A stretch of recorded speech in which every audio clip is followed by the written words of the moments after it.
What is good, everybody? How we doing today? It's your boy Joe.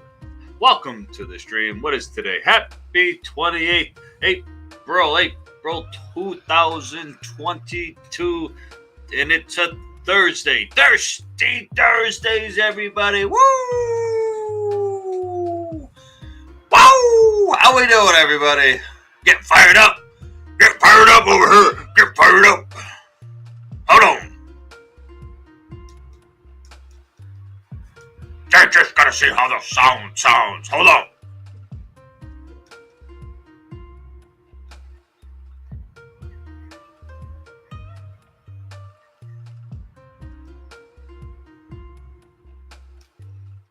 Let me pick up that.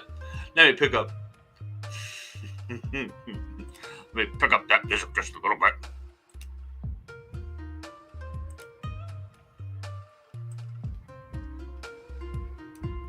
See how that sounds, guys.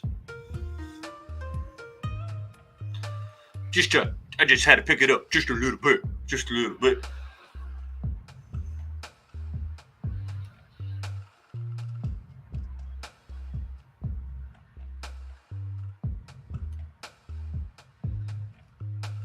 That's good.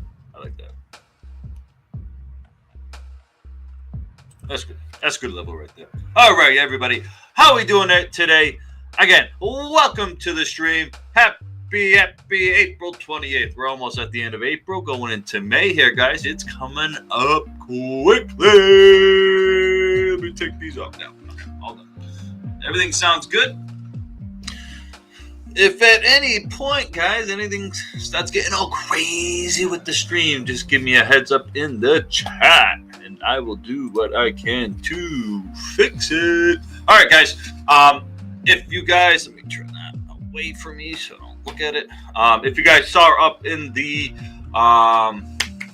description there, if you read the description, thanks to a long-time follower of a lot of my streams, going from when I started, about a year or two ago,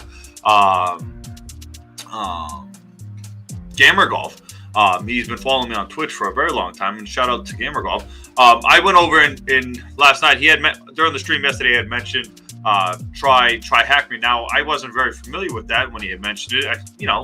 Kind of caught me off guard, and I wanted to try out. After he had said it after the stream, I was like, let me try out the platform and see what it offers in comparison to HacktheBox. Now, we're still going to be doing HacktheBox lives and stuff like that. But I've now, saying that I tried out the platform, and I really enjoyed it, guys. And when I tried it out, Gamer Golf was really onto something when he had said, you might want to just take a look at it. It's for, people maybe a little bit less experienced. It could help you grasp a little bit more of the rudiment, the very I guess the very fundamental basics of what you're trying to accomplish with changing, going into pen testing and trying to go down that field and stuff like that to try to make this career.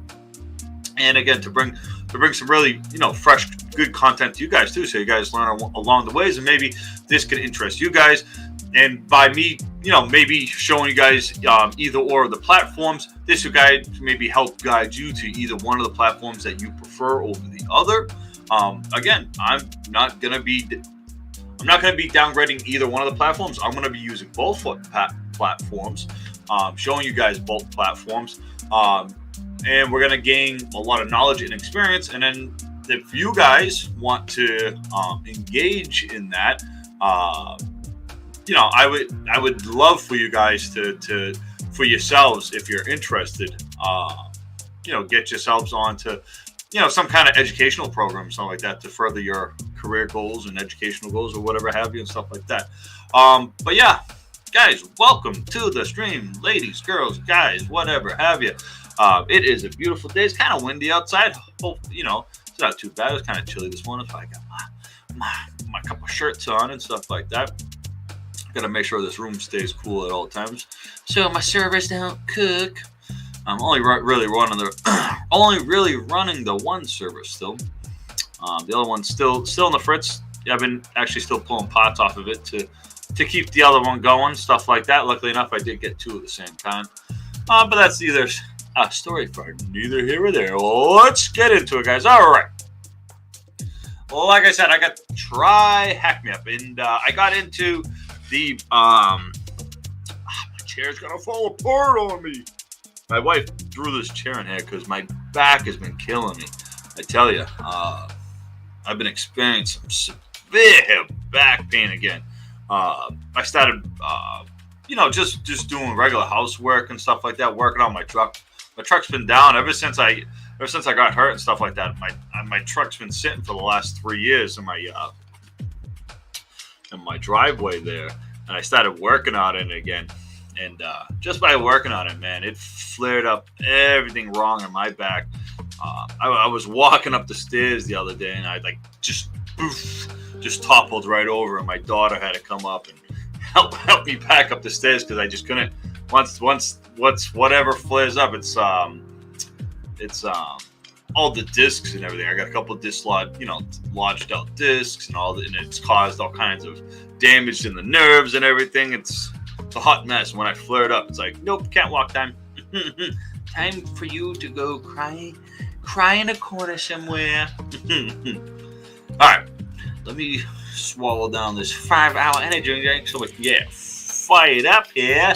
We gotta get fired up, guys. We gotta get fired up. So I got my little flamey background. We're gonna get fired up here, boys and girls. Woo!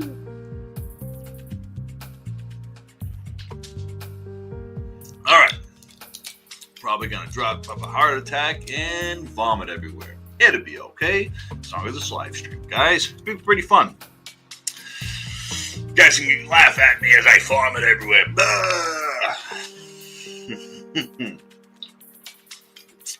Seltzer water. Nothing like chasing that with some seltzer water, I tell you.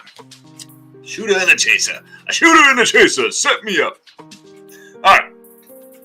So we got into, you know what I always do? What's one thing I always forget to do, guys, when I start my streaming? What's one thing I always forget? I always forget my pen. Hold on. Hopefully this doesn't make everything go crazy.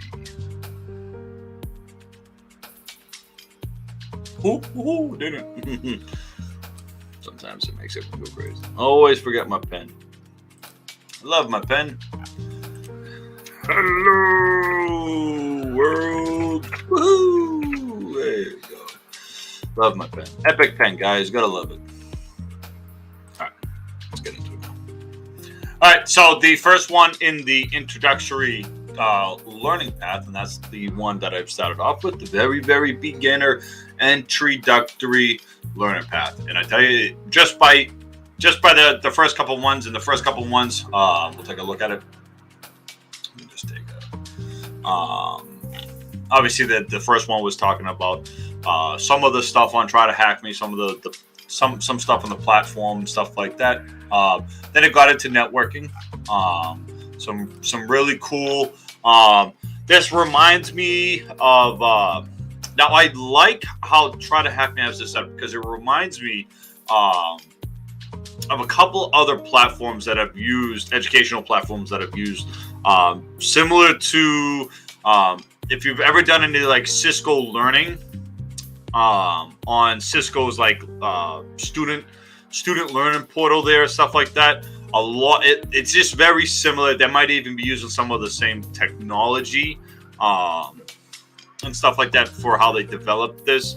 I find it very comfortable because it's very pleasing to the eyes, and it's for some reason it feels less complex, less robust than HacktheBox. Okay, but yet it is very. I felt as though it's more informative and a little bit more even interactive in a way too, without all that complexity that like HacktheBox has, and with some of the cool design that I'm not gonna down. HacktheBox has some really nice design and stuff like that. It's a sharp looking platform and stuff like that. This is a little bit more basic and stuff like that, but you're gonna see it's a little bit cleaner in a way. And again, this is just my critique, and this is again, me trying to get the best out of what platform is going to be the best, not only for myself, but if I can share that experience with you guys, and you guys can get, a better sense of what platform might be right for you. Again, shout out to Gamer Golf. Thank you very much. I don't know if you joined the stream or anything, but you beeth the maneth. So thank you. Okay. And again, like I was saying, so it got into some good entry level network discussion and some learning and stuff like that. Talked about IP addresses, octets, and what an IP address and stuff like that is. Again, very basic, but very good knowledge. Very fundamental of what we're going to need to know. And very similar to the HacktheBox platform. It has you answer questionnaire and stuff like that pertaining to the knowledge of what was just asked and stuff like that. Very good, very nice. Talked about ping. Again, very fundamental but very important of what is actual the ping command. Why do we use the ping command so much? And again, fundamental to just learning. Very good, very good. And again, very simple. Again, the platform is very simple.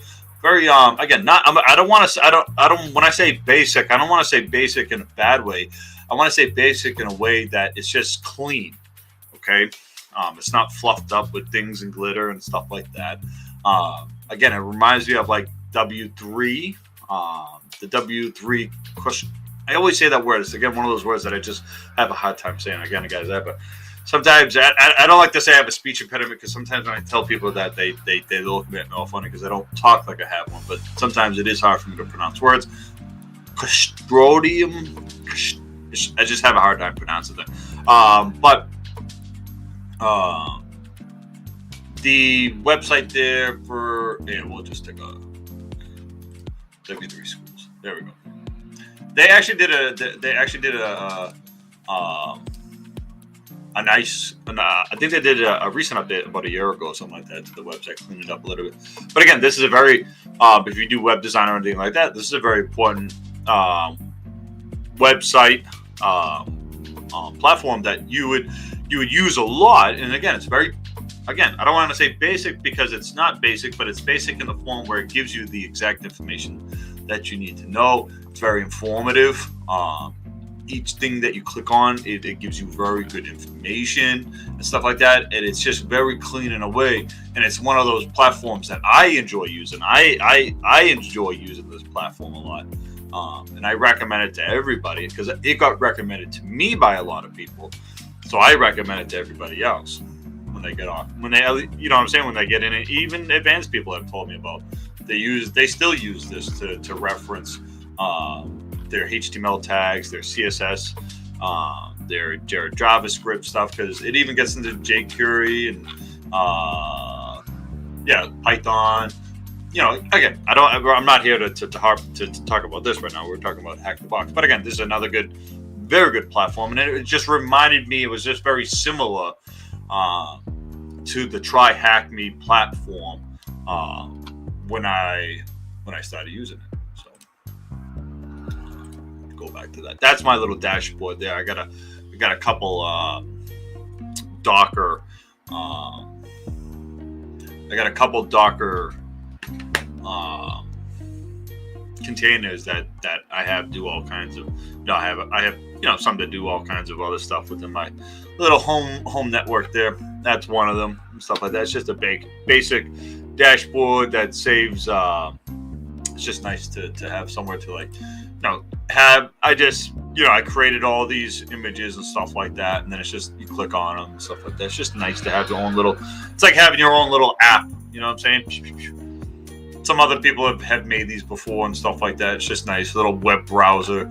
That's all it does. It just serves me up what it's mine, and I just customize it to whatever I want. That's it.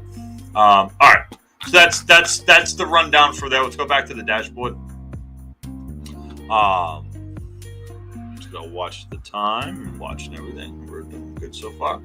All right, and I stopped right about here.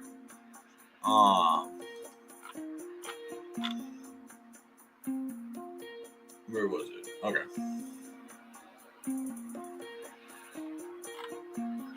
and it's got the, so this is what I was so, ooh, excuse me. It's got that this nice split view here. Now again, you can do this. So I could do this with the browsers and whatever else. But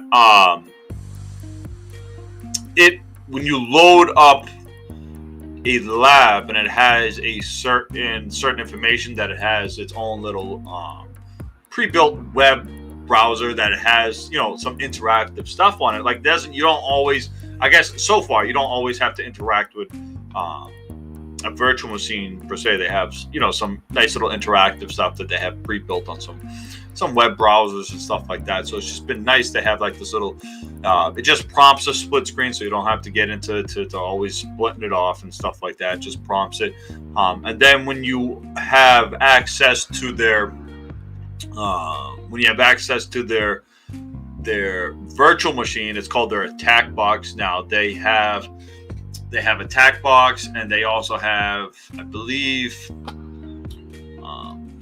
don't lose your mouse.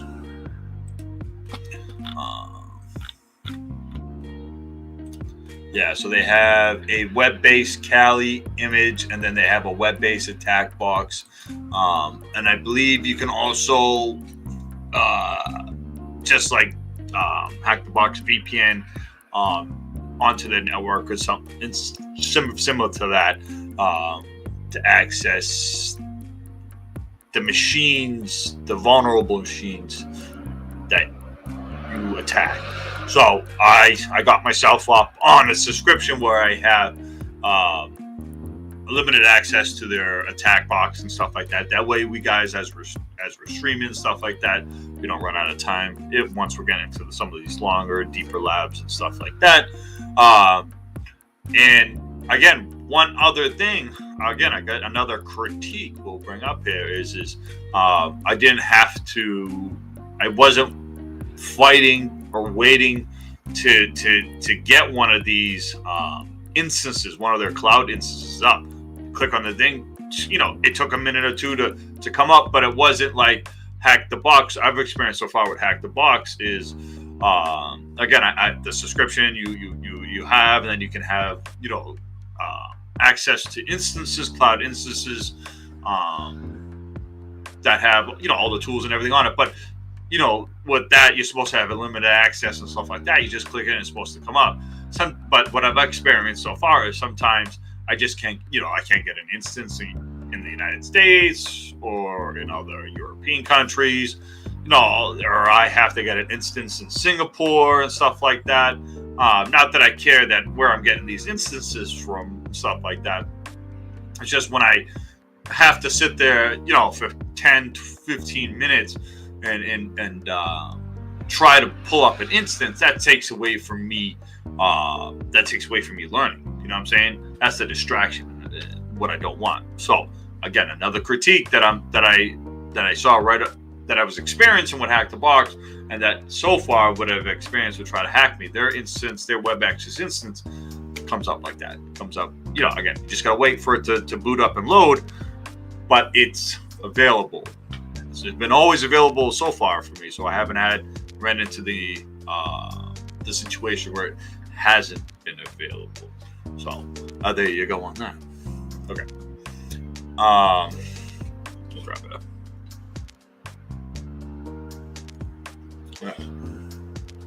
So that's another critique.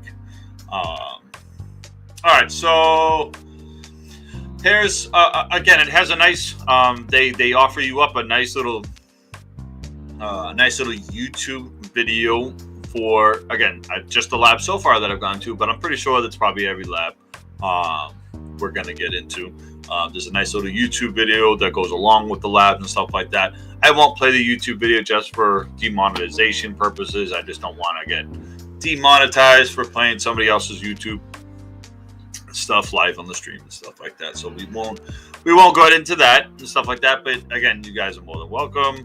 Again, if you guys like the platform, I encourage you guys to to again either ask me questions and I'll try to answer them and stuff like that on the platform from just my knowledge, or if anybody's in the chat and would like to answer anybody's questions about these platforms, that more than welcome to do that too at the same time. But okay, so this just showed some topology stuff right here. Again, very nice little web browser, very interactive, nice little.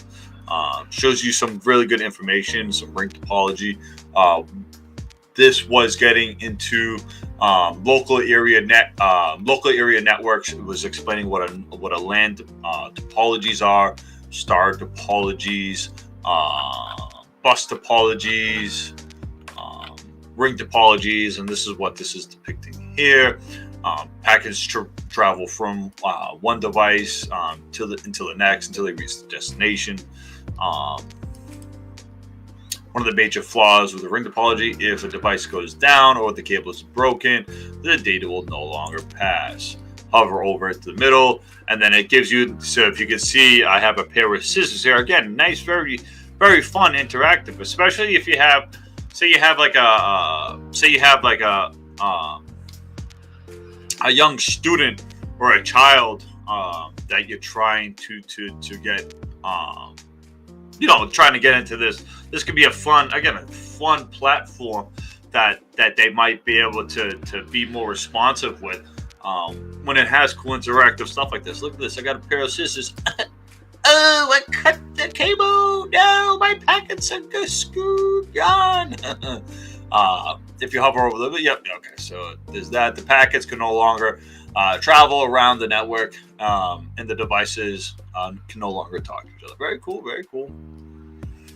The bus topology. With the bus topology, all the devices are connected to a single cable, often called the backbone. So it's just referring to the and it, again, very cool. As like the main, David Bumble's actually I think he created a video one time where he created a topology with that old stuff. Man, my camera just go out of focus. It did. Hello. He created a topology using some of that old what is it? 10. What the heck was that old base 10? That old base 10 cabling where it has Vampire. They had like Vampire clips that you clip into it, and that's how you made the connections and stuff like that.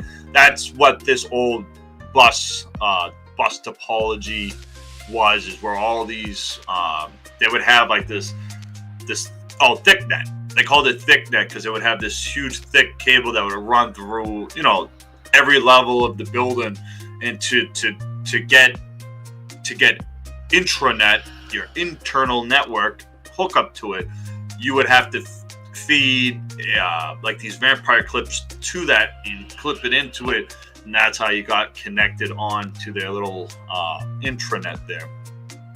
But one of the problems with that is that's where you had what this is showing. Again, data is sent both both left and right directions down the backbone until packets reach the destination. One major flaw of the bus topology is that it can't handle large amounts of data.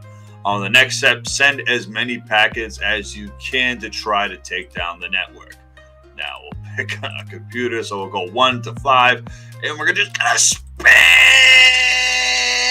it.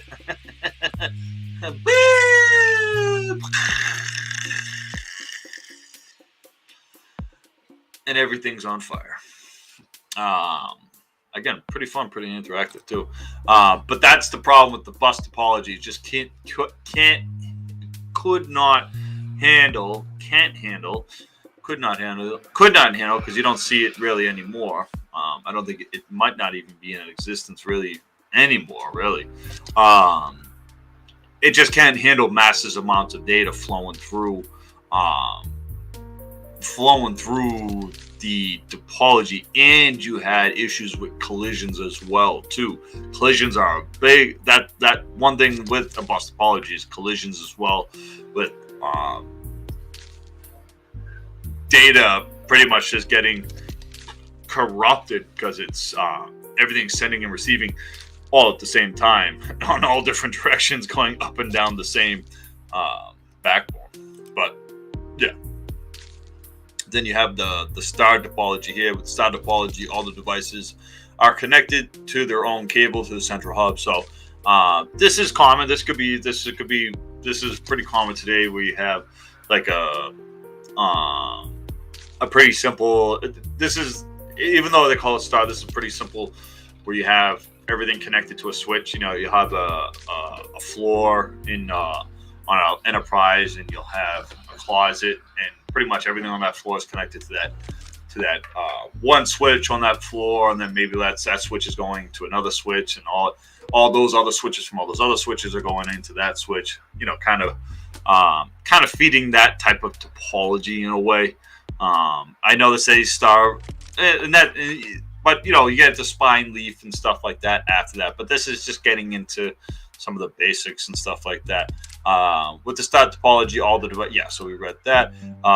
Every packet is sent through the switches, which means if the switch goes down, the whole network is no longer able to work.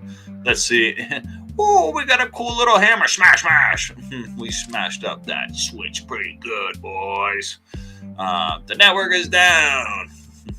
And that gives you a cool. And again, this is getting pretty fun, pretty interactive again. And then at the end, with some of these web browser ones, then it prompts you, your flag there with your questionnaires. So then you have your little complete the interactive web browser, and then the flag at the end, and then you obviously enter your flag right there. Again, very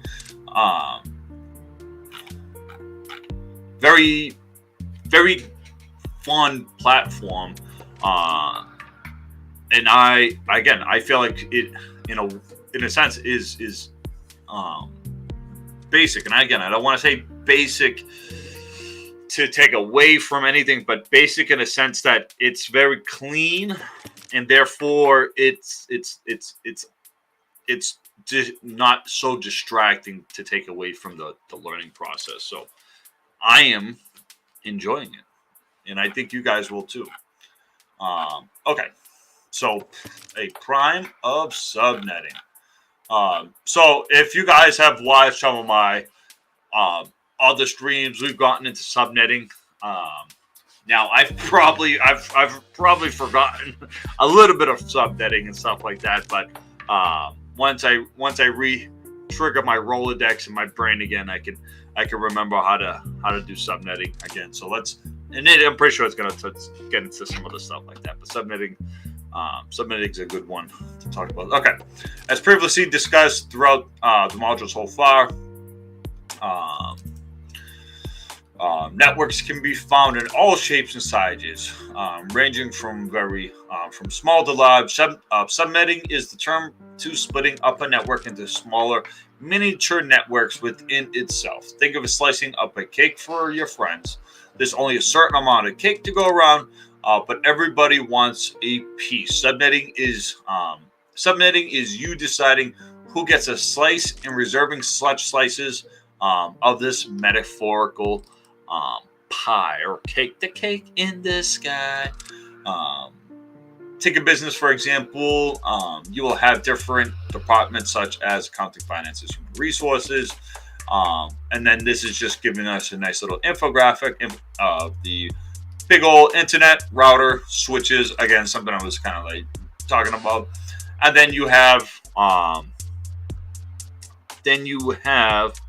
some, departments. And again, what it was kind of iterating at is maybe you had, one department with like 192.168.100 whatever 024 for accounting, and then for human resources you have 192.168.200, and then for finances you had 192.168.300. And that's kind of like the what it's kind of getting at with, well, no, that is what it's getting at when it's talking about reserving, quote unquote metaphoric spaces for, or splitting up this metaphorical pie in the sky there. What you're essentially doing is you're taking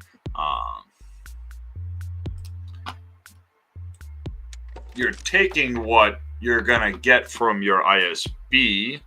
There you go.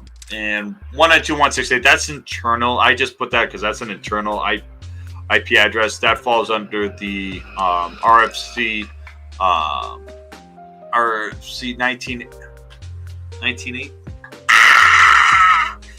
Yeah, is it RFC 1918? Yeah, I'm pretty sure in RFC 1918. I should remember these off the top of my head. But that governs private internal IP address ranges, and because you have, so within IP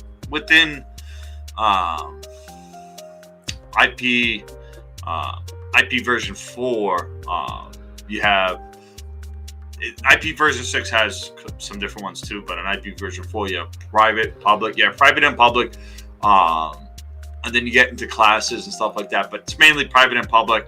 And then within private and public, you have, class ranges and stuff like that exist, stuff like that. So, but just to keep things short and simple, so say you got this block 192.168. Again, this is public. It's not a private range. I'm just saying this is just out of general there. So say if you got this range 192.168, you got that range of IP addresses there. So again, metaphorically, to split that pie up in the sky, you could then start, handing down different ranges, like accounting. Again, accounting can be here, from 100 to 199, and then this can be 200 to 299, 300 to 399.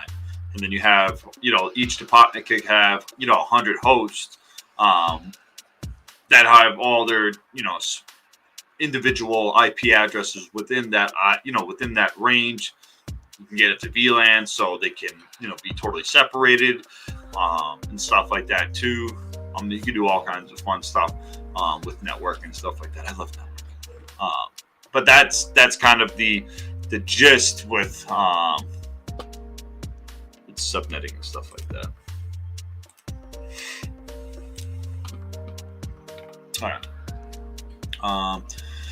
So we'll should know what you'll know. I don't know why I keep saying that. All right. You'll know where to send the information in real life. To connect to department, networks need to know as well.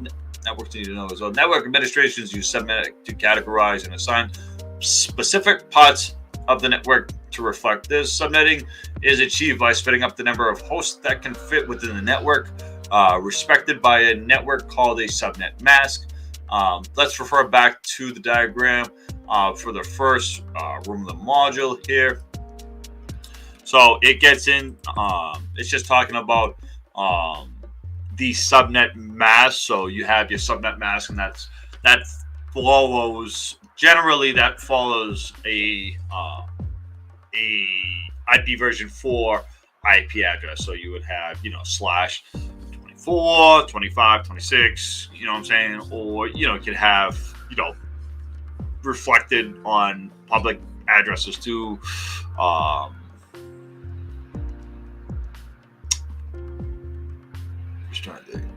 Public address ranges and stuff like that. Yeah. They don't do it with subnet mask. No.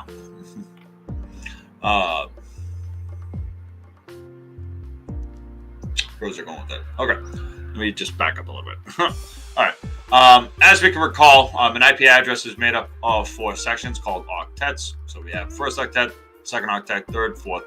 The same goes for a subnet mask, which is also represented as numbers as 4 bits, 32-bit, ranging from 0 to 255. So your subnet mask, again, is in 32-bit. Is a 32-bit number ranging from 0 to 255. I have some diagrams on subnet masks who that make things that gets into that makes subnetting a lot easier and stuff like that. Subnet masks use IP address in 3 different ways: identify the network address, identify the host address, and identifying the default gateway. These split up. Let's split these 3 up into understanding the purposes into the table. So you have your network address. So the purpose, explanation, example. This address identifies the start of the actual network and is used to identify the network's existence. For example, a device with the IP address of 192.168.100 will be in the network identified by the 192.168.1. Now, the reason why that is for that instance of the 192.168.1 is because you have to understand the ranges of that actual that address. So that address has a network range of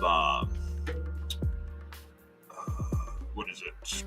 Yeah, 6 not 16. 15. You can make 15. Yeah, hopefully saying that right. 15 networks off of the 192.168.1 network, because that's where it starts right there.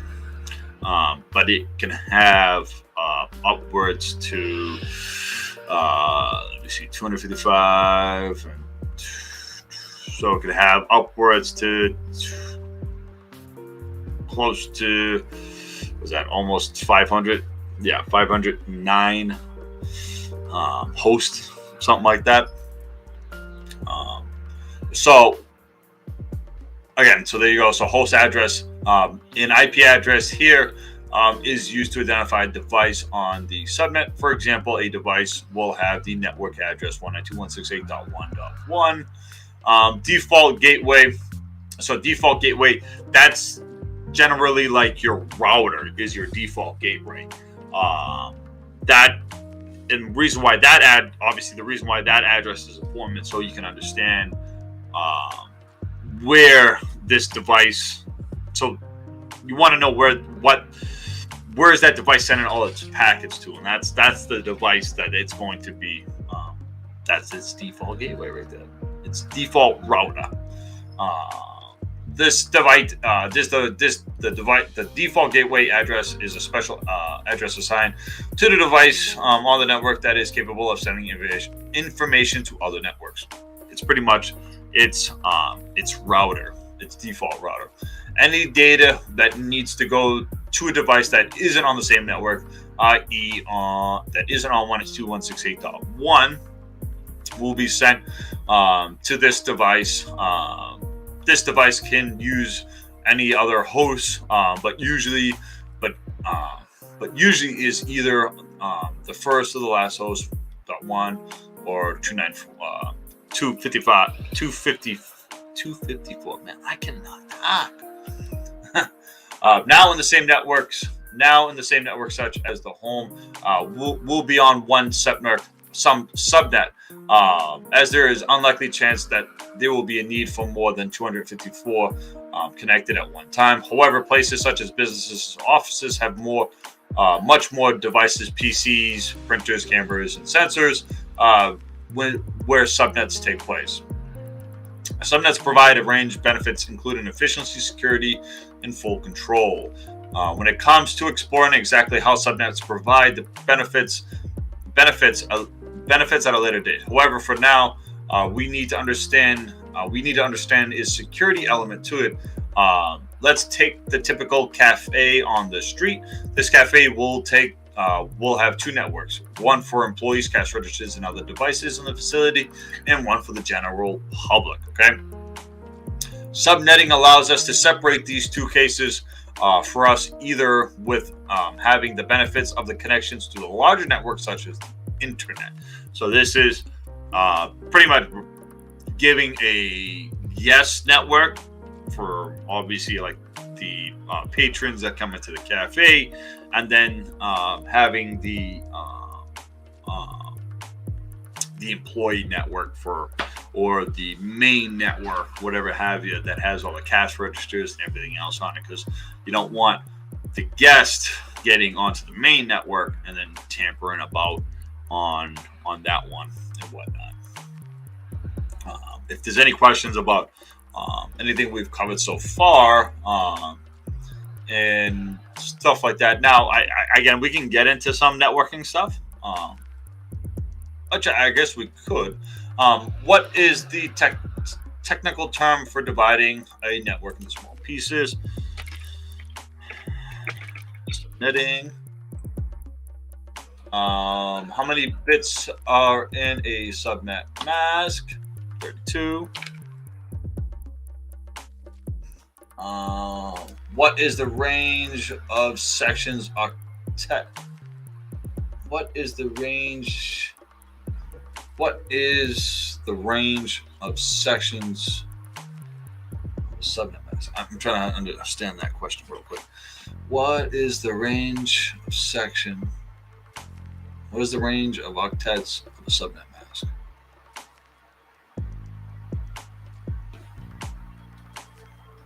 What is the range?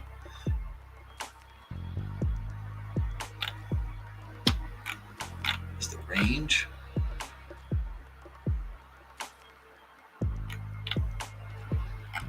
I don't understand what range is.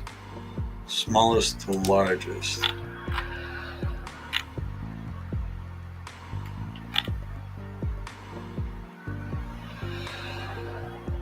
Oh, that's what it's asking.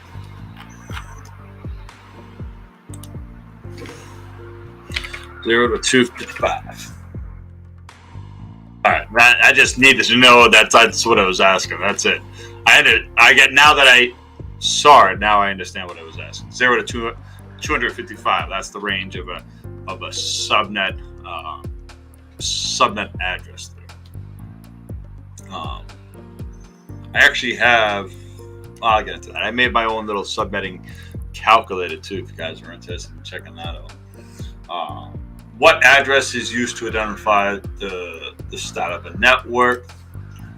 What address? So that's the host.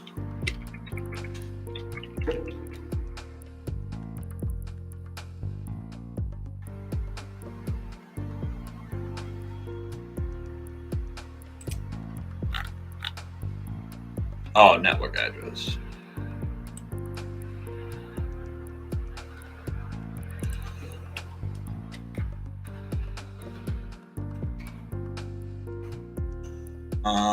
What address is used to identify the device within a network? It's host. What is the name used to identify the devices responsible for sending data to another network? So that's default.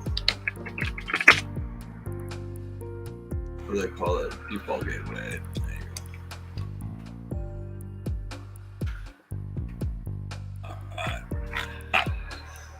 So it gets into ARP now.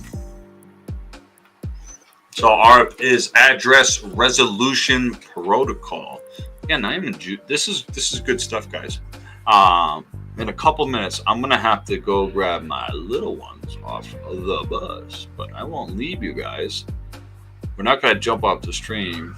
We're just gonna grab the little ones off of the bus when it comes. But in the meantime, I'm just gonna get this prepared though.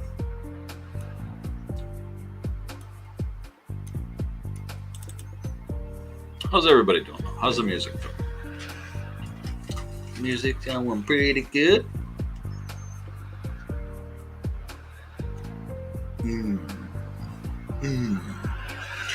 Good beats here. There's some good beats though. I do like the music. I do enjoy it. Alright, so let me just get this prepared for when I have to grab the little ones.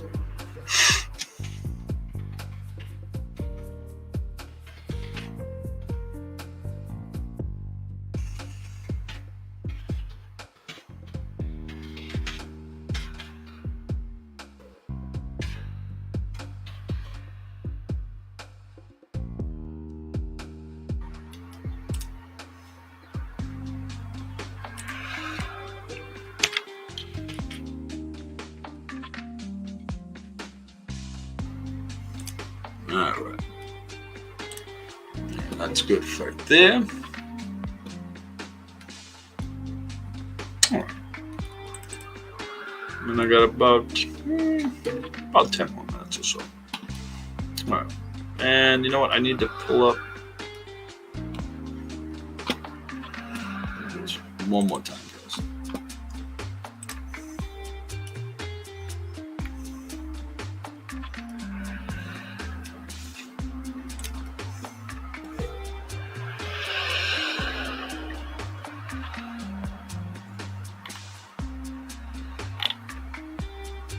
Yeah, that's good.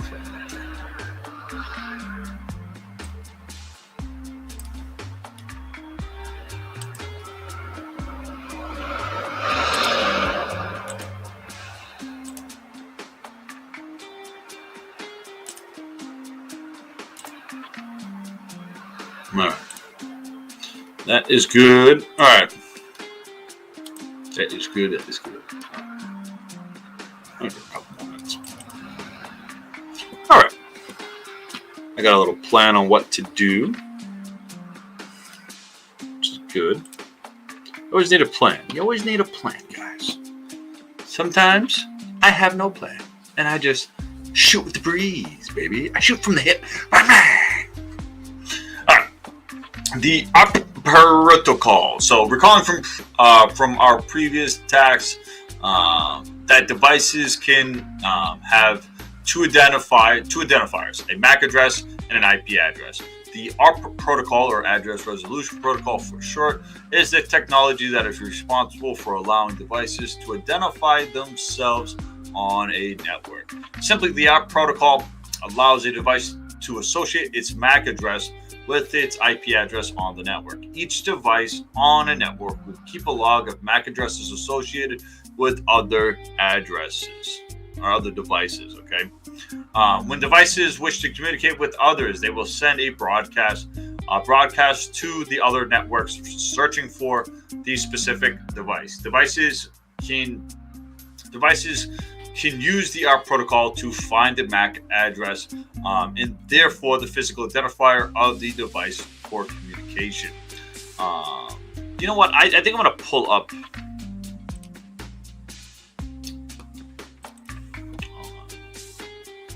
When I come back, CML up maybe.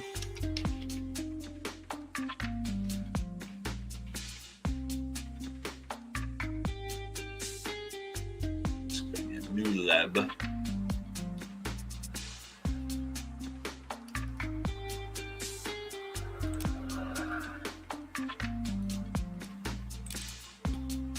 There's a new lab up in here. Let me get these started up. Yeah, we can just grab some simple stuff. Make this simple.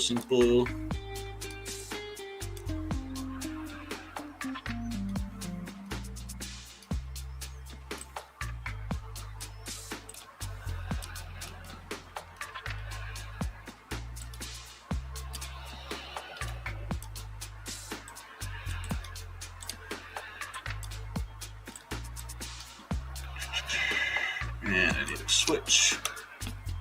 Yeah. Okay. Couple more minutes. Alright, so let's just make a quick lab, guys. Cisco Modern Lab. Cisco Modern Lab.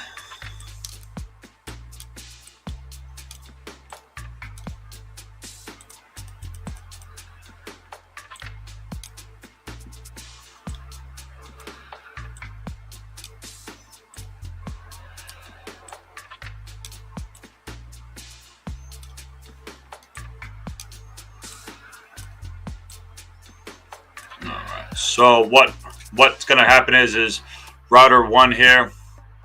We're going to use this as our main router, and that's going to feed into this switch. This switch is going to have 2 VLANs off and off, and then we're just going to get these. Let me just get this fired up for right now. It'll just take a second to fire up. And then once I come back, got a couple minutes here. Once I come back from grabbing the kids, we're gonna get all this set up here. How many? Doesn't have all 1,000 of them. All right.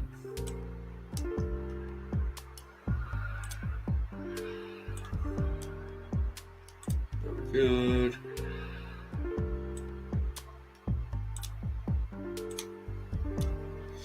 La-da-dee, la-da-da.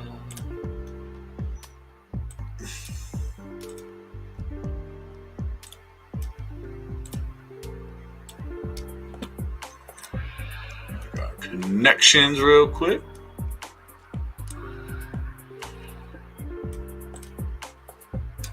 Now I won't use the breakout server or anything like that in this lab, just because it'd be pretty simple stuff like that.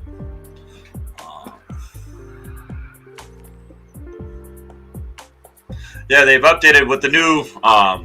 This is the new Cisco Model Lab 2.4, 2.3 so far. I think this is 2.3.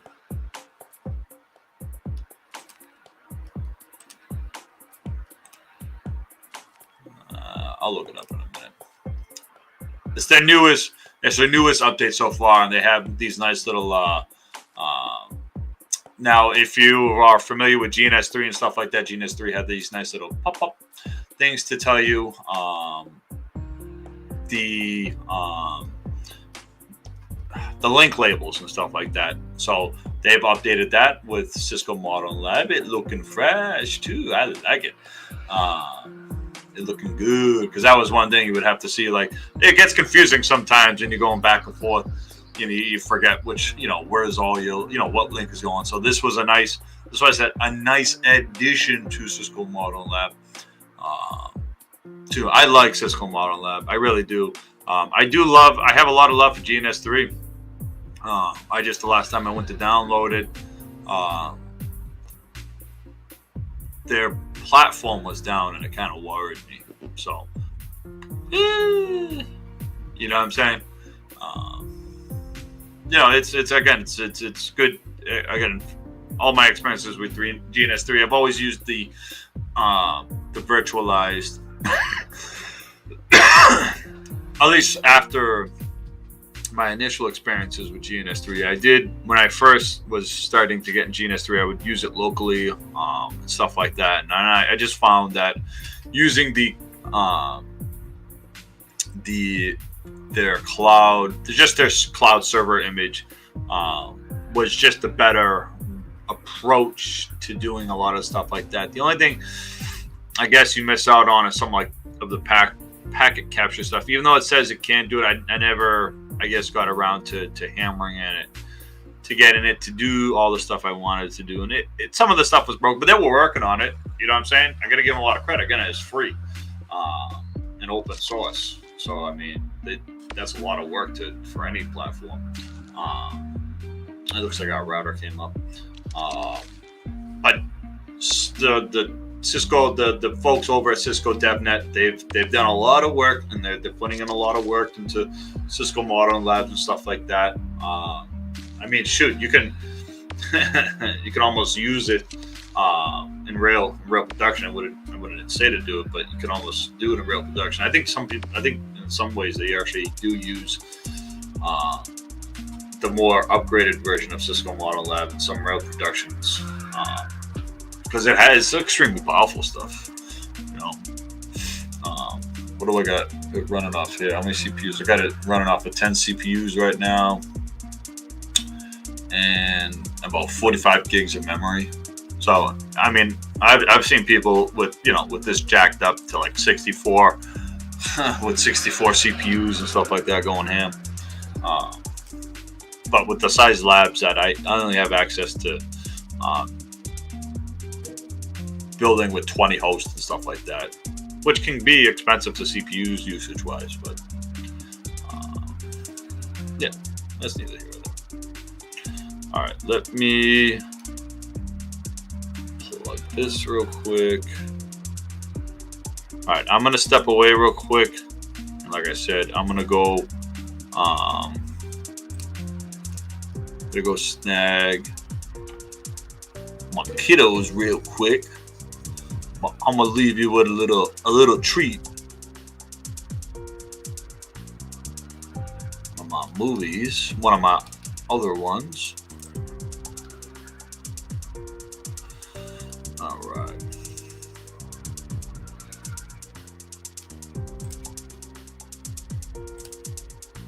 All right, guys. I'm gonna be right back. All right. There we go.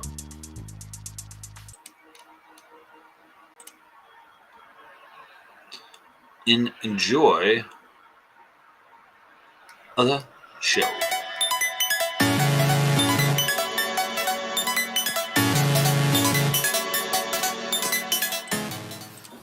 Hey guys, welcome to another episode. Alright, today's episode is going to be another unboxing episode. Okay, first couple of unboxings. These are the pieces of equipment that I'm going to be using to edit, film, and produce this video for you guys for the channel. On today's episode, we're going to be reviewing the Canon M50. I got it right here in front of you guys. Haven't opened it yet.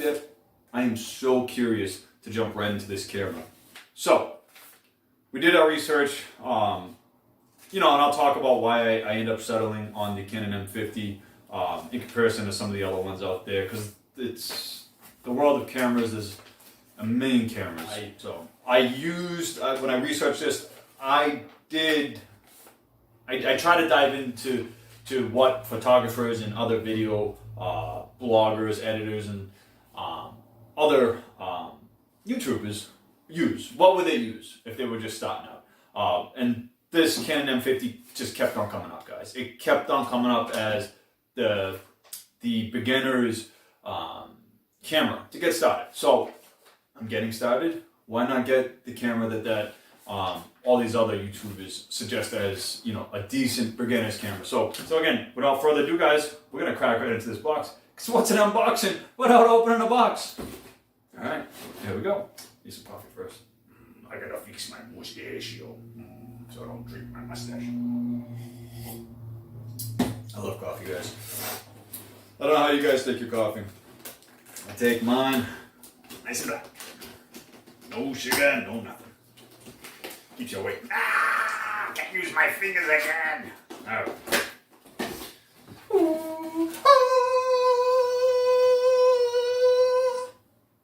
Sorry, guys. All right. So what do we got when we first opened the box? I got a decent little box. You know how much I love boxes. So what do we got here? So, pretty thick user manual. We'll hold on to that. We got some registration forms. We'll register it later. All right. So, right out here. So this seems to be what we got. So we got that nice little neck strap right there. That's the next thing. Ooh, we'll open that afterwards. What do we got? Looks like we got the battery charger right here, guys. Yeah, so here we go. We got the battery charger right here, guys. Nice little wall battery charger. Pretty neat. So we'll open up the battery next. So here we go, guys. Here's the battery. We'll open it up. So this is the LPE 12 7.2 volt Canon battery. All right, so here we go. Here's the lens. This is so it's a 15 by 45 millimeter image stabilizer. All right, guys. Man, just holding it in my hands, it feels nice, guys. I mean, it's got a nice matte type finish to it. Nice rubberized. Well, the grip right here is rubberized. That's rubberized. This is nice. It's not rubberized, but it feels like, yeah, it's like thicker type textured plastic on it. Man, yeah, this is a beautiful looking camera, guys. A beautiful looking camera. Nice metal. It's got nice metal buttons on it. Wow. Wow. Yeah, we'll open this up. So here's the HDMI, guys. So as you guys can see, this is the screen. This is one of the selling points for me, guys, was this actual LED screen right here, guys. Because what it does is it allows you to obviously see what you're taking a photo of, but then you can also flip it around, guys. And then as I'm recording, we can see the quality of our shot. We can see the lighting, again, increasing the, and then guys, yeah, you can close that right up there, and then you got the screen right there for you guys as, you know, if you're taking photos like that. Again, I'm probably gonna have it like this, the entire guys, and it lays real nice, guys. Look at that, you know, and it's nice finish on the back of it. It's a beautiful camera, guys. All right, guys, welcome back. Right now we're gonna go into I read the book, I read the manual real quick, went through some of the getting started steps. I think I got it down pretty good. We charged up the battery. We gave it some juice. It wasn't fully charged, obviously, and you can't expect it to come fully charged. So we let it sit on the charger for a little bit, just so we can give you guys the initial startup. You know, so I want to share with you guys too. So here we go, guys. So got the battery. Make sure I'm in good view here. All right, so this is where, boom, baby. And it says to have the Canon facing outward. You can fit in your hole, I promise you. Okay, it's in there, marked by that. Yeah, look at that. Let me close this up real quick just so we can get the memory card out. Here we got a brand new memory card too, guys. This is a 128 gigabyte. Again, we're not going to be holding on to too much information onto this. Most of the footage is going to be straight processed, so we didn't need a crazy big one. And I want to say most of them go in, yeah, whatever. It's going to tell us if maybe that was wrong. Nope, that feels wrong. So this was right. So again, that facing that way. You can feel when it clicks in. Nice little thing. That's locked in. Boom. All right. Let's flip this around. Let's flip the screen around, guys. And then we'll close it back up. That way we have the menus and all of. All right. So here we go. Let's dive into it. So you don't break the screen off of it, guys. We wouldn't want that to happen. All right. So here's our lens. Again, this is the one that came with the package that we got. This is the 15 by 45 millimeter image stabilizer lens. Realistically, I should just, yep.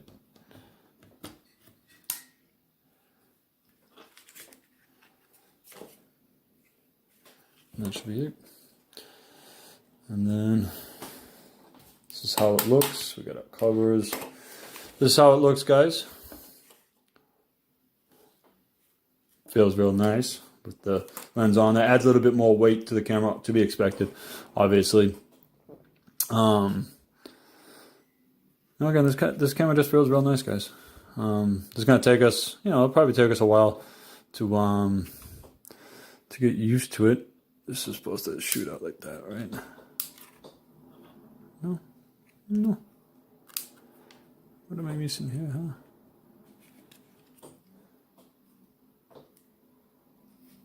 Here we go. Here we go. All right, so yeah, guys, I can't wait, man. This is gonna be fun. Boom, close it right back up. All right, guys, now we're gonna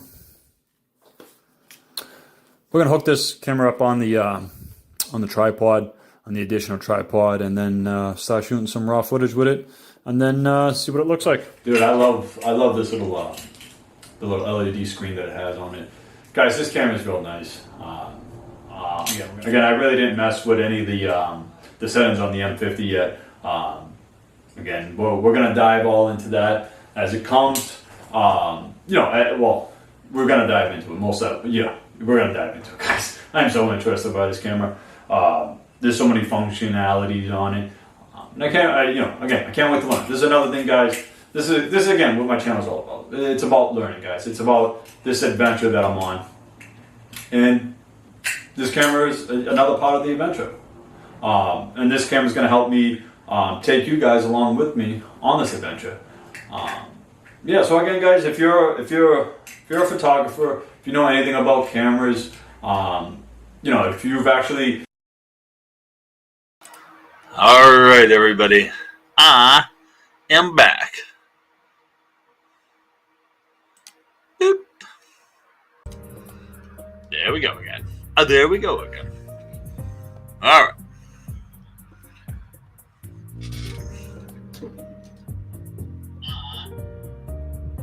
Let me lower that. All right. That's one kiddo off the bush, and I have to get another one in a minute. But while that is happening, we can get into this real quick. Oh.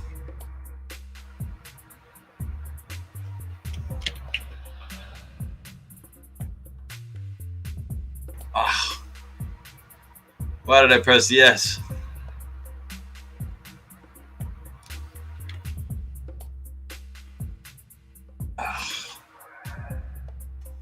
I can't believe I did that.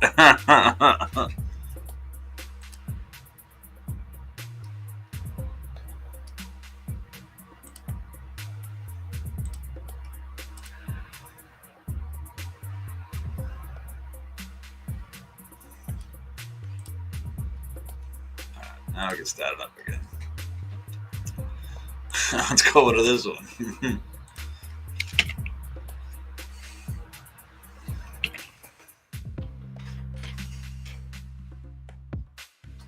Doing.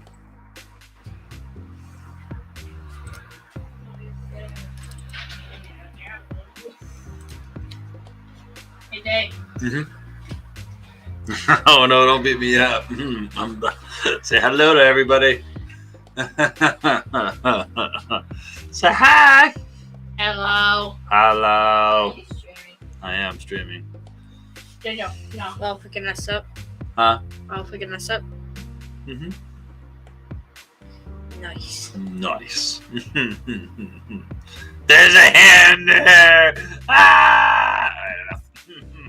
Daniel, come on, let's get out here and let Dave stream. Say hello, everybody. I don't know you all. I don't know this man either. He's just a random man. He's so random. Okay? Just a random man in here. We don't know him. He's just here just for the computer. Just here to use the computer. That's it. And drink the coffee. Speaking about coffee, Joe, can I order a coffee? You need to do it. Can I order a coffee, please?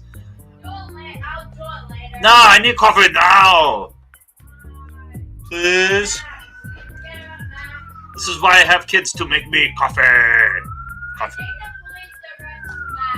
No. Whoop, whoop. It's the sound of the police. Whoop, whoop. Daddy, we need to go to the hot dog.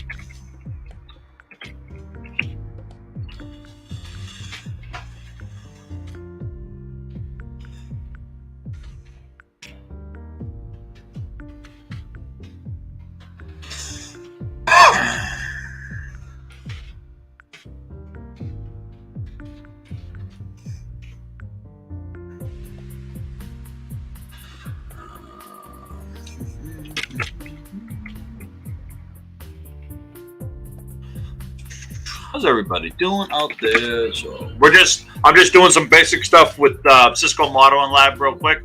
I'm just making a quick lab just because it is talking about networking and subnetting and stuff like that. So I've just decided just to whip up a quick lab in between me running in and out just to get the kiddos off the bus. So trying to be super daddy and probably failing at both. And shut up. Come on, stop it. This is abuse. Yeah, I know it is. It's abuse. I know. Isn't it called child abuse when a child beats you up? No, I think it's called the adult. It's adult abuse. Or we're just allowed to abuse you. Beating up the elderly over here.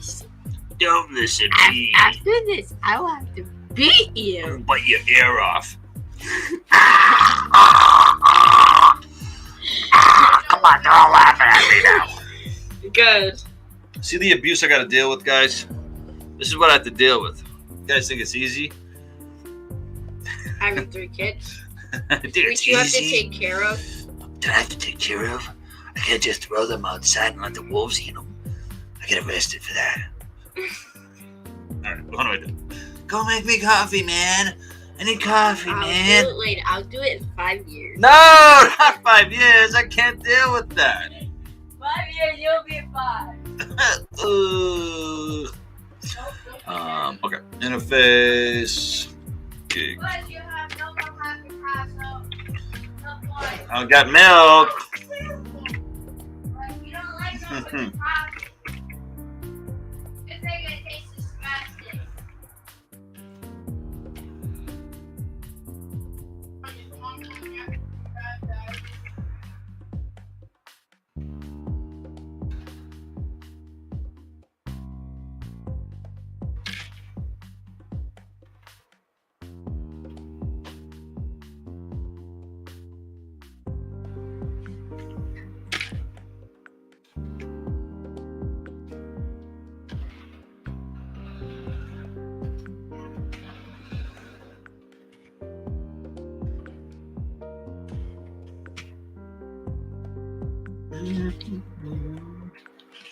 Alright, just getting everything ready for what we're doing. And then interface gigs 0-1. What?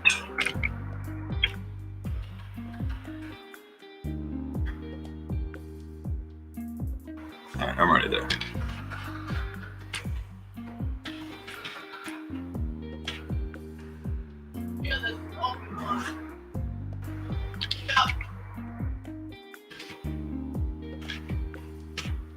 Okay, not interface. Where's that? Gig 02.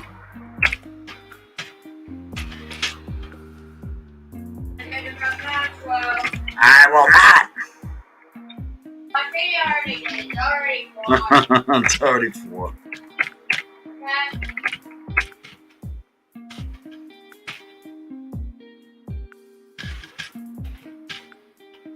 You slapped me with cheese.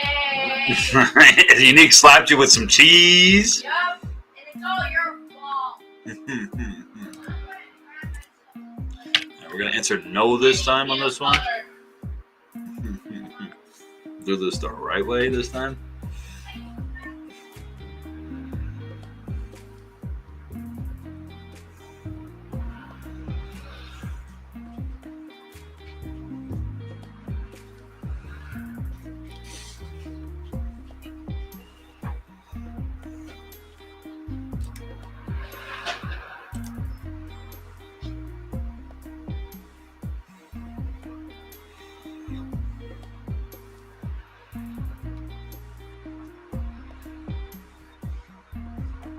Yo, yo, yo. Hey, take that off.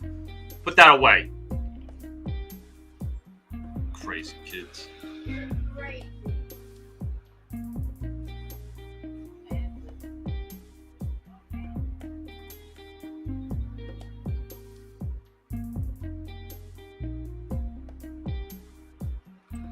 Kids be crazy.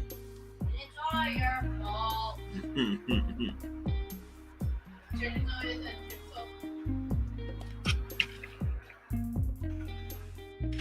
Oh, wait. Dad, did you make bread? Not yet. I will though. I'll make some fresh. Roger does not bother you. Will go make. I'm gonna make some fresh bread tonight. Don't worry. I feel like if you don't, it will bother you until you get this bread. It's fine, baby. Bread with sugar. Bread with sugar.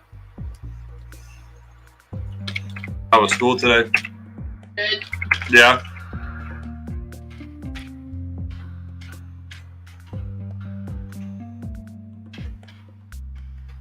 At least one thing, I got my math correct in one go. Did you? Yeah, that's what I did the past couple of days. Good job, baby. That's good. Proud of you, baby. That's one thing. I think I'm going to move on to another math. Mm-hmm. Which one thing I don't know what it is, but I'm guessing. So, well, you'll probably be doing algebra next, right? I don't know. Yeah, it's probably be algebra or something like that next. That's cool. That is cool. And at least I got all my work done. Right. Right. That is true. And then something else, so I ate a few slices of cheese. Stop eating all my cheese! That's good. It's hard. Was it? I think it was cheddar, right? What are you eating? The Cheddar with little slices of squares. yeah. And at least I ate a few. And there's still left. There's still a lot more left.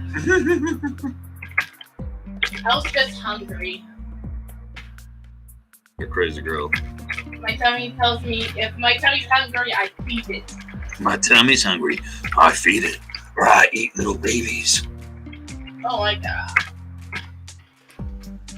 Don't eat the babies! So people still haven't noticed. I still haven't noticed. I've been The eating. candle, they still haven't noticed the candle. Huh? Some people still notice the candle. The candle? Yeah, the candle on your shelf. Candle on my shelf. The one that's a 6 or 9. Oh, that one. The birthday one. They can't see that. I have it all green screened out up here. Ah, nice.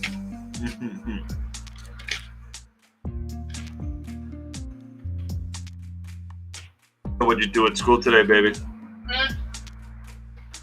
I did do a Kahoot. What the heck is a cahoots? I don't like what that even sounds like. It's kind of like a quiz game, Mm-hmm. but like one thing there's 4 buttons, and there's a square, triangle, circle, Yeah. and like there has to be like 4 answers each. Mm-hmm. Sometimes they can be a true or false. Really? Which one thing I got first place. You got first place? Yeah. Like whoever has the most points, Yeah. like they win. Do they really? Whoever has the highest is first. No. Second highest, second. And the Mm-hmm. third highest, third. That sounds pretty fun. Alright, so we're just getting through this real quick. So who won? I did. You did? Good job, baby. Even though one thing I got one wrong, I was still ahead of everybody. Were you really? I got points. Which I think I got. Yeah. It was a good game. Was it a good game? Mhm. It's just a game, nothing else. Right. Well, some people take it serious, you know? Yeah. Competition. I mean, that's what competition is about, right? Yeah. Yeah. Most people take it way too far. Some people don't.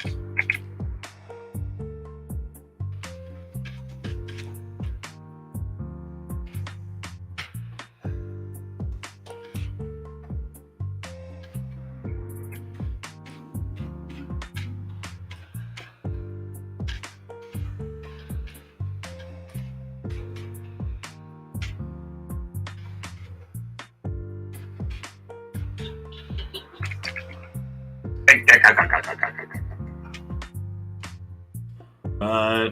gotta be about that time, right, Nick? It's... And what time is it on yours? It's 3:08, baby. Now it says, the one right here says 4:09. Yeah, it's just about the same time. It's paddle. Potato. Potato. Still the same thing. It's still next to each other.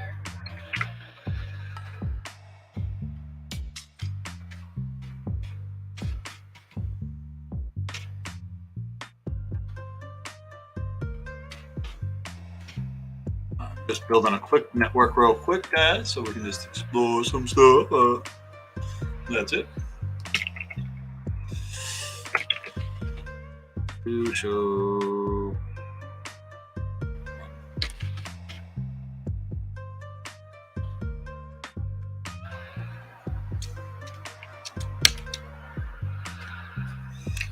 Got my in there. Oh, I know what I gotta do with it. Just gotta exclude some addresses.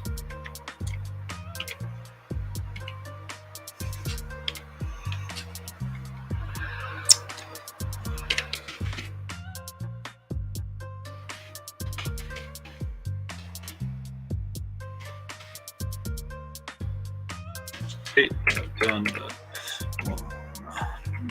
9, 0.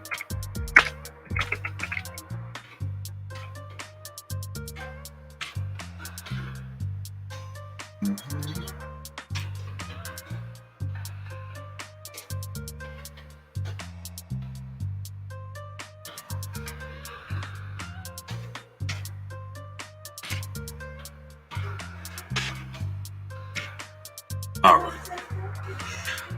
it's that time. I gotta go get the other one off of the bus now. So, with that being said, let's hide that for now. And we're gonna share another video real quick.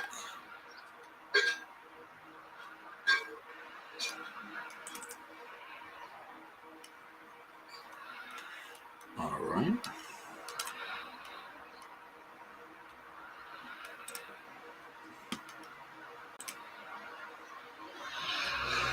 And I'll be right back, everybody. Don't go nowhere.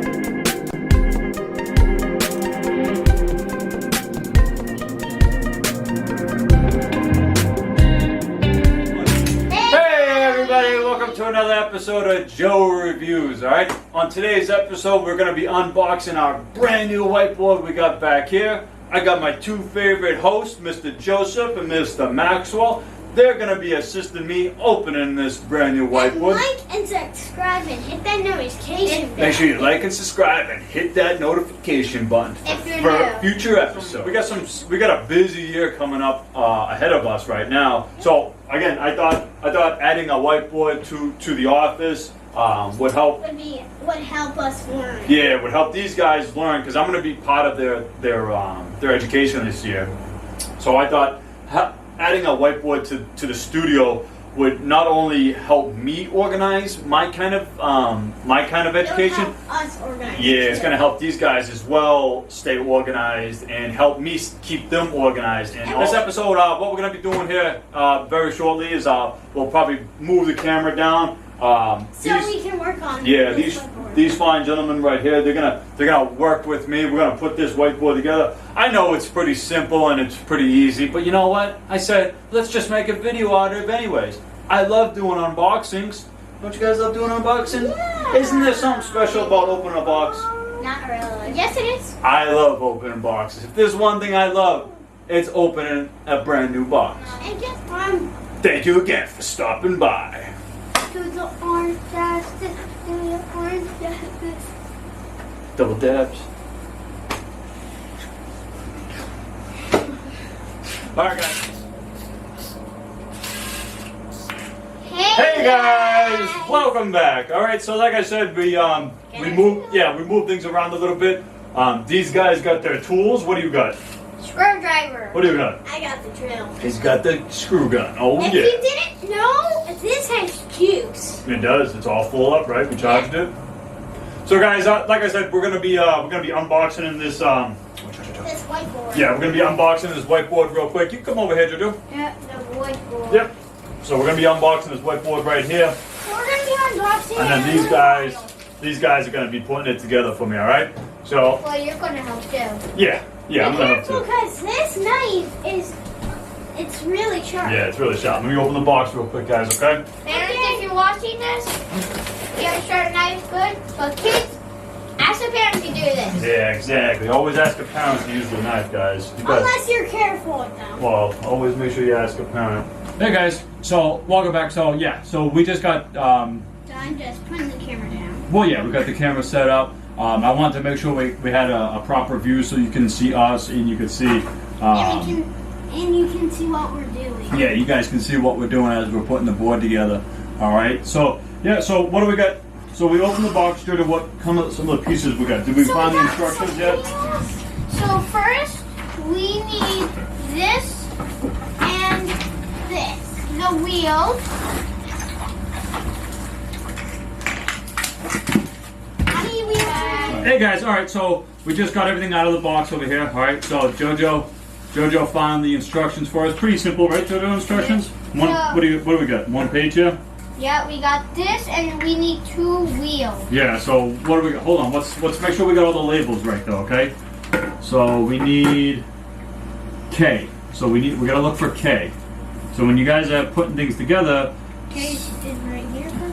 no, it doesn't have anything written, but let's look at the piece. So we should have 2 of these. So grab that one. Nope, grab that one. Maxwell. There you go. And 4 wheels. hold on. Let's make sure this is K first. Yep. And these should just screw on. So let me try one. So just to make sure that this is what it is. Yep. Yep. All right. So Jojo, you just gotta screw it in like that. Okay. Maxwell, grab 2 wheels and put your 2 wheels on.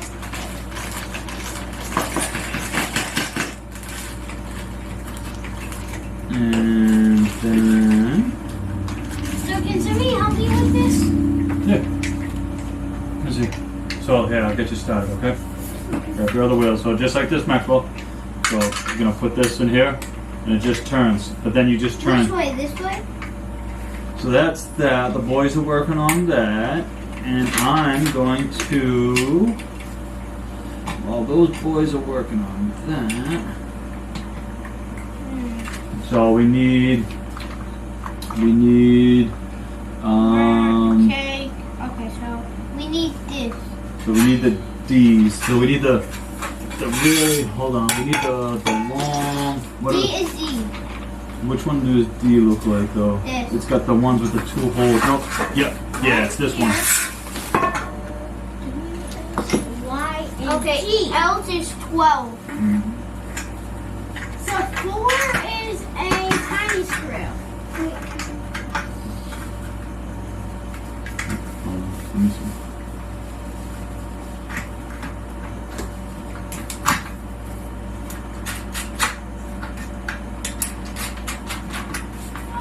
You can go somewhere on Amazon and then you go to the power tool.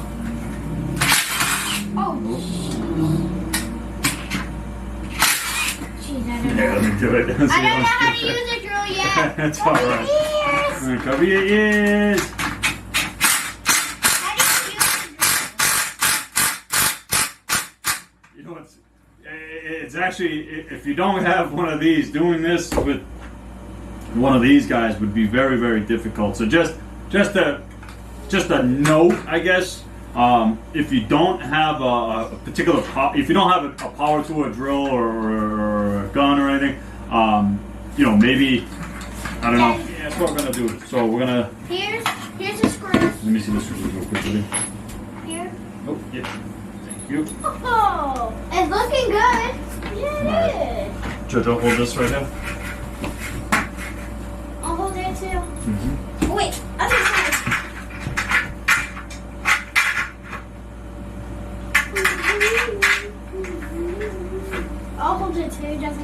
drops it. So we got this. Mm-hmm. There's two I holes. think those go up. Yeah. Okay, So what's the? option number 2. So A, we need the board. So we're just gonna hold it just like right there. This is, I'm going to make a pile of all the different things, okay? So this is Q. I'm good. You can let go. Yeah, mix it up real quick, buddy. Perfect. Oh, this again. Yeah. Oh, okay.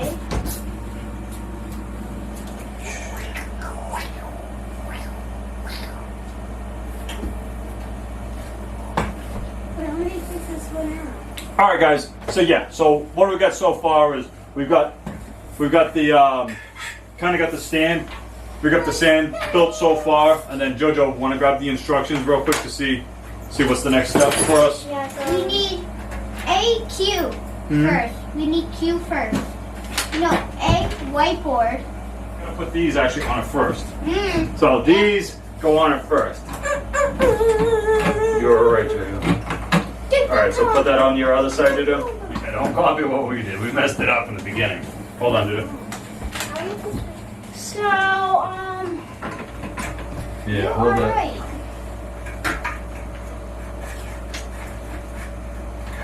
So you are right. That's going there. Why we need this? Yeah, we're up. I know. So that's how it turns, see? Alright, tighten There's this one up. more piece. I think that's been an hour. An hour video. Someone who knew. He knew. Imagine we did a 1 hour video. 1 hour later. You go. No. Good. And then last, it's this. All organized. Perfect. There we go. All right, guys, we got our whiteboard up together. Again, this is for us for visual learning. All right. So this is a tool that we're going to use to help us stay organized. That's organized. From my house to your house. Yeah. Hello, world. Hello. Thank you, Max. All right, guys. You guys want to say bye to everybody? Bye. Bye, everybody.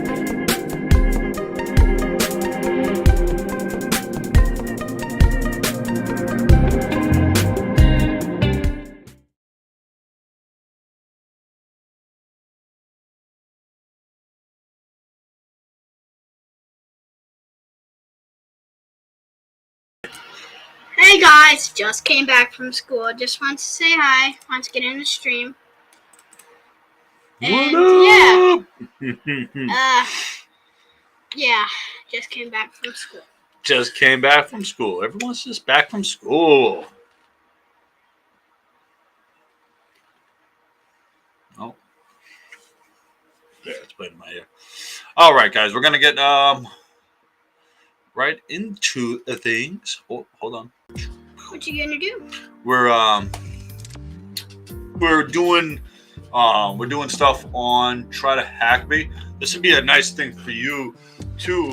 When I show you when you finally get some interest in doing some of the coding and stuff like that. Yeah, in the HackerBox. Yeah, in the HackerBox and stuff like that too. Because this is a nice platform that even you could probably understand. You know what I'm saying? Yep. You know. Yeah. How was school today? Good. Yeah. Yeah. Yeah, we're good there. What did you do? Yeah. Did an ELA test Yeah. on waiting for the Biblio burrows. Mm-hmm. The Biblio burrows. The Biblio burrows. Biblio burrows. What are Biblio burrows? So, it's a story Yeah. where a little girl. Mm-hmm. So a man comes. It's from another place. That's why it's not in English. Yeah. So I know all the words, but I forgot them. Mm-hmm. So I learned a couple not English words today. Some not English words today. Yes. So what are some not Spanish. English? Some Spanish words today. So Yes. some of the Spanish words. I forgot them. Well, you know Uno, dos, right? Yeah, I've known that. Okay, so what are the ones you learned today? I forgot. You already forgot? Actually, 2 days ago I worked on it. 2 days ago, and you've already forgot? Yeah. You got crazy memory. Yeah, I know. I thought I had that memory. Trust me, every 2 days I forget to water my plants. No, we water your plant. Wait, why do you think it's growing? Because it's mine. Well, we're taking care of it for you, aren't we? Well, technically. Technically. I took care of it at one time, and then you guys. Oh, So I'm still technically taking care of it. Technically. Yes. Technically. Not 100%, only like 10%. 10%. And you're doing it. 90%. Yes. Okay. So 90%, 10%. You got good math. Yeah, I know.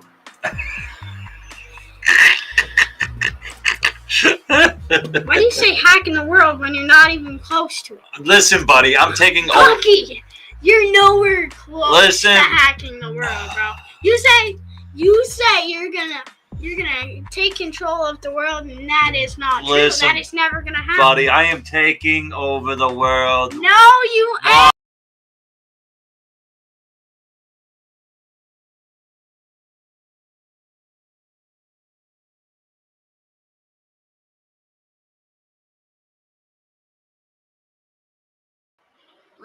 I don't know what happened. It kicked me off my stream for a second. It said, "No stream for you." It heard me talking about ruling the world, and it got scared. Why did it take? Oh yeah, the moment you said it. The moment I said I'm ruling the world. And guys, make sure to subscribe, share, and like, cause he needs more subscribers. I do. Make sure you guys like, share, subscribe. And don't miss out on his video. Don't miss out on my videos. If you subscribe to his channel, then you'll never miss one video. Never. You'll get miss notifications, cause when he streams, and I actually get notifications on my phone, cause he streams, and I subscribe to his channel. So you better make sure you subscribe. You the man. You're gonna be my marketing guy. You know that? And you might enjoy the Fortnite videos. You should enjoy the Fortnite videos. Yeah, cause they're actually Maybe pretty we do fun. Fortnite later. Yeah. So maybe later you'll see us be playing Fortnite. Maybe. Maybe. We don't know. We're just thinking about it. And yeah. Now I'm gonna go upstairs. Now I'm gonna go upstairs. Yeah. You wanna tell something? Sure. Don't show the brand. Do not show the brand. I'll show the brand. Thanks, dude. I You appreciate don't it. want to get Trump's. Yes, that is very true. Yeah, because that's why he taped up his beer last time. Because he didn't want to show the brand. He didn't want to get traumatized. Traumatized. Which means getting the video taken down because you're showing the brand or something. When you're not supposed to, you gotta tell that brand that you're doing it. You are the man. I thank you, a kind sir. Oh, and after you're done with your stream, can you heat me up some water so I can have noodles? Well, I guess we'll see you later, guys. I guess we'll see you later, guys.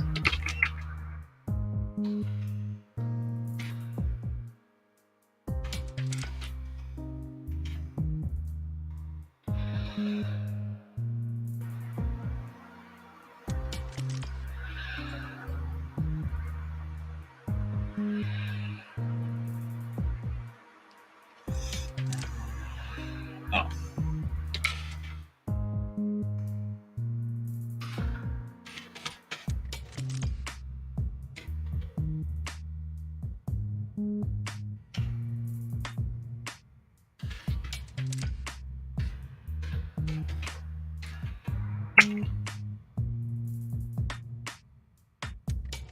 Go. And my IP address. Yep. Okay, got my IP address.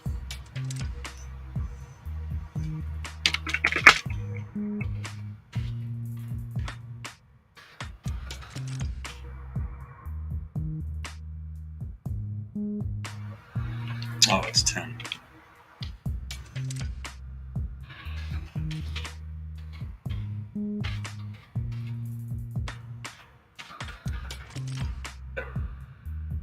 Make sure.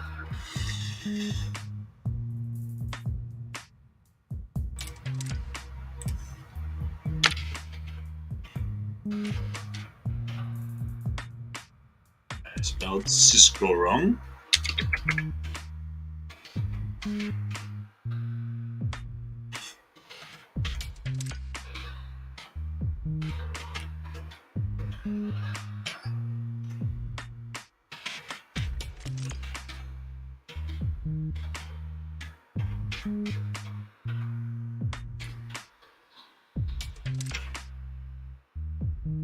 It's good.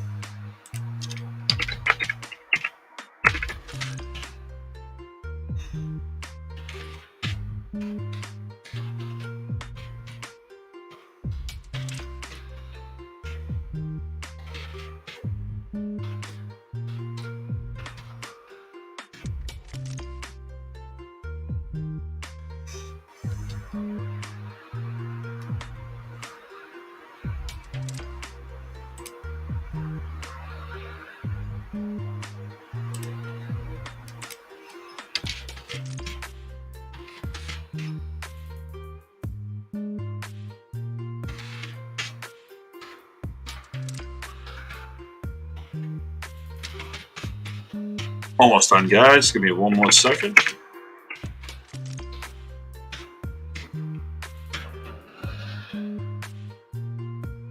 Good.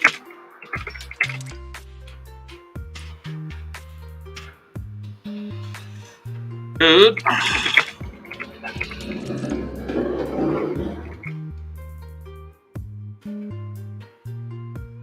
And I can ping the other computers. Very good.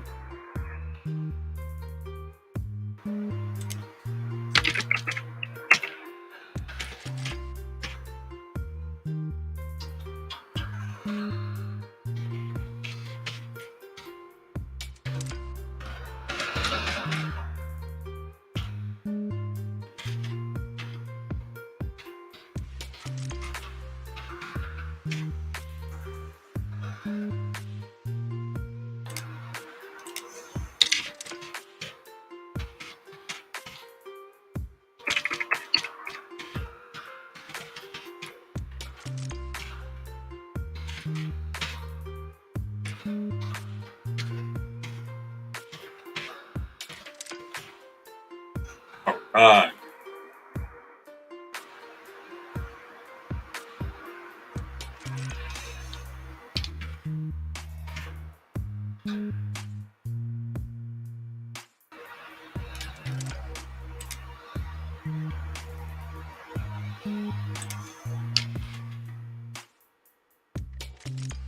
Whatever.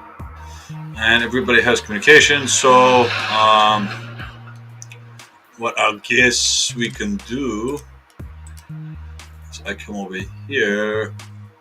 Actually, come over to this one, and I can capture some packets.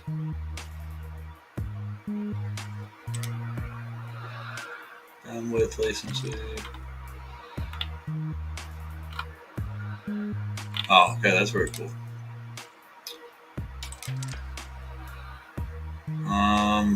Yeah, 50 packets should be enough.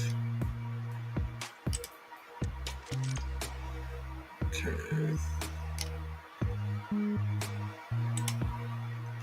And if I come over here and if I ping 192.168.20.3,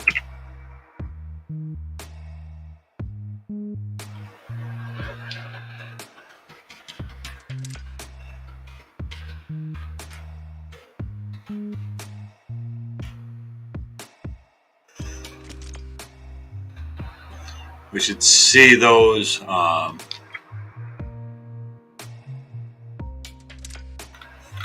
take a look at these packets.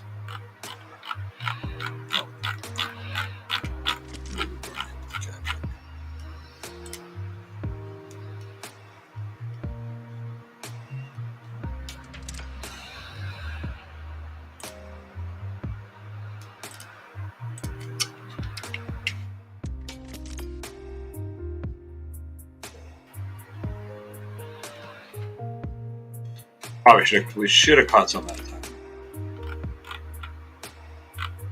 There we go. And there's the return back there. Okay, where is the first ICPM message?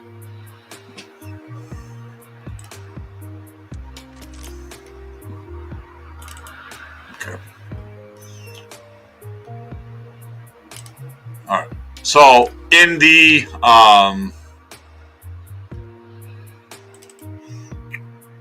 just drop myself. Actually, no.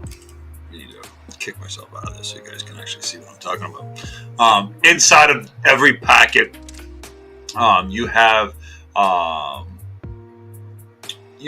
certain fields. Now, inside of each field, you have information. Now, what is a better? Actually, I probably should have pulled up Packet Tracer because it has the protocol. So you have in each packet. So when you're dealing with packets, it's broken into the levels. When you look at a packet, the levels are broken into protocols. So you have physical data, network, transportation, and then application session and all that stuff right here. So obviously we have our physical layer right here. So this is just getting into some of the physical layer, encapsulation type, Ethernet, arrival, just get some of the basic information, protocol in frame, Ethernet VLAN, Ethernet type, ICMP data. And then it gets into the layer 2 information here, and that gets into the MAC address. So we have destination, all right, the address, and the switch. It's probably ARP has already pretty much created its list on the switch already, I'm guessing. And so it's already got all that good information. That's why we didn't see. Well, we do have some ARP. We actually do have some ARP requests here. We actually do have some ARP requests there. So we can take a look at those ARP requests too. And then obviously this is getting into the trunk, the encapsulation, because we did have encapsulation on that packet. So it gets into 802.1q. With some of the VLANs information here, ID 10. So it gave you that where it came from. So that ID is the VLAN 10. All right. So this is a lot of information that you can just capture off of when you capture packets. Then if we get into the that's the encapsulation there, and then this is the IP protocol, and it's using IP protocol 4, version 4. Then you have source and destination. Source we had this guy over here, and the destination. The destination would be for this particular, because of where we captured it. It's actually going to, the destination would be the outgoing interface of that router. So it's the outgoing interface, which in this is that virtual interface that we created on that router right there. All right. And then it gets into some of the other information here inside of the protocol. And then obviously the application, it's using ICMP. So we have Internet Control Message, ICMP, and that's what it's using for the ping there. And then echo ping requests, identifiers, and checksums and stuff like that. So we have a good status. And then if we get it on the back run,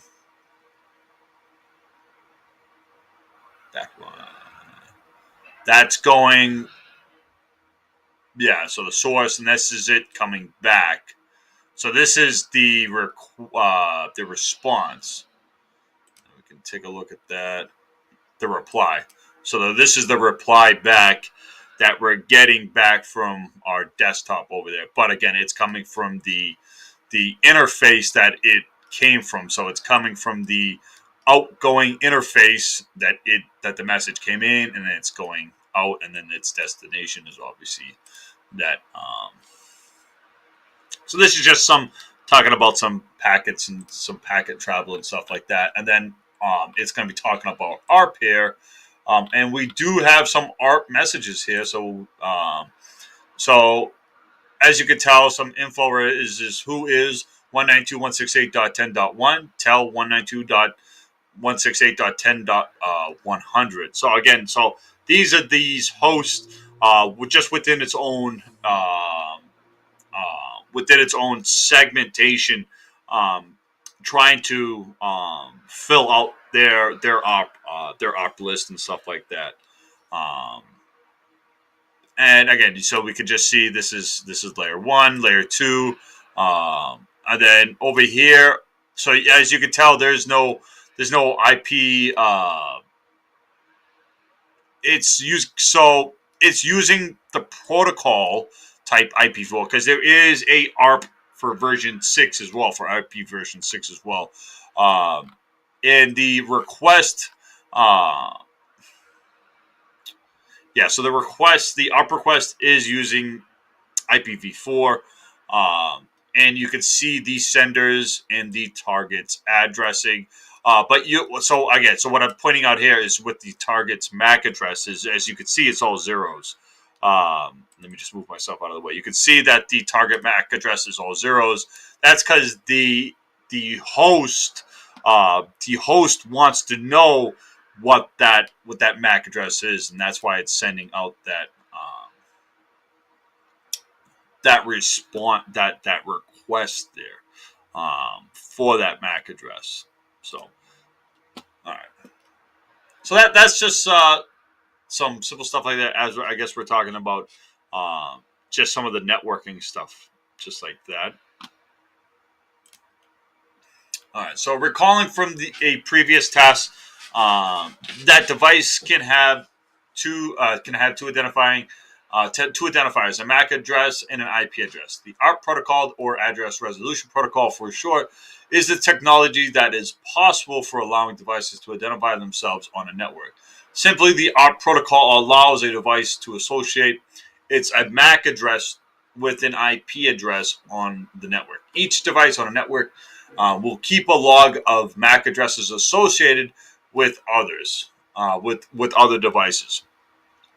When devices wish to communicate with others, they will send a broadcast, and that's what we saw here. So this is this is a broadcast message that's just being shot out there because it doesn't know the exact MAC address. Okay, so it's going to send it to everybody on its local segment. It's going to say who is whoever. So in this case, it was who is 192.168.10.1. So it's going to send that to everybody, and then when 192.168.10.1 gets it, it responds back to saying, I am 192.168.10.1, and this is my MAC address.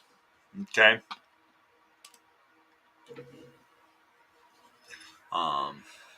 Where the heck did I put my phone? I didn't even know. All right. When the device wishes to communicate and broadcast an entire network for the specific job, devices can use ARP protocol to define the MAC address and therefore the physical identifier of the device. Okay, for communication. How does ARP work? Each device within a network has a ledger to store information on which is called a cache. In the context of the ARP protocol, this cache stores the identifiers of the devices on the network. In order to map out these identifiers together, IP addresses and MAC addresses, the ARP protocol sends two types of messages: ARP request and ARP replies. When the ARP request is sent, a message is broadcasted is broadcast to every other device found on the network by the device, asking whether or not the device MAC address matches the requested IP address.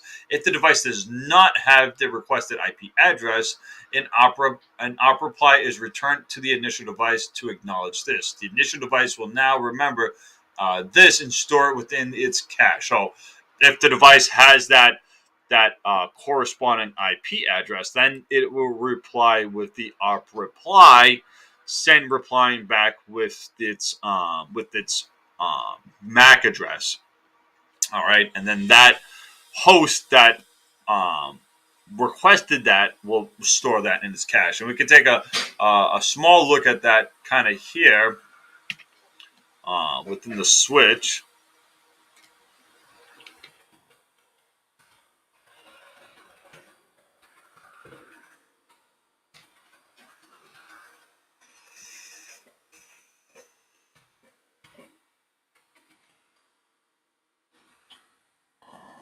Show our I think it's table.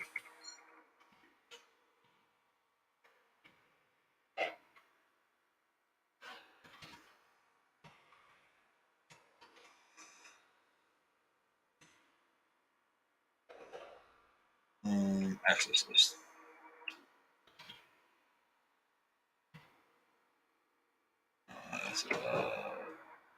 Summary.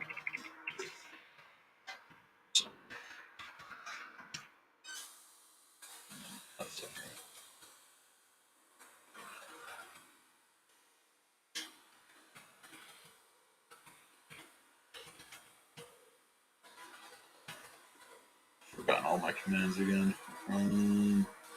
Detail. There we go. Oh, that's not it.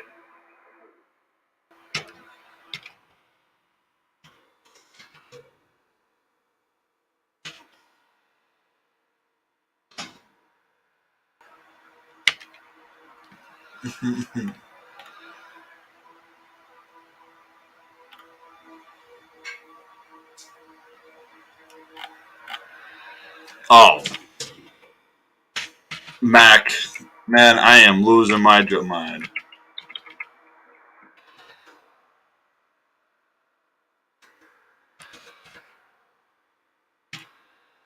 I am losing my mind. Mac just jail. Oh, wait, I want the cache. That's probably why. So, cache is there. What's up, buddy? What number do I put my noodles on? Your noodles? Yeah, I'm gonna have noodles. I gotta heat up water. Can I have some noodles? All right, give me 1 second. Let me make sure my son doesn't light the house on fire with his noodles. You need some water?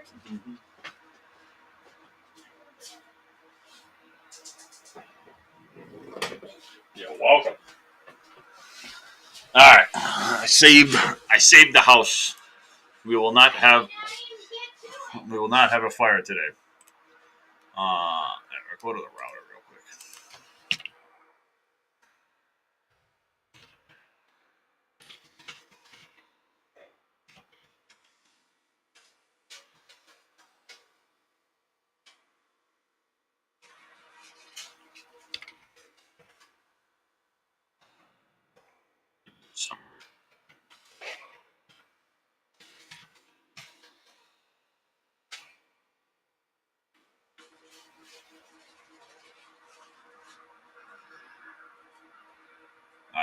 All right. So on the router, it was giving us a little bit more of a better look at like an ARP cache. So we have an ARP entry. ARP entry. We'll do one that's not on this.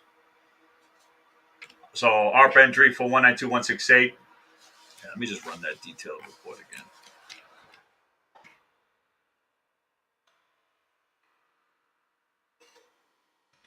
Pretty sure it's probably got everything on.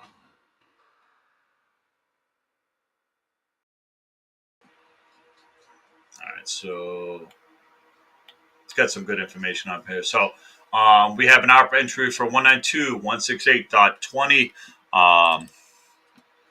.20.100. Link table dynamic via, and then it gives you the interface. So on our virtual interface gigabit 0.0.20, in cap type. All right, hardware address, and then it gives us some information about the refresh rate on it, on that entry.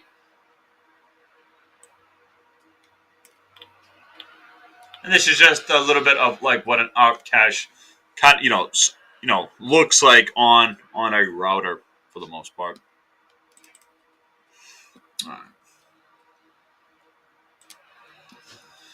All right.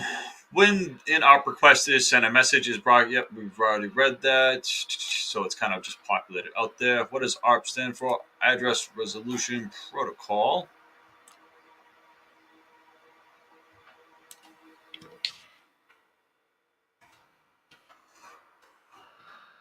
Okay, what category of ARP packets asks for a device whether or not it is or not specific address? What request?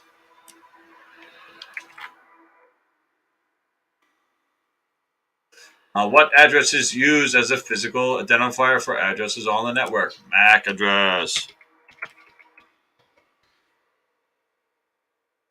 What address is used as a logical identifier for a device on the network? IP address. Okay. A little bit of DHCP, and in this lab we did do a little bit of we set up DHCP within this router here. So we do a show run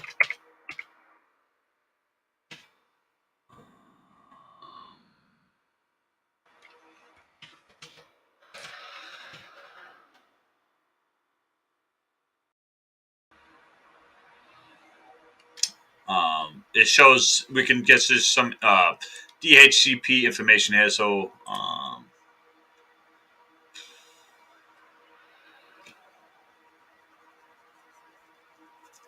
this doesn't show in the network.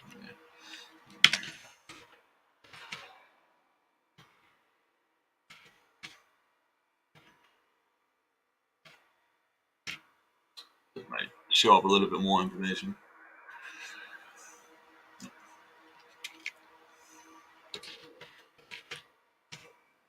Up the whole configuration then. So, So we set up DHCP on our router. Again, to handle our two networks. So we have network 1, network 2, or sales and production. Like I have it broken off here on the switch here. And what DHCP does is it answers requests, and it pretty much. We're gonna read what it says about DHCP, but what it does is it's always looking to answer requests to lease out new addresses and stuff like that, to make sure that the address range is correct, the subnet range is correct, that the hosts are getting the right default gateway information and stuff like that. DHCP serves a very, very important role in in majority of networks that exist today. IP addresses can be assigned either manually or by entering them physically into a device, or automatically, and most commonly by using DHCP. DHCP stands for Dynamic Host Configuration Protocol Server. Okay, all right, because it's serving up something. It's a server. Okay.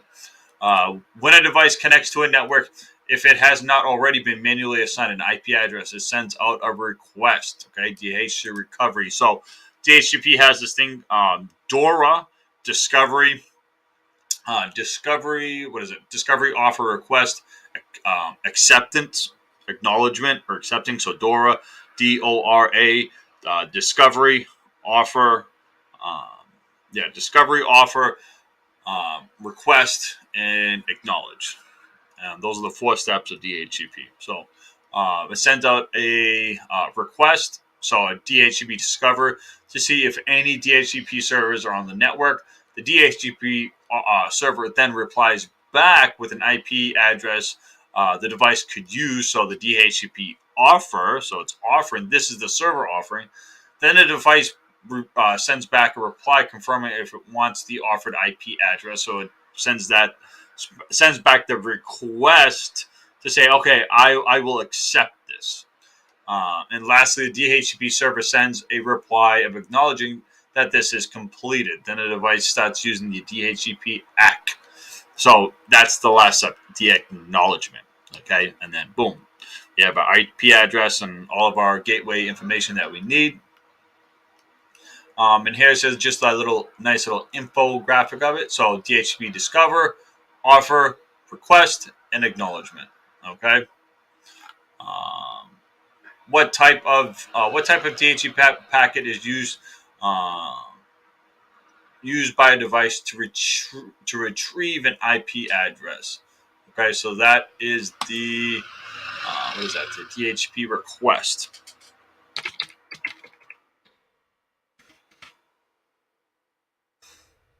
No. Eric. Man, I'm awful.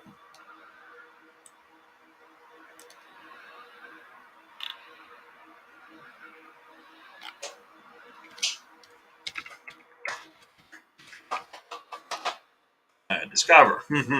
Hey, buddy. What's up? What's up? I got 4 million people in my stream right now. 4 million people. Where's this?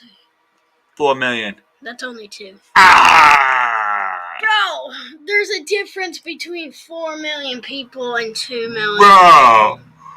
There's a difference. Why are you all wet? Because I washed a bowl. Oh, holy guacamole, what did you do? You spilled something everywhere. Yeah, I spilled a little bit of water on it. What type of DHCP packet does a device send once it has been offered? So that's the request. Okay. All right, enough clapping, psycho. It's loud. Finally, what is the last DHCP packet that is sent to a device from the DHCP server? So that's the DHCP pack.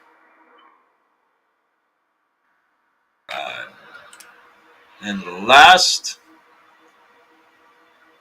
continue learning by joining the OSI model room. What is the OSI model room?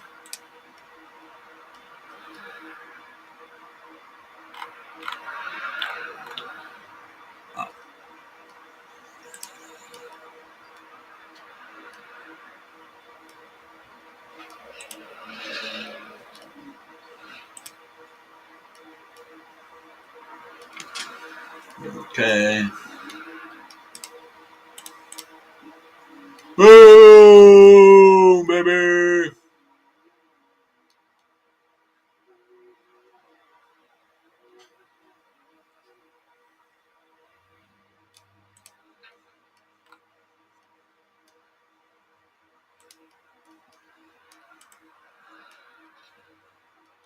Okay, so we completed that. Very good, very good.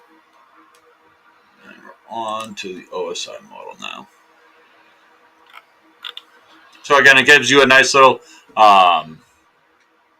YouTube video on each of their networks. And let's just see. Ooh, it's got a nice little one.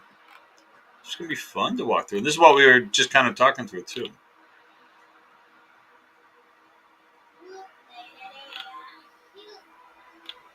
All right, I'm just gonna run to a boys' room real quick. I will be right back. We are gonna continue streaming all the way through the next hour, and maybe through to the next hour for a nice long stream today, guys. Okay, so make sure you guys stay tuned. Make sure you like, share, and subscribe to this awesomeness content maker, me, the Joe. All right, give me 1 second. Let me just pull up. Hold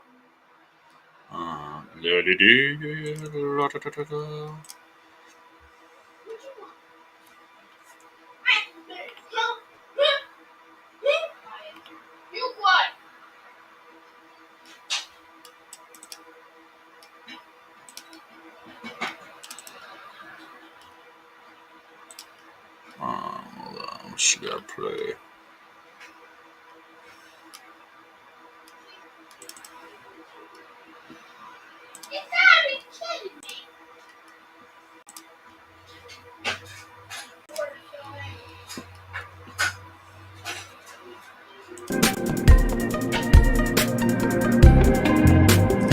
Alright, like I said, I'll be right back, everybody. Here we go, guys. Today is the big day. Today is the dream machine build, guys.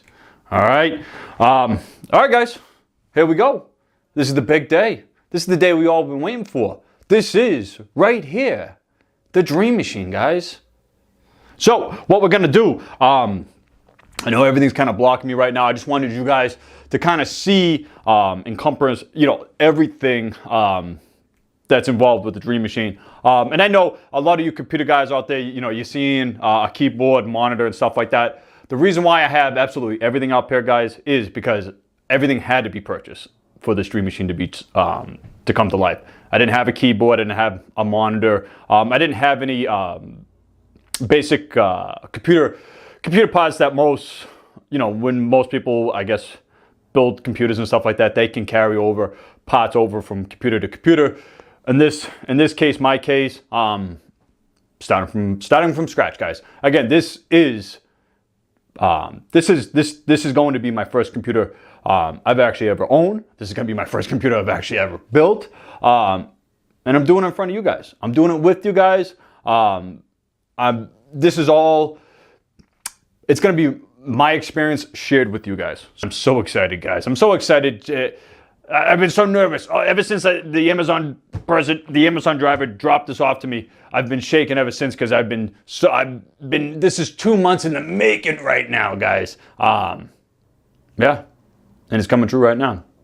All dreams have to start somewhere, guys, and this is where mine's gonna start. All right. So, without further ado, we're gonna start cracking into all this, guys. This is a special episode right here because, again, this is what it's all about, guys, today. The dream machine in front of you guys. All right. So I'm gonna drop this right down right now, guys. So there we go. Drop this right down here. There's the monitor, guys. We're gonna drop that monitor right down there, get it out of the way. All right, we'll move. Where are we gonna go from here? All right, so we got, yeah, it's great, good looking box. Whatever. This is our 2 terabyte Seagate Barracuda mechanical drive. Okay, this right here, the Seagate 2 terabyte. This was only $51 off of Amazon, guys. Pretty cheap, not bad. Then we got the Kingston SSD 240 gig. This was super cheap, guys. This was only $39 off of Amazon. Pretty, decent buy. We got the Nakatura 1700. This is a nice quiet fan. I end up getting an additional fan for this. I just don't want to end up hurting any of these big expensive part right here. And let me just move this out of the way so we can kind of see what we got going on right here. So this is the MSI 1660 Super, and I end up scoring this. This was $282 off of Best Buy. It's not bad. Not a bad price for a 1660 Super here. We settled on the 450. From what at least I can tell from now, from my inexperience, it should be enough to get me up and running. So that's why we settled on the 450. Go. The AMD Ryzen 5 1600 AF. Yeah, it was only $85 at the time of purchase, guys. Really not bad at all. So last but not least, we got the MSI B450 Tomahawk full ATX motherboard. Couldn't get the Max, guys. I got this off of Amazon, and I got this for, I think it was like $114. Yeah, Yeah, $115 off of Amazon. So all in all, if you take out the Windows, so if you say we don't include the software and we just include all of the hardware for this computer build all together, and that's keyboard, monitor, and everything else minus the actual Windows Pro software, this complete build was $925, guys. Alrighty, everybody, I'm back. Okay.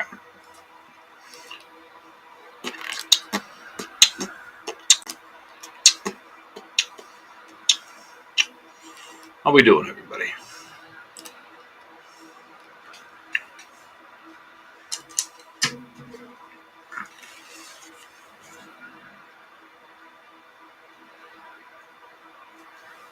Did I lose my music?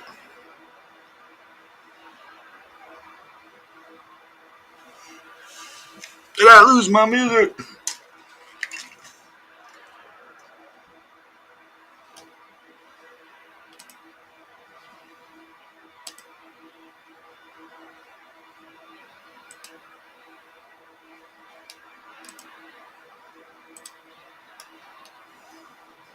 I did.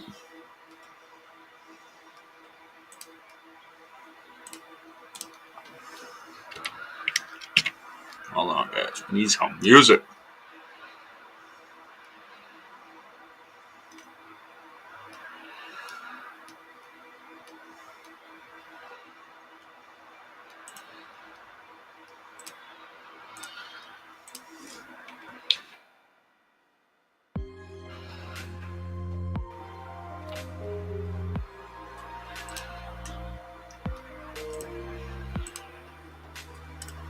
There we go. Music. I knew I felt as though I lost it.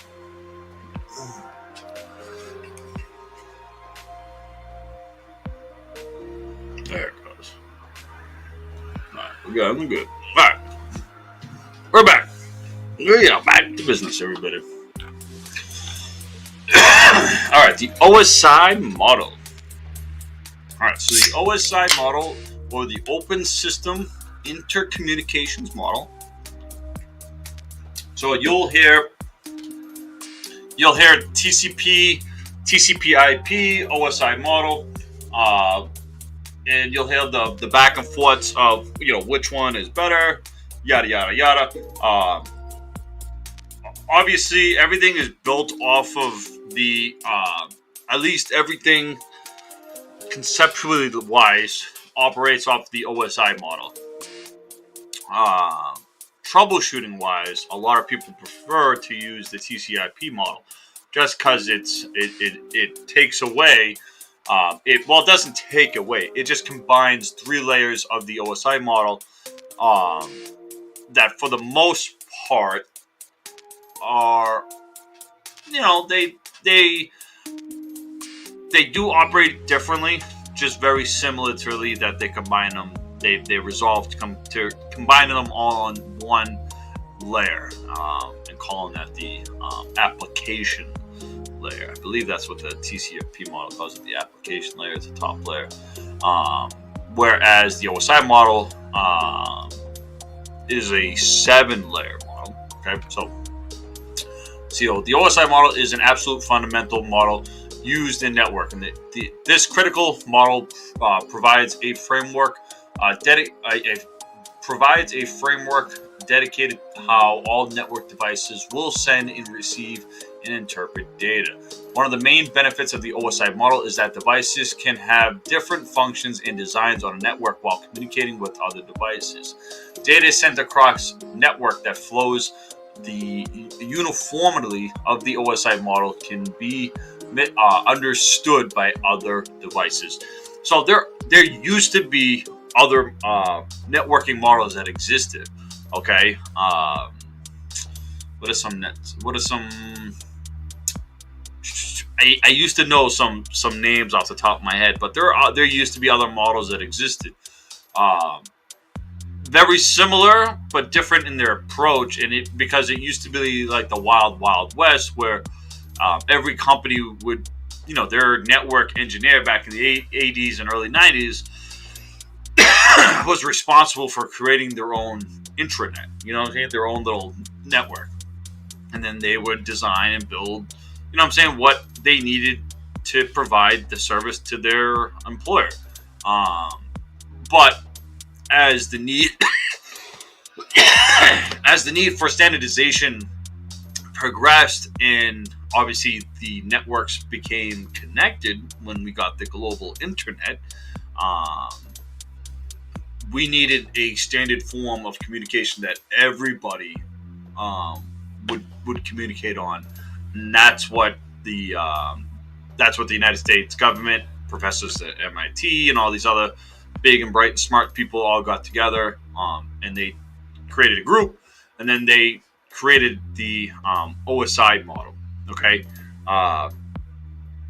now there again, so there was the OSI model, and then again, so that model is still the standard, and then you have the TCP/IP model, which then just squeezed in there with their own little committee, and then they created that one. I don't want to confuse everything. So at every layer that the data travels through, specific purposes take place, and pieces of information are added to this data, which is what we'll come to discuss in the upcoming tasks with this room.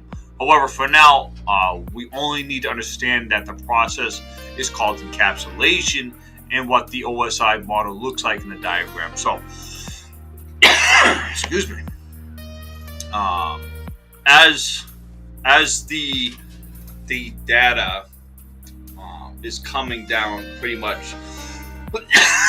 Excuse me. Sorry. As the data is coming down, this little, yeah, I'm gonna call it little. Our little OSI model here, it's being encapsulated at each step of the way here, okay, inside of headers, inside of trailers, sometimes headers and trailers, okay, and then when that gets de-encapsulated, that's where the data, where the packet goes to the host, and it gets de-encapsulated at each different layer, giving off the specific layer that it needs. You know what I'm saying? Obviously, when something gets de-encapsulated, if it doesn't meet certain criteria, like if it doesn't meet criteria at the network level, then the packet won't go any further up. All right, the OSI model, okay?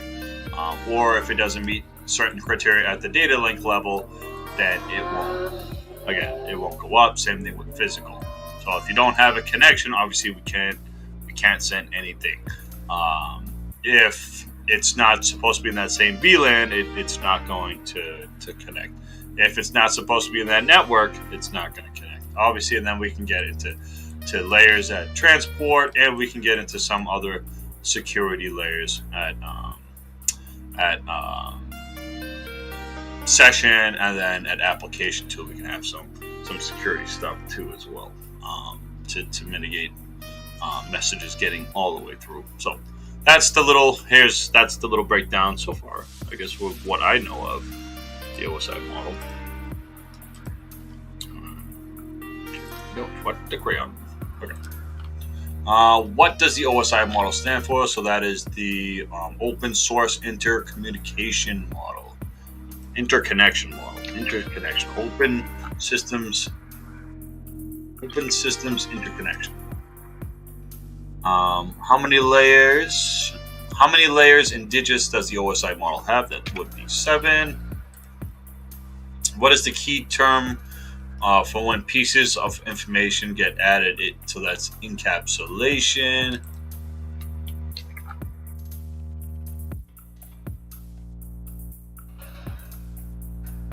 Now we're going to go through each layer individually here.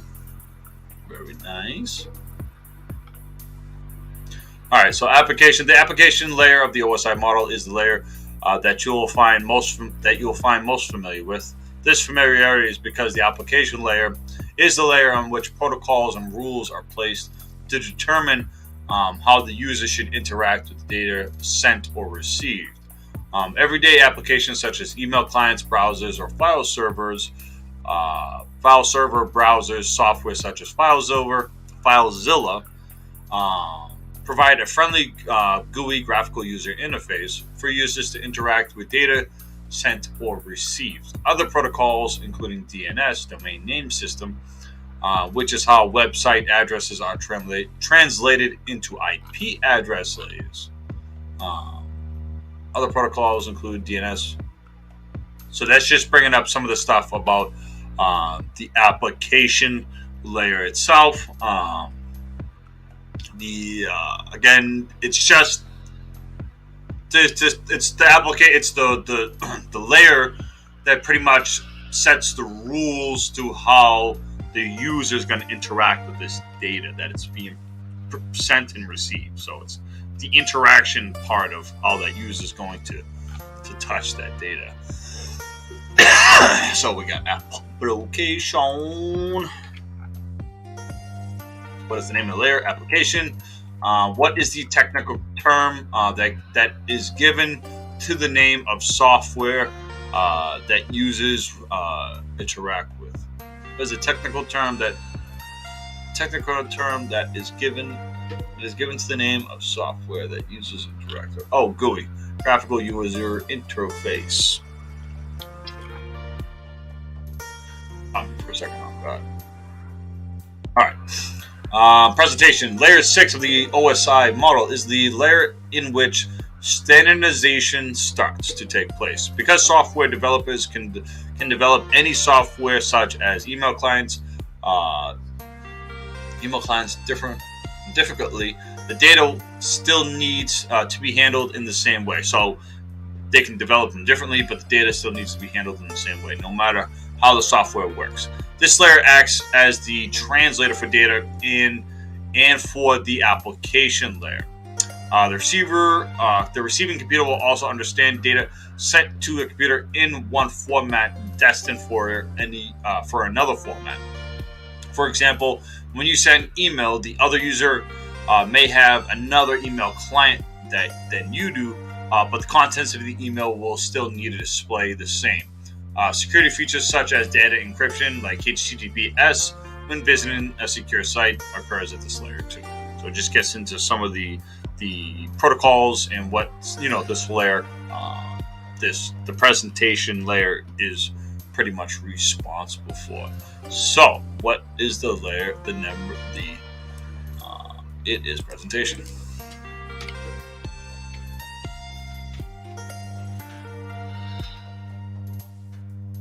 What is the main purpose of this layer? So it's standardizations.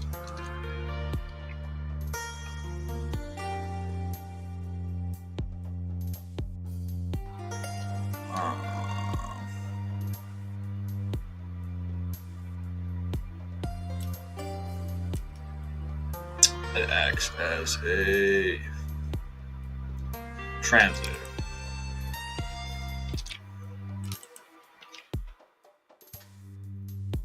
Okay.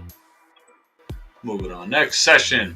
Once the data has been correctly translated or formatted from the presentation layer, layer 6, the session layer, layer 5, will begin to create a connection to another computer that the data is destined for. When a connection is established, a session is created. Okay. Once the data is correctly translated or formatted from the presentation layer, the session layer will begin to create a connection to the other computer that is destined for. When a connection is established, a session is created with the connection active. So is the session. While the session is, so is the session. The session layer, layer 5, synchronizes the two computers, to ensure that they are on the same page before data is sent and received. Once these checks are in place, the session layer will begin to divide up the data sent into smaller chunks of data and begin excuse me man and begin to send these chunks packets one at a time. divided up is beneficial because if the connection is lost, only the chunks that weren't yet sent will have to be sent, not the entire piece of the data. It has a think of it as a loading or a save video game. So it's what is it? So it's like the session layer is like it's like when you tie off your ship to like the dock. It's like securing that connection once the two computers finally establish. Once they establish that connection, that layer is what keeps them connected. What is so session here? If I could spell. What is the technical term for when a connection is successfully established? So that's connection.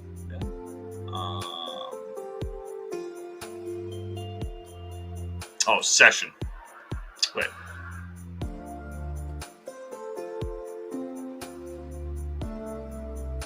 When a connection is successfully established. That's session, isn't it? Session?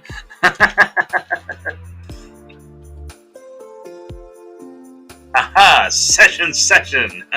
I thought it was just tricking me with that. I was going to say session, but I was like, why would it be session twice? It was session twice. Okay. What is the technical term for small chunks of data? Bit, right? Small chunks of data, or is there another name for this? What did we just read? So, divvy it up into small chunks of data being sent. These chunks, packets. That's what I want to say. All right. Transportation. So the transport layer, we're getting down to the fourth layer. Layer 4 of the OSI model plays a vital part in transmitting data across the network and can be a little bit difficult to grasp. When data is sent between devices, it follows one or two protocols that are decided based upon several factors. So you have TCP and UDP. So it's going to explain them real quick. I'll just give you my quick synopsis of TCP. So TCP would be, say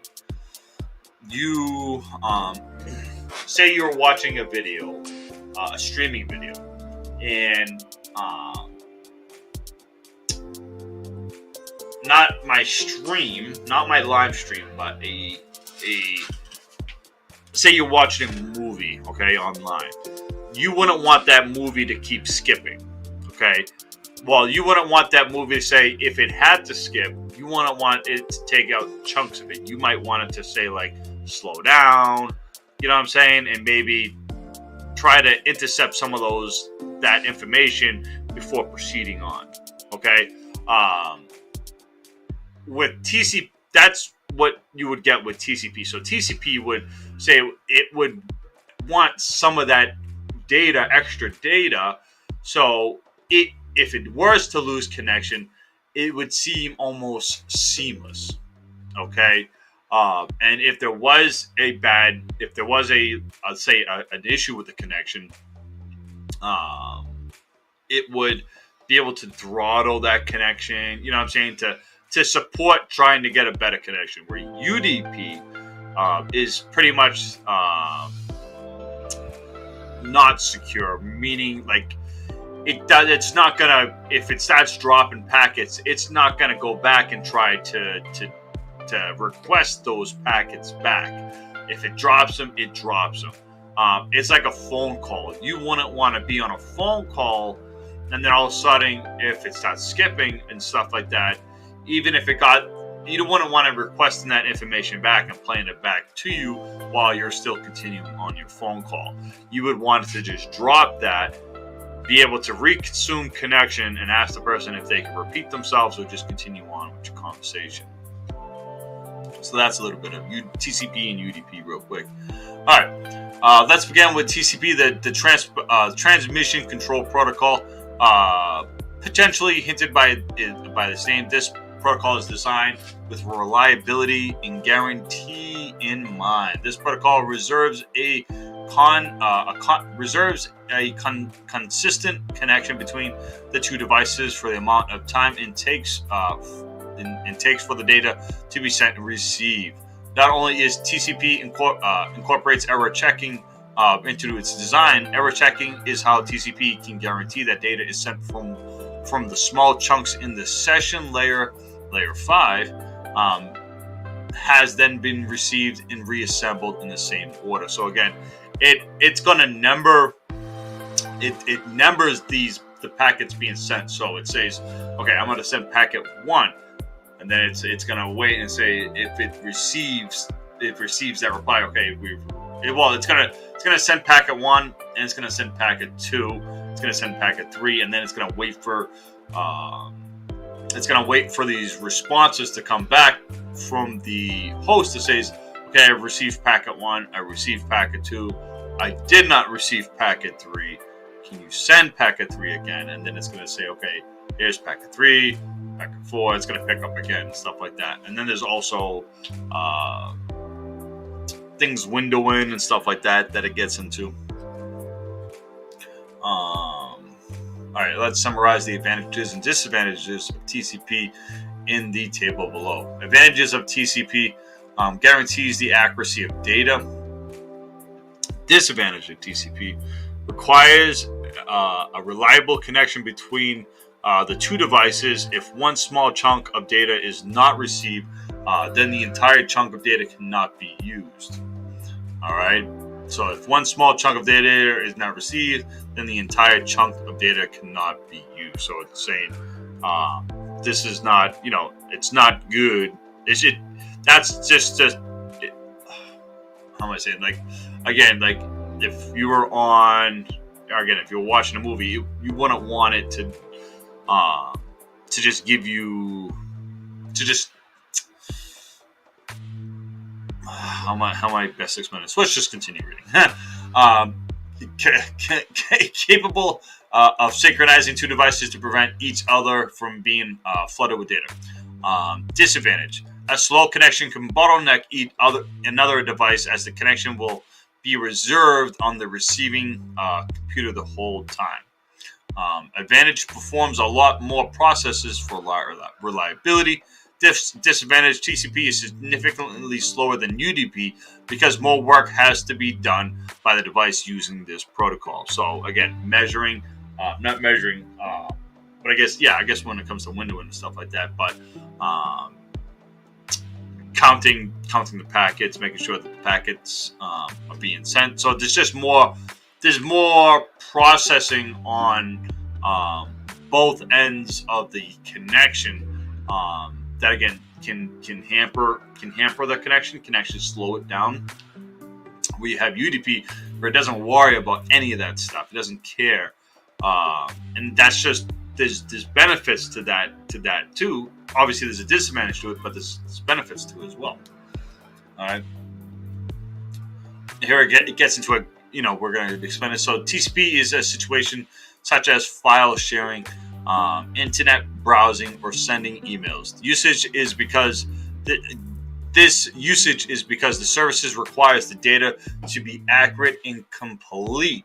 No good of having half the file. So exactly what we're talking about.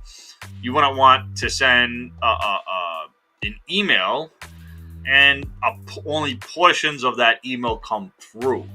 That could corrupt your email. That could totally make your email less than what it was. Could even make it seem like it said something different in some way. In the diagram below, we can see how a picture of a dog is broken down into small pieces of data known as packets from the web server, where the computer reconstructs the picture of the dog in the correct order. So it's just very basic.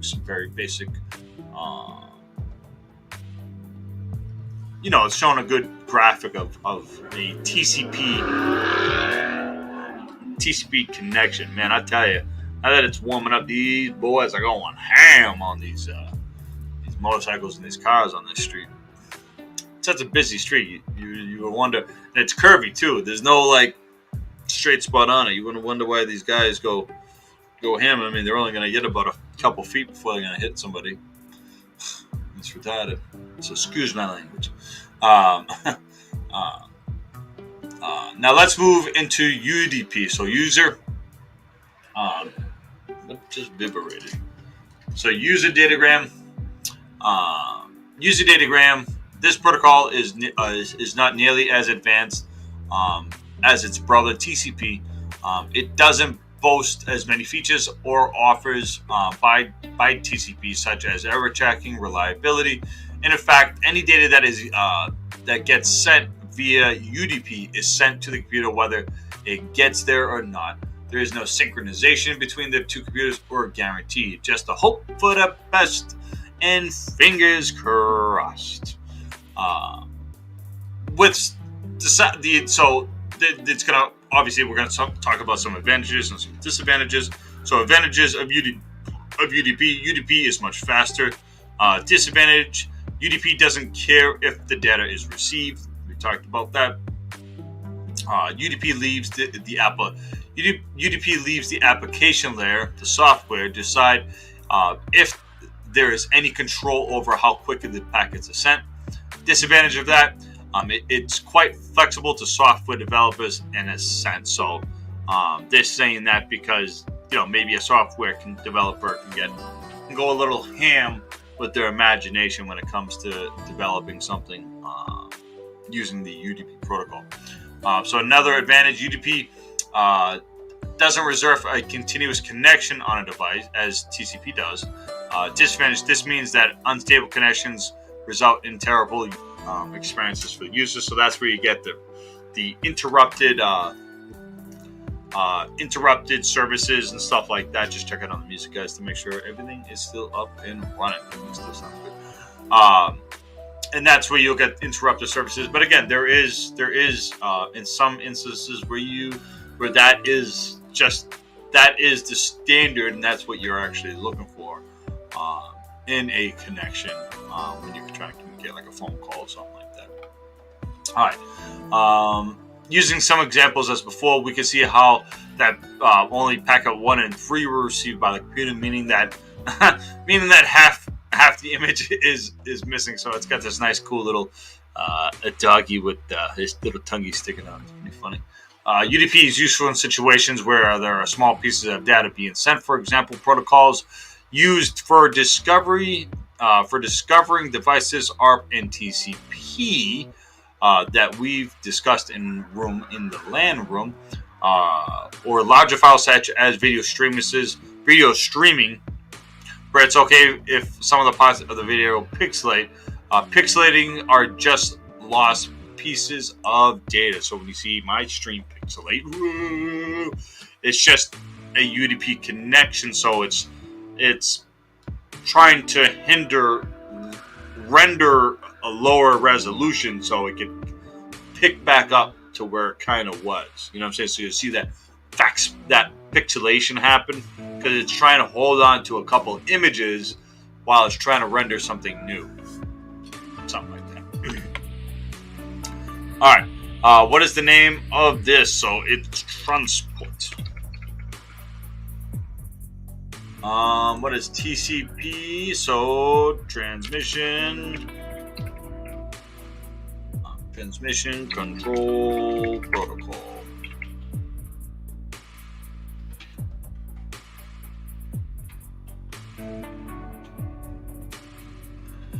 UDP user data RAM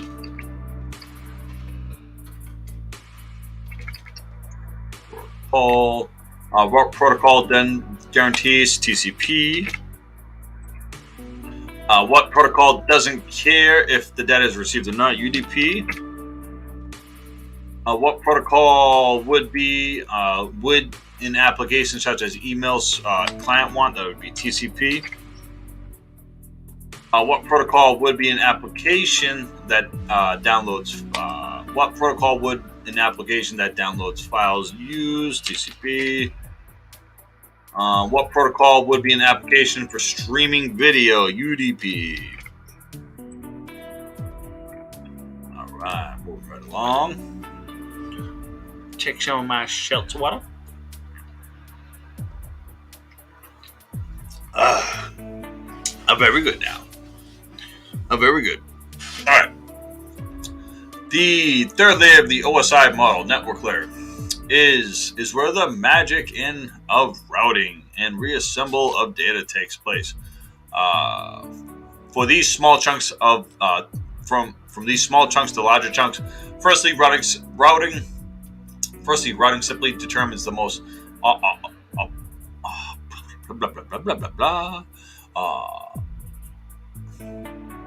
most best path. I can't talk right now. In which these chunks should be sent.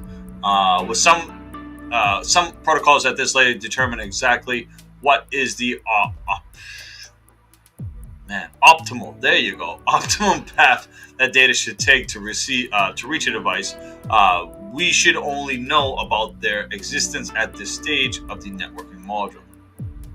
Briefly, these protocols, including the so these protocols, it starts talking about the OSPF, Open Shortest Path, and RIP, Routing Information Protocol.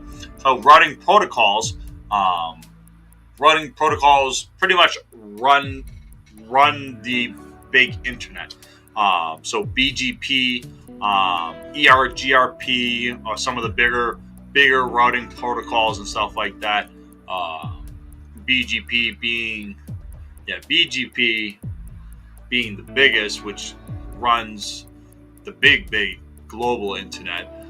There's an internal BGP, but it doesn't get really used as much. IRGRP. There's an internal and then there's an external version of that. OSPF is an internal. There is an external version of OSPF, but internal OSPF is something I'm familiar with. I've tried to become very familiar with how to use OSPF. OSPF, Open Shortest Path First, just like its name represents itself, is a link, not a distance vector, but it's a link vector routing protocol. I hope I'm using that word right. Where it just does the calculations off of how to get to places the fastest. And that calculation has to do with it. Actually can calculate the speed of the links, and I think it can even calculate the speed of the wires and stuff like that it goes over to. So then you can figure how to get to a certain network as fast as possible. You know what I'm saying? Or you can do other stuff with it too. So you could take certain paths if you want to avoid certain other paths. These factors, the factors that decide what routes taken decide the fall. So, what path is the shortest, i.e., has the least amount of devices the packet needs to travel across? What path is the most reliable? Have packets been lost on this path before? What path has the fastest physical connection? Is one of the paths using copper connection slower or fiber considerably faster? At this layer, everything is dealt with via the IP address, such as 192.168.1.100. Devices such as routers capable of delivering packets using IP addresses are known as Layer 3 devices because they are capable of working at the third layer of the OSI model. All right, and that's why switches are known as Layer 2 devices. All right. What is the name? So this is the network layer. Will packets take the most optional? I can't talk right now. The best routing across the network. Will the packets? They'll try to, right? What does the acronym OSPF stand for? Open Shortest Path First.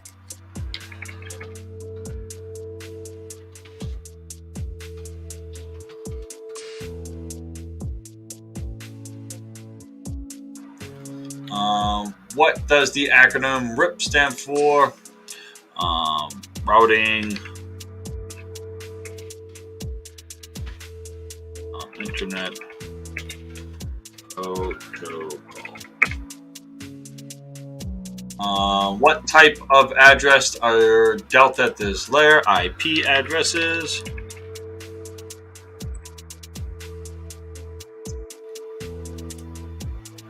Oh, I didn't get that one right. Routing information protocol.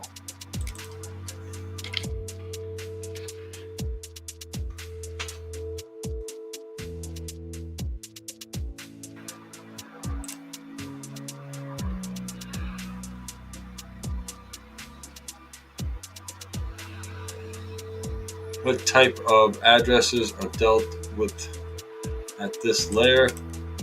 IP addresses. Want me to add the ES at the end of it? Make it happy?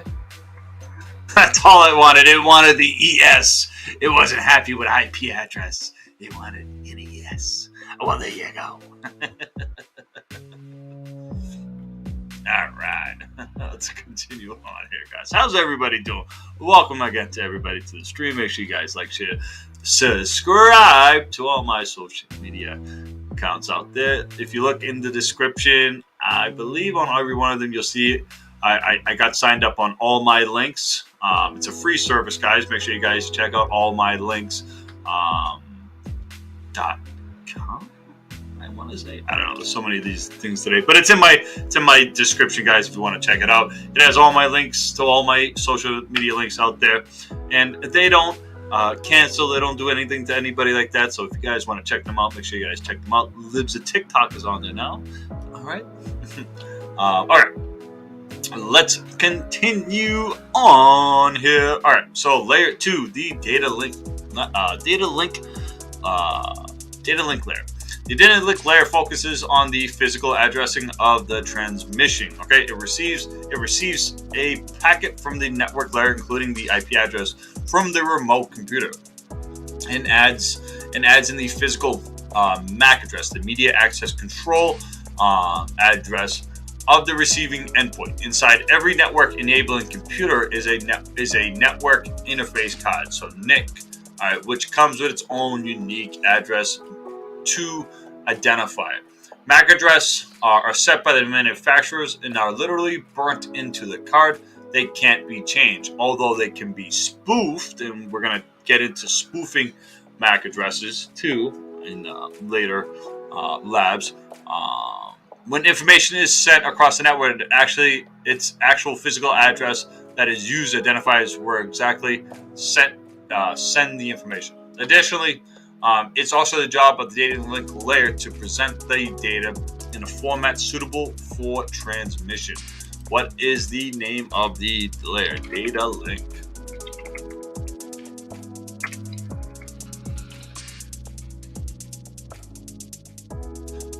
What is the name of the piece of hardware? That is the network interface card.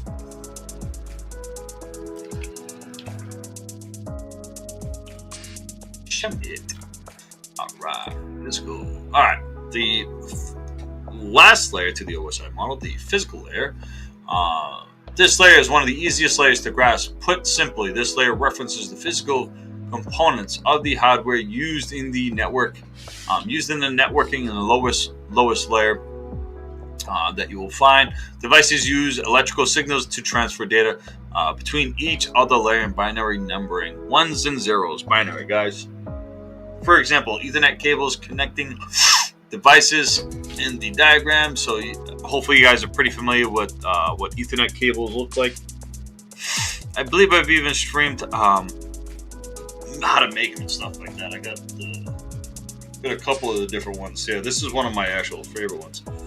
So I'll get dusty now. Is this Klein one here? You don't have to get a Klein one, but this one here is probably one of the best ones. I got this one too. This is just a different version of an Ethernet, of how to make Ethernet cords. This one right here is the ratcheting type, and it does it all inside of the thingy here. So you can cut the cord, and then you put them in here, and you crimp them down, and it has the crimp and all that. This one works really good with the push through ones. This one here, this one only does the non-push throughs. Obviously, you can if you were using push throughs, you would just either push it through and then you're gonna have to worry about shaping them down afterwards, or you just push them to the point of where they almost come out. That's what I've done before when I've just had this on me. But this one works great for when you got the push throughs, because it's got a little razor right there that when you push it through, it cuts off that part of the push through, that part of the Ethernet cables when you're making them and stuff like that. And when you buy push through tabs, I mean, you can get packs of like 50 and stuff like that, like I got here. And then you can go to Home Depot and you can grab, 1,000 feet. I got 1,000 feet of Ethernet cord right there, right next to me. And then you could just practice making Ethernet cord, and it's something, it's fun to do. You know what I'm saying? Because you mess up a couple times. Oh, I got a tester too. I should show. Right here, actually. So I got everything right next to me. So this is a basic Ethernet tester right here. I do have the to my box. I do have the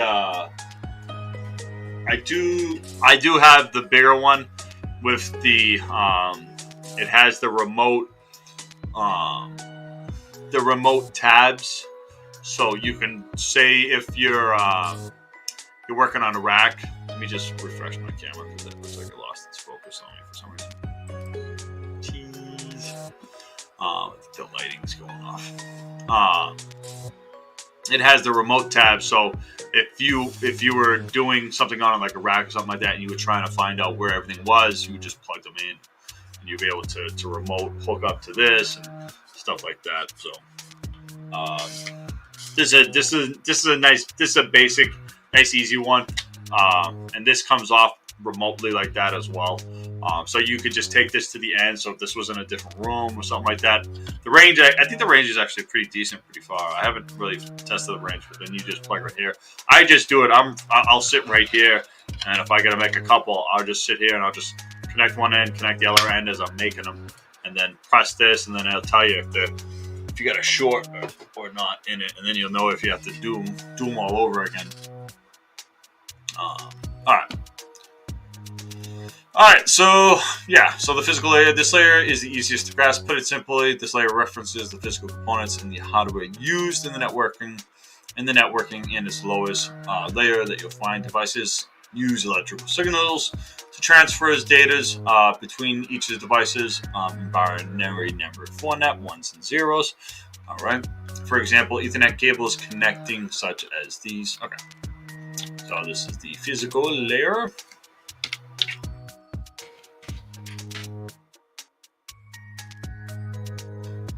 What is the name of the binary?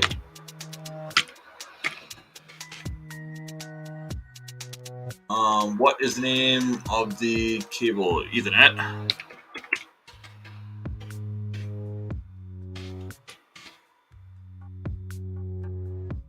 Not earthquake, not earth nut. Spell today, guys. Don't make fun of me.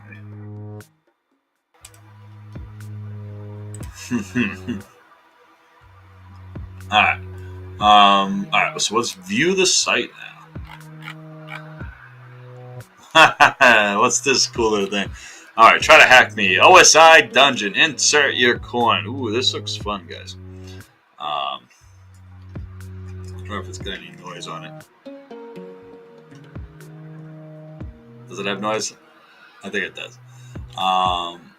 our hacker has been locked in a dungeon. Their only chance of freedom is that by you choosing the correct path based on the OSI model. Use your cursor to play and to move left or right by the space bar to enter the doors. Ooh, let's play, guys.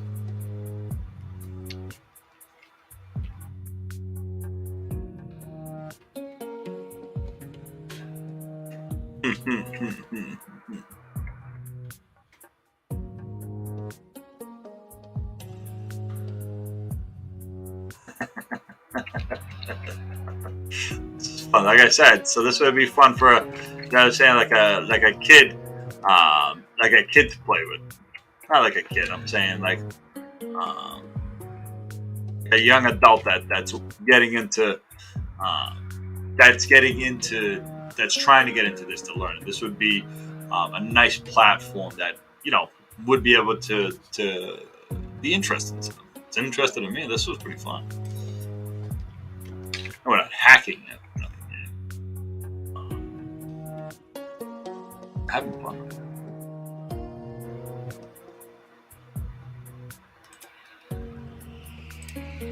Yay! Congratulations! Alright, let's go to the next one.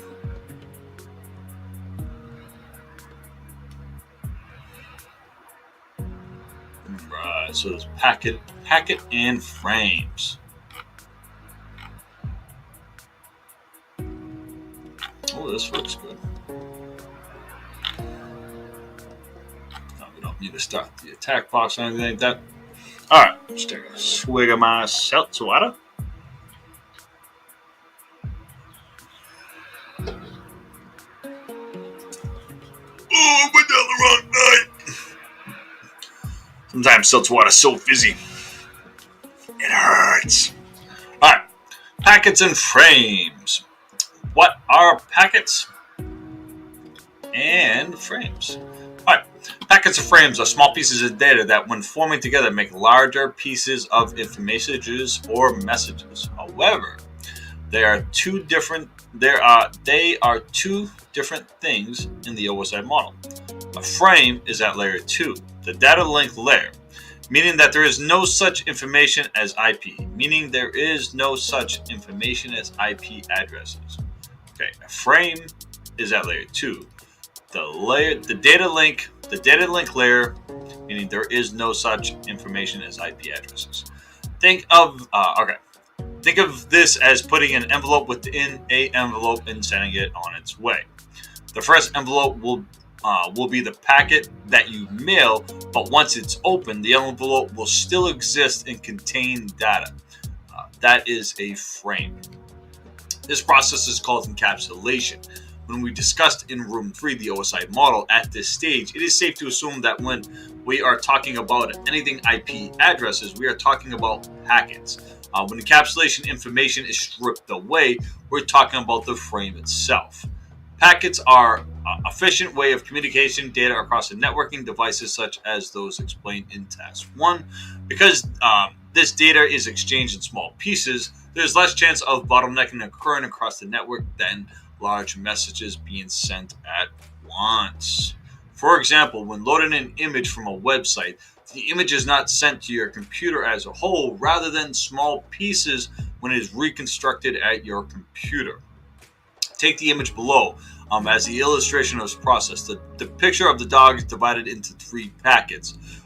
When its reconstruction is when it reaches the computer as its final form. So it's getting into like how things just don't, just don't appear out of blue air on the internet when you connect to a web page. This is it's ones and zeros, it's packets. That information has to come through in bits and pieces. That's how it comes across. That's it. That's all it's explaining. All right. Packets have different structures that are dependent upon the type of packet that are being sent, as well come on to discuss networking.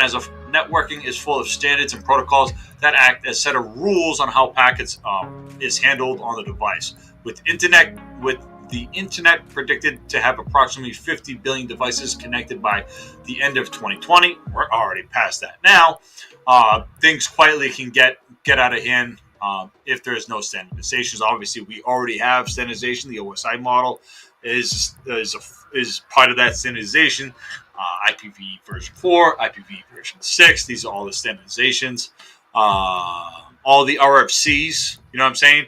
Requests for comments. Those the ISOs.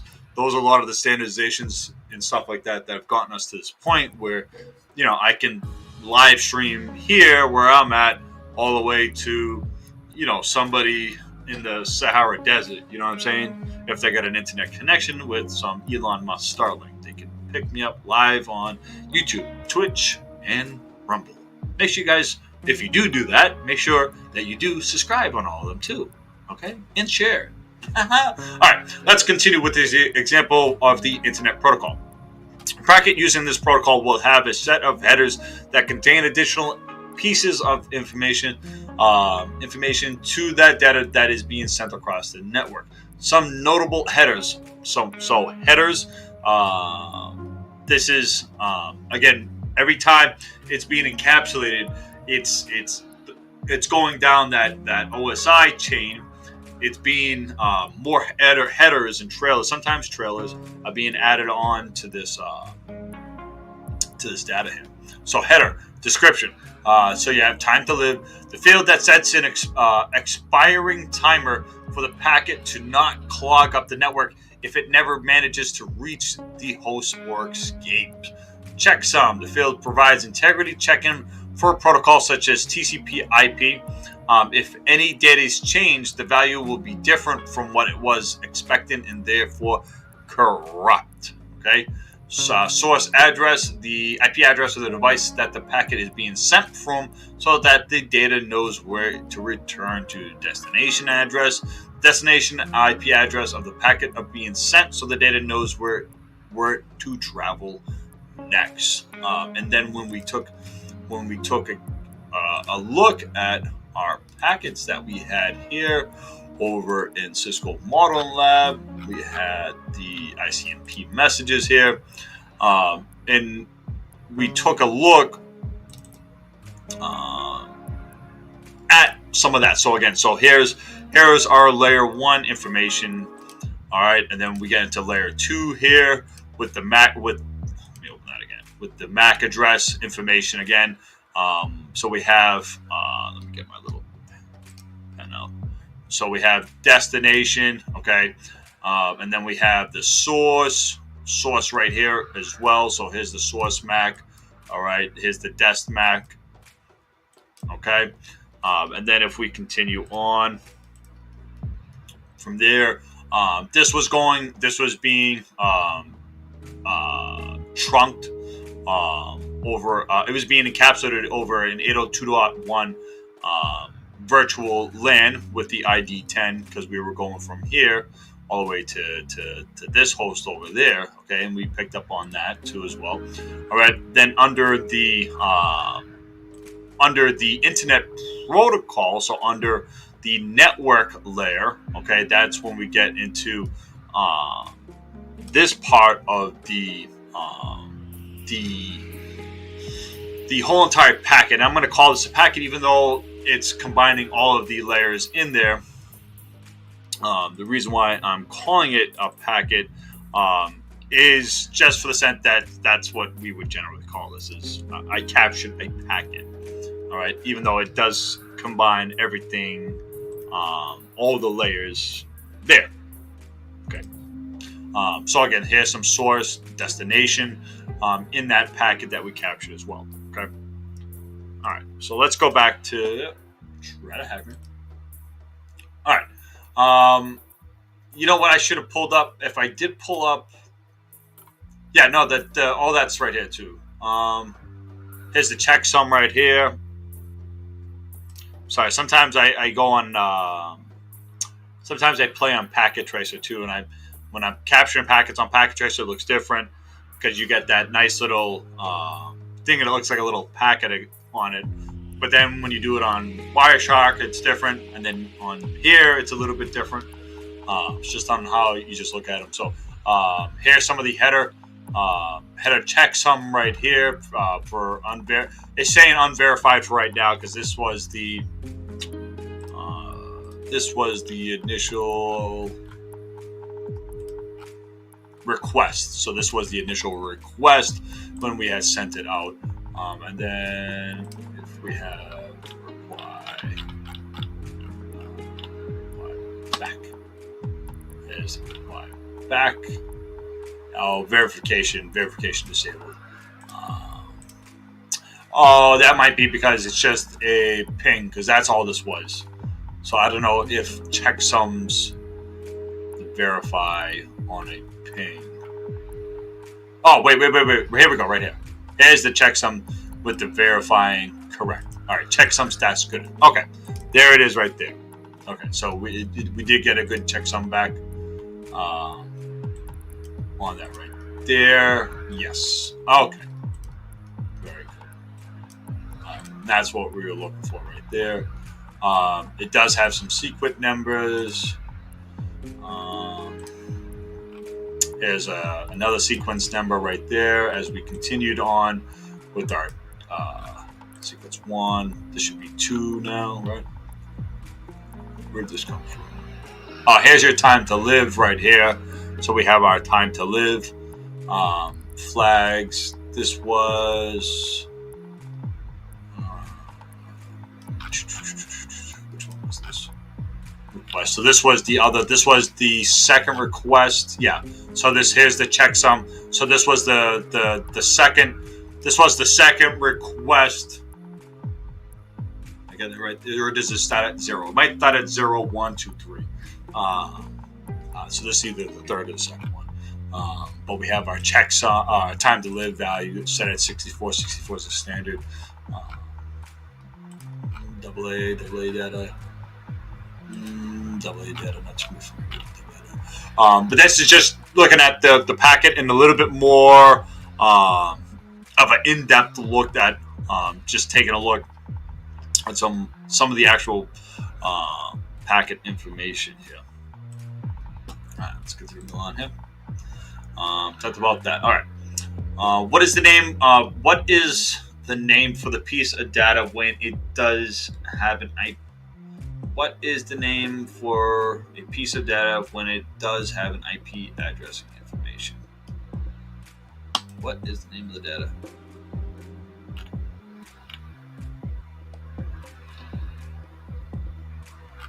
Sometimes, I don't know, wordage catches me off guard sometimes. What is the name of the piece of data?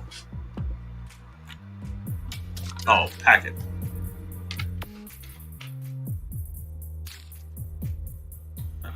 Wordage. What is the name for the piece of data when it does not have an IP address information?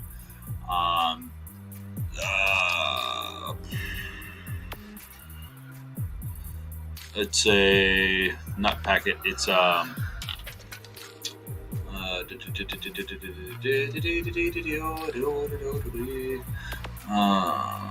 process. Layer 2. Oh, frame. There it is. I don't know why frame couldn't come to my head. It's frame.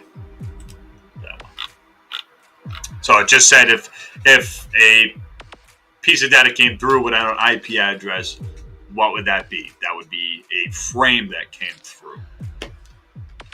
All right. TCP/IP, the three-way handshake. So this is when you establish, when you're establishing communications with another host. Okay. So TCPs, or Transmission Control Protocol for short, is another one of the rules used in network. This protocol is very similar to the OSI model that we have previously discussed in the Room 3 of the module so far. The TCP/IP protocol consists of 4 layers. It is arguably just a summarization of the version.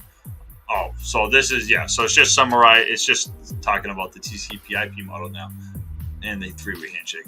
These layers are, so this is There's a 5-layer TCP/IP model, and then this is going with the 4-layer TCP/IP model. Network interface. Oh, I don't think I even like. I guess this simplifies. So this. So what that does is, for application session and for application presentation and session, it combines those into the application, and then for the physical and the data link layer, it combines those into what it calls as the network interface layer and the TCP/IP 4-layer model, not the 5-layer model, because the 5-layer model has it still as the data link and the physical are different. Very similar to how the OSI model works. Information is added to each layer of the TCP model as pieces of data or packets traversing as it traverses it. As you might recall, this process is known as encapsulation when the reverse of the process is de-encapsulation. One defining feature of TCP is that it's connection-based, which means that TCP must establish a connection between both a client and a device acting as server before data is sent. Because of this, TCP guarantees that any data sent will be receiving on the other end. This process is named the three-way handshake, which is something we'll come to discuss shortly. A table comparing the advantage and disadvantage of TCP is located below. Advantages of TCP: guarantees integrity of the data. Disadvantage of TCP: requires a reliable connection between two devices. If one small chunk of data is not received, the entire chunk of data cannot be used, and the rest must be resent. Capability: advantage: capability of synchronizing two devices to prevent each other from being flooded with data in the wrong order. So that's how we get into the sequence order. So we're going to send you 1, 2, 3, 4, 5 instead of sending you 1, 5, 8, 10, 1, 3, stuff like that, messing it all up. Okay, disadvantage: a slow connection could bottleneck other devices as the connection will be reserved on the other device the whole time. Advantage: performs a lot of processes for reliability. Disadvantage: TCP is significantly slower than UDP because of the more work of computing it has to do because delivering more protocols, just because it has to do more work. We've talked about this before when on the other table. TCP contains various sections of information known as headers that are added from encapsulation. Let's explain some of the critical headers in the table below. Header: so we have, source port. So we have header and description. So source port: the value of the port opened by the sender to send the TCP packet from. This value is chosen randomly out of the ports 0 to 65,535 that aren't already in use at one time. So this is the I'm trying to pronounce the correct terminology for ephemeral port, random ephemeral port. Yeah, I think that's the name I'm looking for. This is your port on your host machine that is randomly selected when it goes out and communicates to another web server. So say that web server is serving up a web page on port 80. You're communicating with its port 80 off of your randomly selected port. So that port again is in the range from 0 to 65,535. Okay. Destination port: the value of the port number that the application or service is running on the remote host, the one that is receiving. For example, a web server running on port 80. Unlike the source port, this value is not chosen randomly. Just talking about. Then we have source IP. This is the IP address of the device that is sending the packet. Destination IP address. This is the IP address of the device of the packet is destined for. Sequence number. When a connection occurs, the first piece of data transmission is giving a random number. We'll explain this more in depth further on. Acknowledgement number. After a piece of data has been given a sequence number, the number for the next piece of data will have the sequence number plus 1. Okay. We'll also explain this more in depth further on. Checksum. This value is given gives TCP integrity. A mathematical calculation is made where the output is remembered. When receiving data performs the mathematical equation, the data must be corrupt if the output is different from what is sent. So it's very similar to like an encryption with the key. All right. But this is doing it. So a checksum has that encryption mathematical formula. If it doesn't get back the correct equation that it should, that it's expecting, it will just drop that packet right off. All right. Data. This is the header. This header is where data, i.e., bits of the file that is being transmitted, is stored. Okay. Flag. This header determines how the packet should be handled by either device during the handshake process. Specifically, flags will determine specific behaviors, which is what we'll come to explain below. All right. Next, we'll discuss the three-way handshake. The term giving for the process used to establish a connection between two devices. The three-way handshake communicates using a few special messages. The table below highlights the main ones. So we have some steps, some messages, and some descriptions. Okay. So we have the SYN. Okay. The SYN message is the initial packet sent by the client during the handshake. The packet is used to initiate a connection and synchronize the two devices together. The SYN AUK, okay, so that's the SYN, synchronizing and acknowledgement. This packet is sent by the receiving device, the server, to acknowledge the synchronization attempt from the client. The acknowledgement, the AUK, okay, the acknowledgement packet can be used by either the client or the server to acknowledge that a series of packets have been successfully received. Data, the fourth one. Once a connection has been established, data such as bytes of a file is sent via the data message. The fifth one, the fin, the finished. The packet is used to cleanly, properly close the connection after it has been completed. And then what do we have here? The rest. This packet arbitrarily ends all communication. This is the last resort to indicate that there was some problem during the process. For example, if the service or application is not working correctly, or system fault such as lower resources. The diagram below shows normal three-way handshake process between Alice and Bob. In real life, this would how it happened between two devices. So we have the SYN, we have the SYN acknowledgement, and then we have the acknowledgement.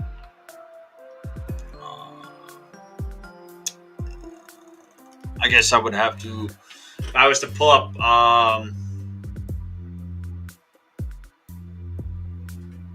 guess I can capture packets on that one, right?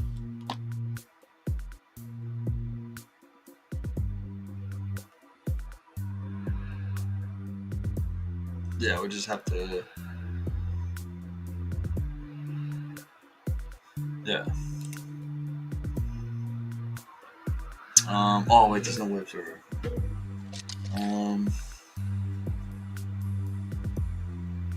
There is though. I'm sorry, I'm just trying to think of something I could do real quick. Forgot I had this lab up. I didn't have the other lab up. Was there any? Let me see. It's just ARP messages, STP messages.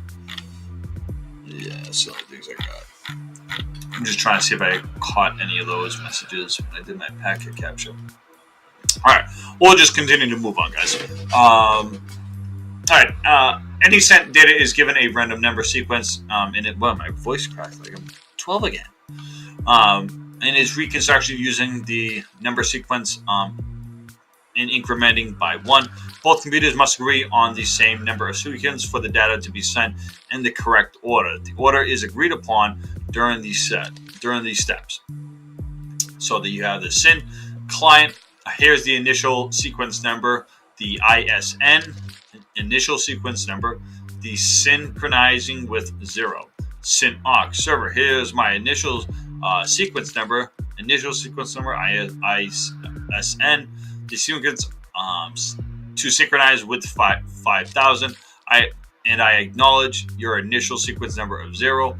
The ACK for the client. I acknowledge your initial sequence number of 5000. And here are some of the data. That is my ISN plus 1, so it'd be 5000 plus 1. So it's just going over some of the initial sequence numbers here. And that's kind of like what we were kind of looked at when we were looking at the sequence numbers. So they, let me see, let's go back.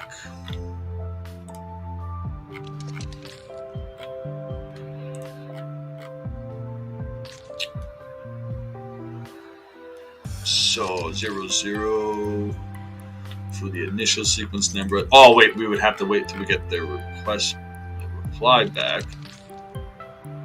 00 sequence number 256 plus 1. Sequence number 1. Sequence number 256.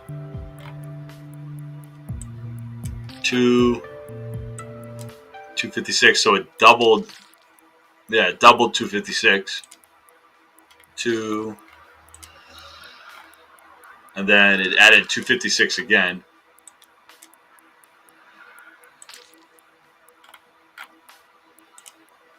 Yeah, and then it just keeps on adding 256. So that's how this was the sequence numbers on what they agreed upon right there. So there's a little bit of that, so you can kind of see that without me having to go through the just another packet capture and stuff like that. All right.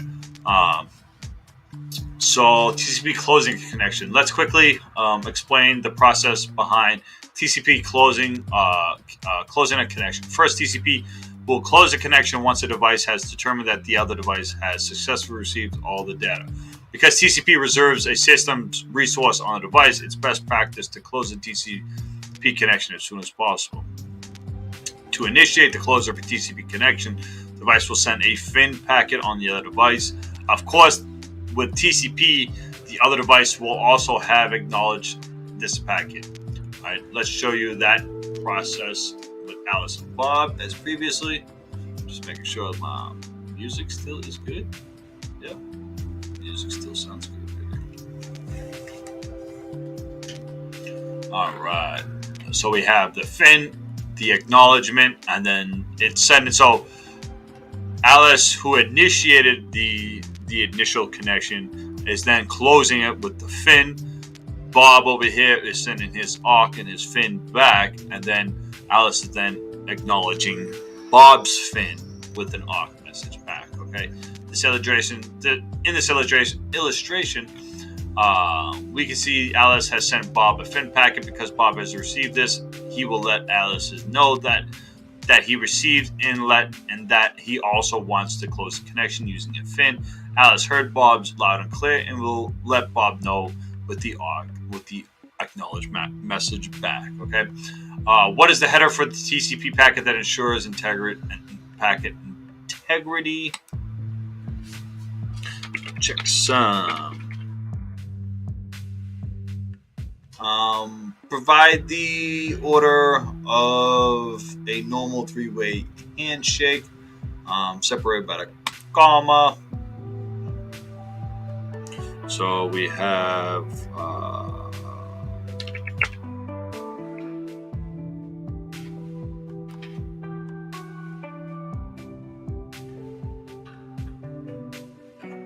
and Sinnock. That's what I was trying.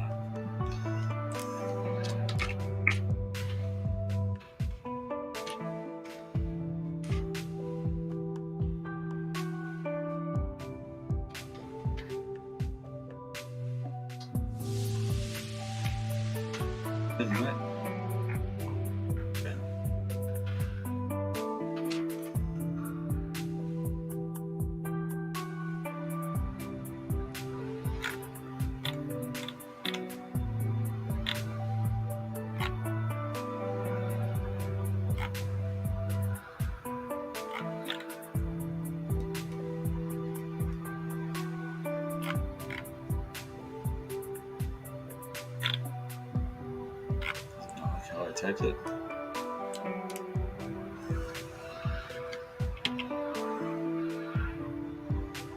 That's what I do, right?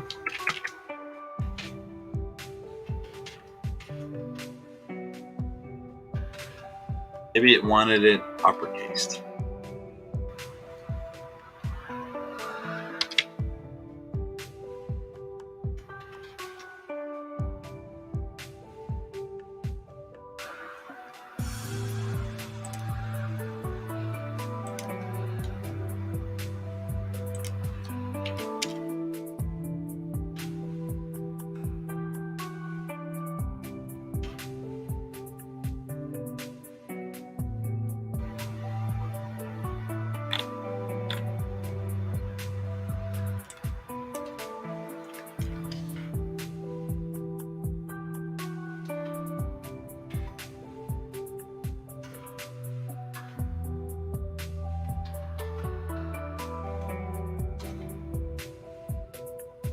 Oh man, I will never get past this now. I will never live now.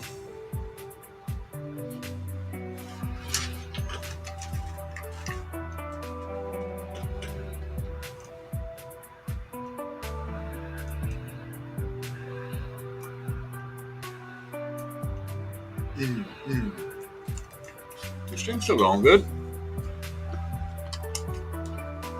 Alright. Let's continue on.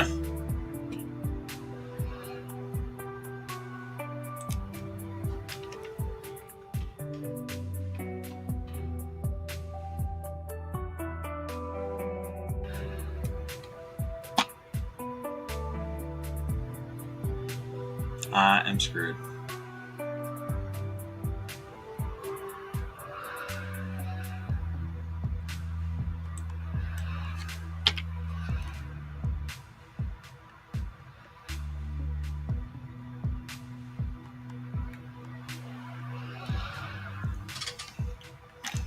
Oh boy.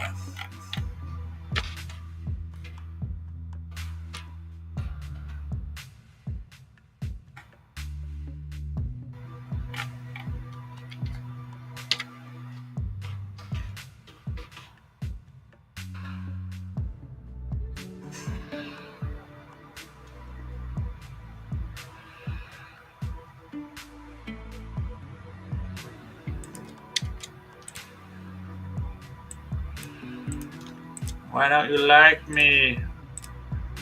What did I do to you? I just lost everybody in my stream.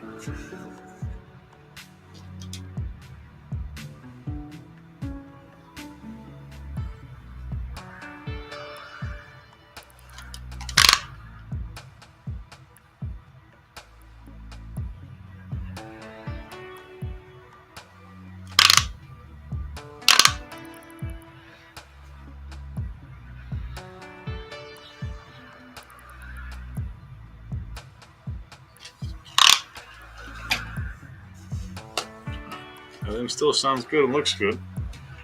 Just sure. Just wanted to make sure I wasn't having any technical issues out there. Only technical issue is my brain. It's broken right now. You know, it's funny. This shows up differently. Oh, no. That is funny. Alright, what am I doing wrong? Somebody help me.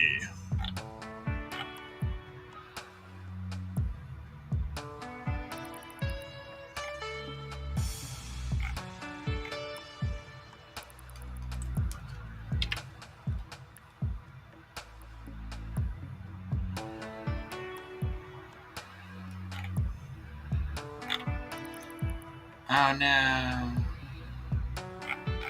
Oh, I know what I'm doing wrong. What happens when you lose your mind?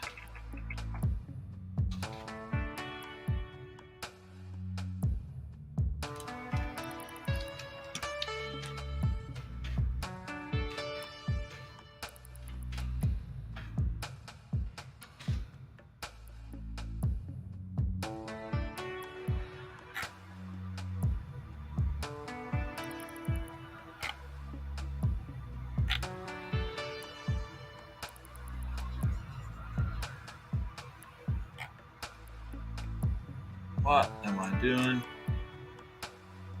Roundo.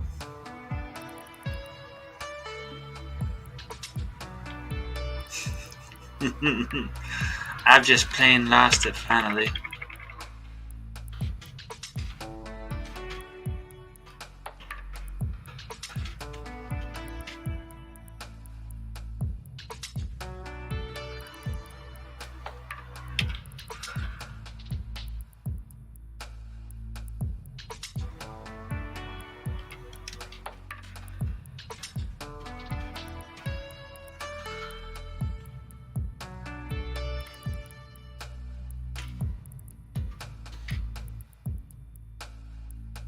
Finally, you get it right. Just had to put them all together. Like happy family.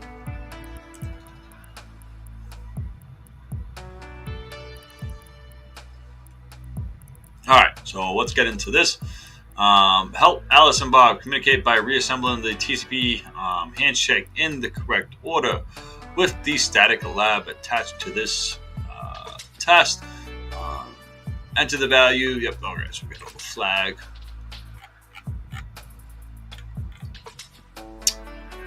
Can you hear me, Bob?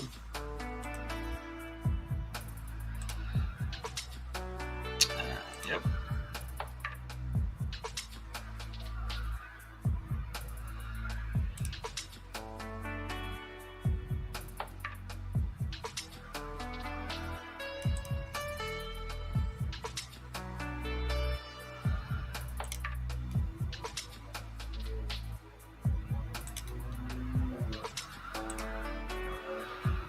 And there we go.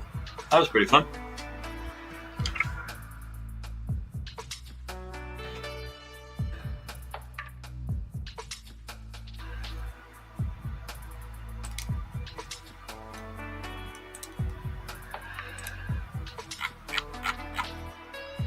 All right, what's the next one? UDP IP. All right, the user datagram protocol is another protocol that is used to communicate data between devices.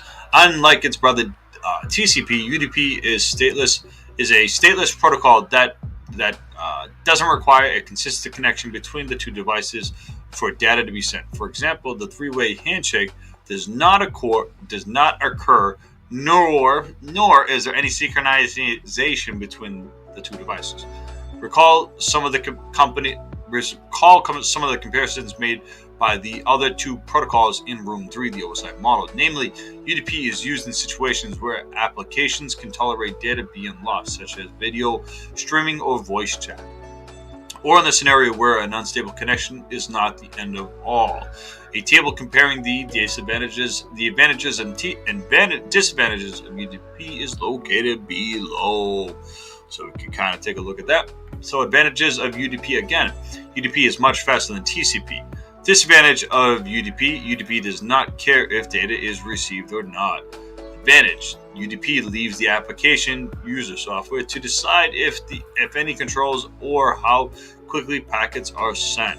Disadvantage. It's quite flexible to software developers in this sense. Advantage. UDP does not reserve a continuous connection on device as TCP does. Disadvantage. This means that unstable connections could result in a terrible experience for the user. As mentioned, no process takes place in setting up a connection between two hosts, meaning that there is no regard for whether or not data is received. There are no safeguards, so as those offered by TCP, such as data integrity. UDP packets are much simpler than TCP packets and have fewer headers. However, both protocols share some standard headers, which is what is annotated in the table below. Okay, so this is some of the similar stuff it has in comparison to the TCP. So header description, time to live, source address, destination address, source port, destination port, and data. All right. Next, we'll come on to the discussion of how the process of connection via UDP differs from that of setting up a TCP. We should recall that UDP is stateless. No acknowledgement is sent during the connection. The diagram below shows a normal UDP connection between Alice and Bob in real life. This is how it would work. So you have the request, and then you just have response. What does UDP stand for? User datagram.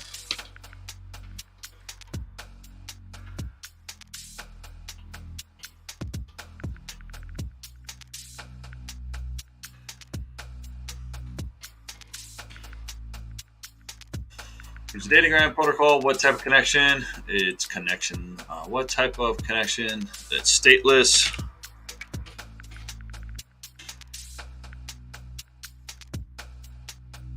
What protocol would you use? TCP. What protocol would you use for a video call? That'd be UDP. All right, let's track right along here. All right, next one, port 101. All right, perhaps. Apt titled by their names, ports are essentially points in which data can be exchanged. Think of a harbor and ports. Ships wishing to dock at the harbor will have to go to a port compatible with the dimensions with their dimensions in a facility located on the facilities located on the ship. When the ship lines up, it will connect to a port at the harbor. Take, for instance, that a cruise liner cannot dock at the same port made for fishing vessels or vice versa. These ports enforce what can park and where.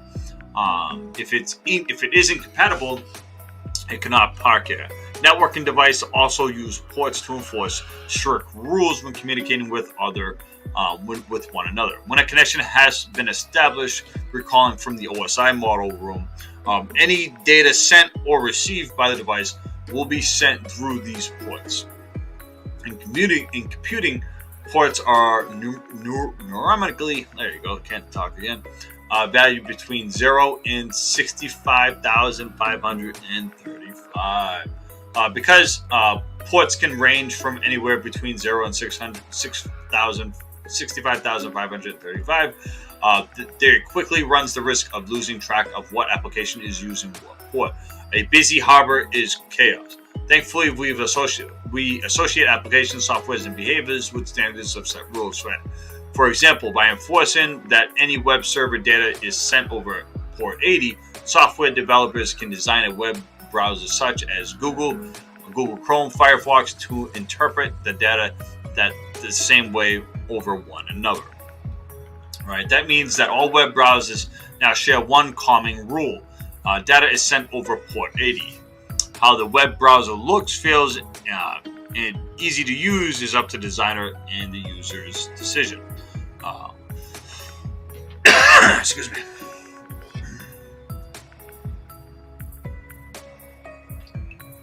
All right.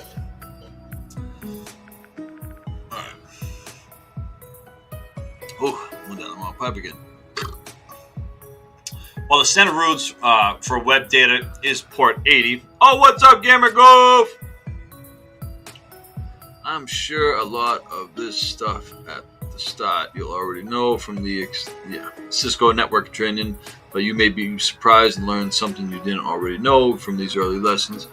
Gamer Golf, I want to tell you, man, thank you very much, man. Thank you. Welcome to the stream, man.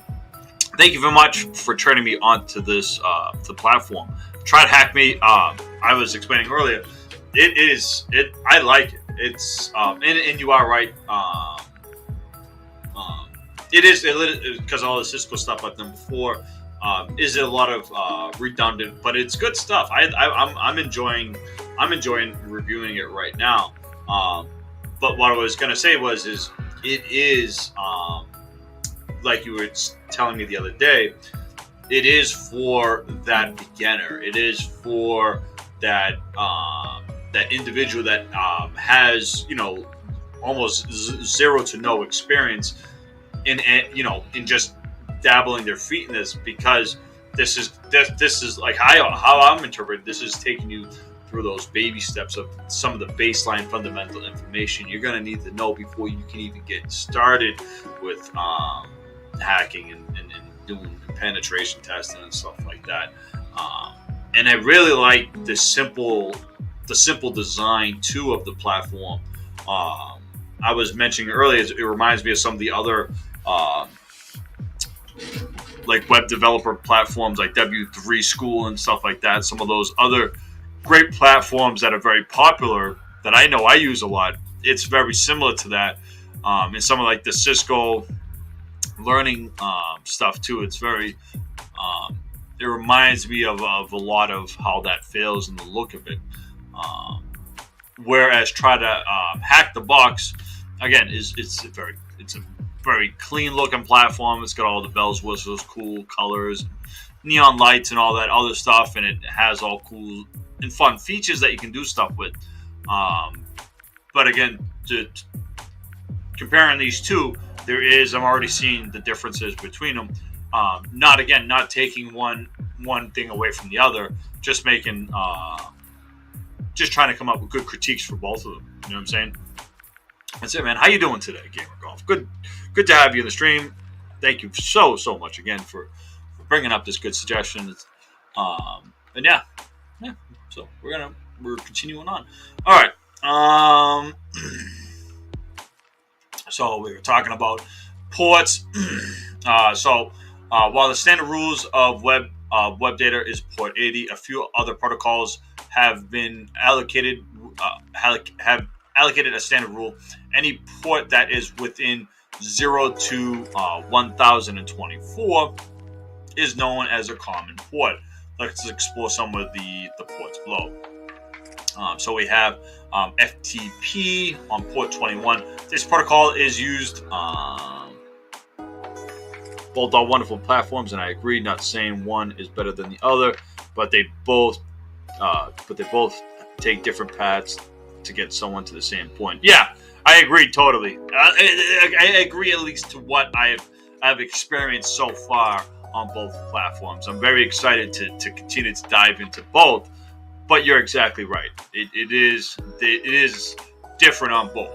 You know what I'm saying? I'm getting a different vibe from Try to Hack Me that I was getting on Hack the Box there. Again, not taking away from either one. All right, so FTP on port 21. This protocol is used for file sharing applications built on a client server model, meaning you can download files from a central location. We have SSH, Secure Shell, on common port 22. This protocol is used to securely log in to a system via text-based interface for management. Then we have port 80, HTTP. All right, this protocol powers the worldwide internet, the www. Your browser uses this to download text, images, and videos to your web page or your browser. Then we have HTTPS, which resides on common port 443.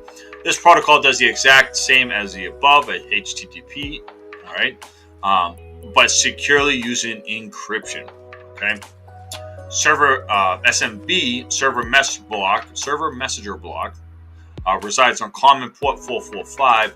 This protocol is similar to the file transfer protocol FTP. However, as well as files, SMB allows you to share devices like printers. Okay. Then we have RDP, remote desktop protocol. It resides on common port 3389. This is a Microsoft protocol right here. This protocol is is secure means of logging into systems using virtual desktop interface as opposed to text line-based limitations as such as SSH protocol. We have only briefly covered the more common ports. You can find the tables of the where is this? This is a nice little site here with all the porty ports.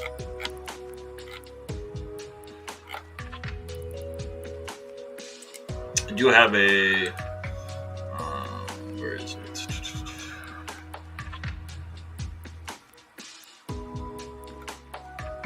Where is it? Did I say it? I don't have it. I thought I had the website I could pull up right away. That has all my. It has like real easy, nice, clean printouts that you can pull up PDF files and stuff like that. That has all the ports and everything all nice and colored and based and stuff like that. Real nice. All right. What is worth nothing here is that the protocols only follow the standards, i.e., you can administratively application to interact with these protocols on different ports other than what is standard run on. Running a web server on 8080 instead of 80. However, applications will perform that standard being followed. So we will provide the colon along with the port number. Open up a site attachment. This task. Okay. You have to open up their little sitey thing here.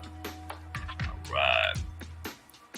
Open the site attachment and this task. Connect to the IP address 888 on port 143, and you'll receive your flag.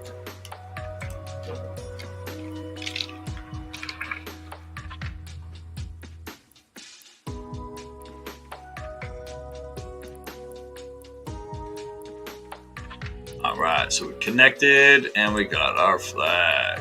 Again, this is just some of the basic stuff in the beginning of what Try to Hack Me. It's going through some of the beginning fundamental stuff, guys. It's good learning. All right, let's get to our sixth and final one now.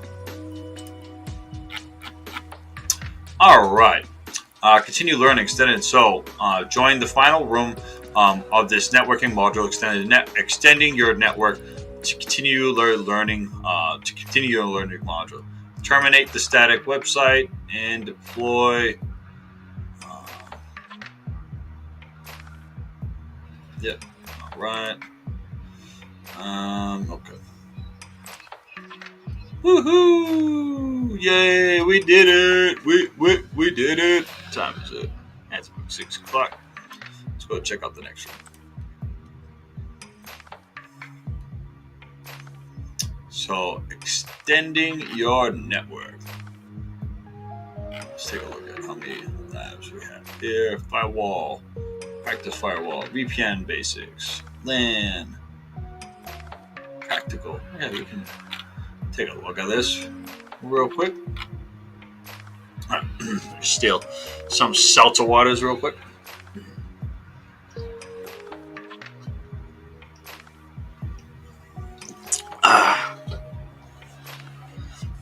Seltzer water, yum. Alright. Introduction to port forwarding. Port forwarding is an essential component in connecting applications and services to the internet. Without port forwarding, applications and services such as web servers are only available to devices within the same direct network. Take the network below as an example. Within the network, the server with IP address 192.168.1.10 running a web server on port 80. Only the two other computers on this network will be able to access that web server. So we have our little web server here, and within just that network, only these two hosts are able to connect to that. Okay. If the administrator wanted the website to be accessible to the public using the internet, they would have to implement port forwarding, like the diagram below. So port forwarding would be the router here, the router here on opening up its port 80, okay, and what it would be doing when people would be looking up, say, the web server here, it'd be whatever, Sally.com, whatever, Sal.com, sure, my awful handwriting, Joe. Say this host over here wants to connect to that, and then somewhere there's a DNS server. That DNS server would have this router's IP address under its A record for Sal.com. It would connect to its port 80, and then this router would forward that request to the web server on its port 80, and then its responses would then be pretty much forwarded back out to that host there. So that's a little bit of port forwarded in my messy art. With this design, Network 2 will be able to access the web server running on Network 1 using the public IP address of Network 1. So it'll be using the public IP address off of its router's outside-facing interface there, or external-facing interface. It's easy to confuse port forwarding with the behaviors of a firewall. A technology will come to discuss in a later task. However, at this stage, just understand that port forwarding opens specific ports. Recall how packets work. In comparison, firewalls determine if a traffic can travel across these ports, even if these ports are open by port forwarding. Port forwarding is configured at the router of the network.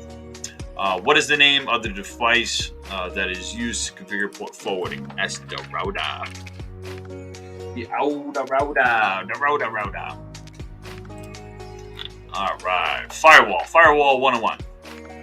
A firewall device within a network is responsible for determining what traffic is allowed to enter or exit. Think of a firewall as a boundary security for a network.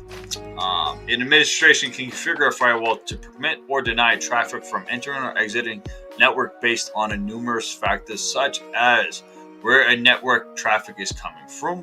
Has the firewall been told to accept or deny traffic from a specific network?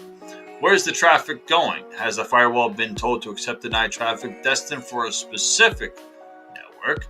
What port is the traffic from? Has the firewall been told to accept denied traffic destined for port 80 only? What protocol is the traffic using? Has the firewall been told to accept denied traffic that uses UDP, TCP, or even both? Firewalls perform packet inspection to determine the answer of these questions. So firewalls perform packet inspection. Okay. Firewalls come in all shapes and sizes, from dedicated pieces of hardware, often found in large networks like businesses that can handle a multitude of data, like to residential routers like at your home, or software such as Snort. Firewalls can be, let's look at Snort. What is Snort? Snort is available.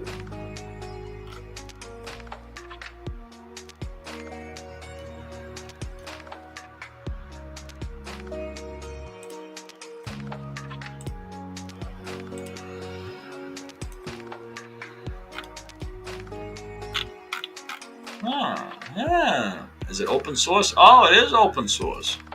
Maybe we'll do some stuff with Snort. I've never tried it.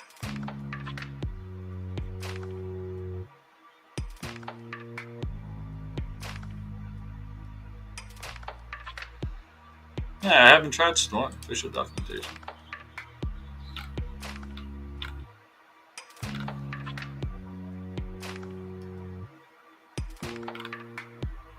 Huh.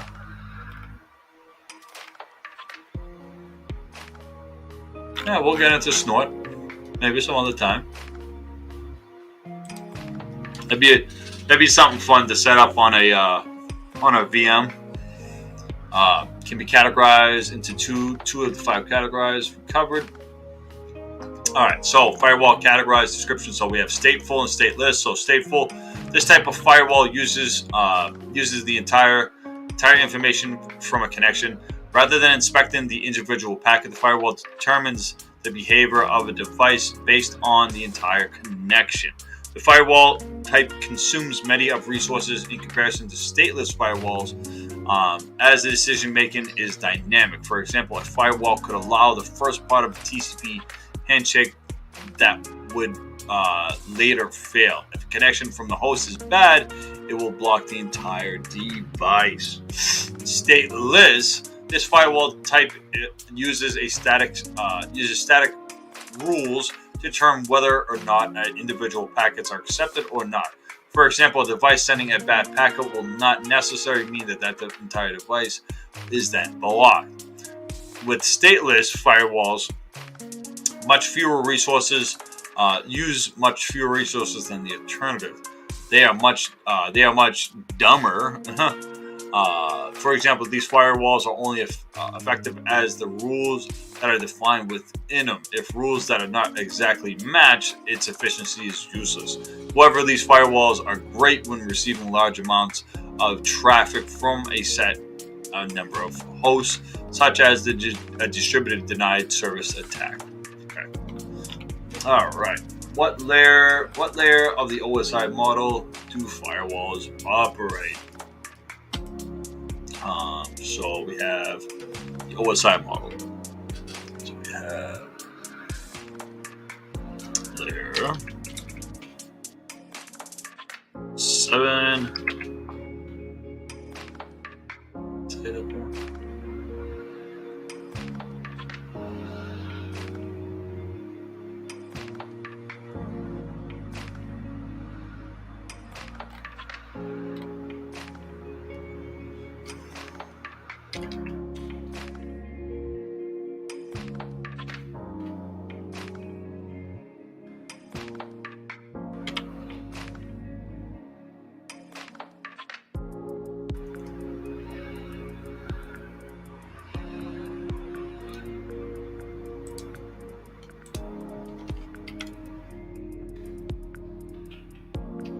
No more spaces. He doesn't like spaces.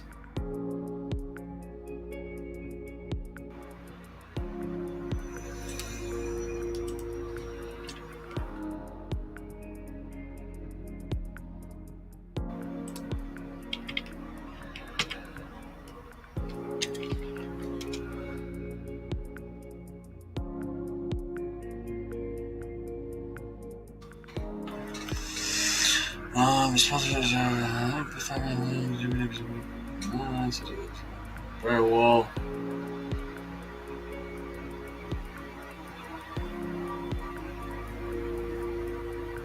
How the fam doing this evening? Cyber Jesus. Did the missus make it through her night at work? She did. She got home. Let me see. She got home probably around like 10:30 last night. She made it. She does good. She's a good girl. I made her some. What did I make her? I made her some garlic aioli when she came home last night. She loves garlic aioli. Garlic aioli was one of my was my father's favorite dish too. He would always want garlic aioli everywhere we went. He was an Italian, and you would think he would eat pasta like regular spaghetti sauce. He hated spaghetti sauce. He hated red sauce. He thought it was the worst thing ever. He wouldn't even eat pizza because it had red sauce on it. Stupid red sauce. Crazy Italians with their red sauce. All he ever wanted was olive oil and garlic. He loved olive oil and garlic. Just loved it. He put on everything. Until blew his heart up. Sorry. I love my father to death. Alright. But no, yeah, no, everybody's good, man. Got the kiddos off the bus today. Try to be a responsible daddy today.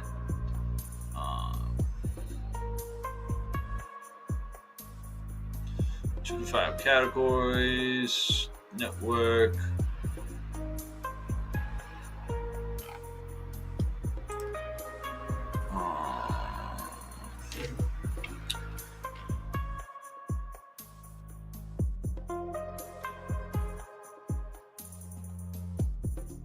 4 and 3 then.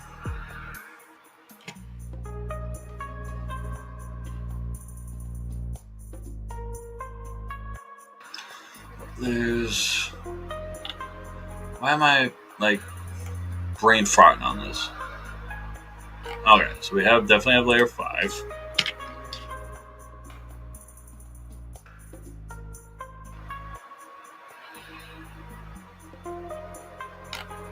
I think it would be layer 5 and layer 7.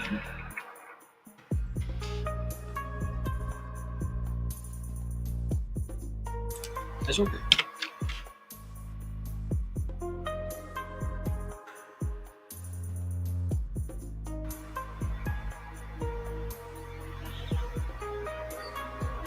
You configure the file such as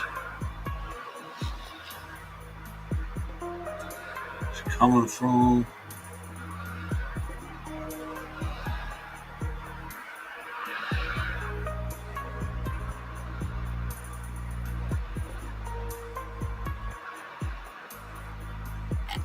what's 4 and 5?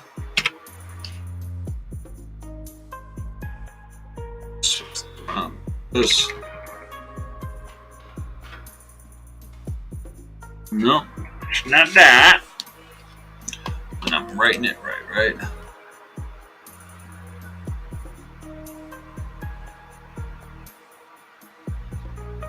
Descending order.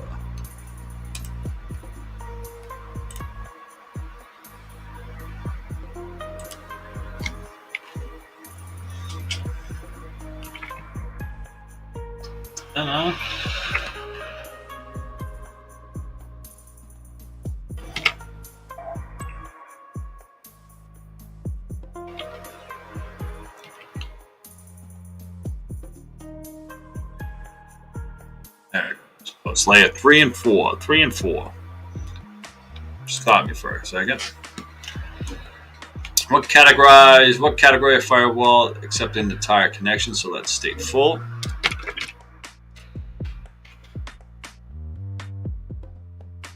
What categorize a firewall inspections individual packet state lists?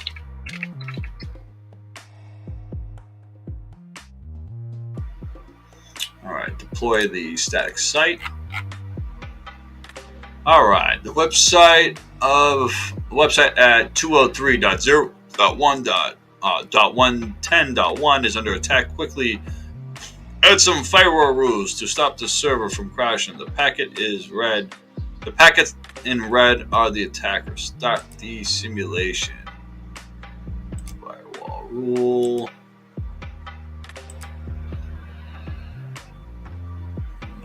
8.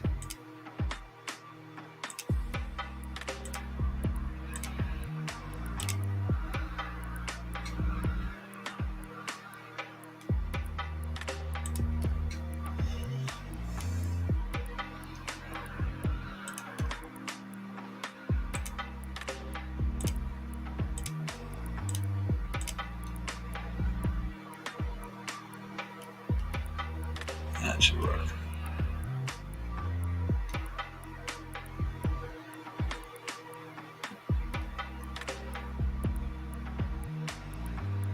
Oh, I get it.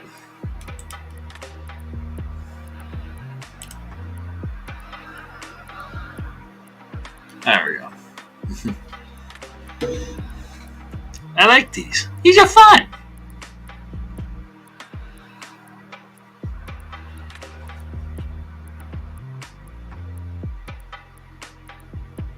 There we go. I shaved the firewall.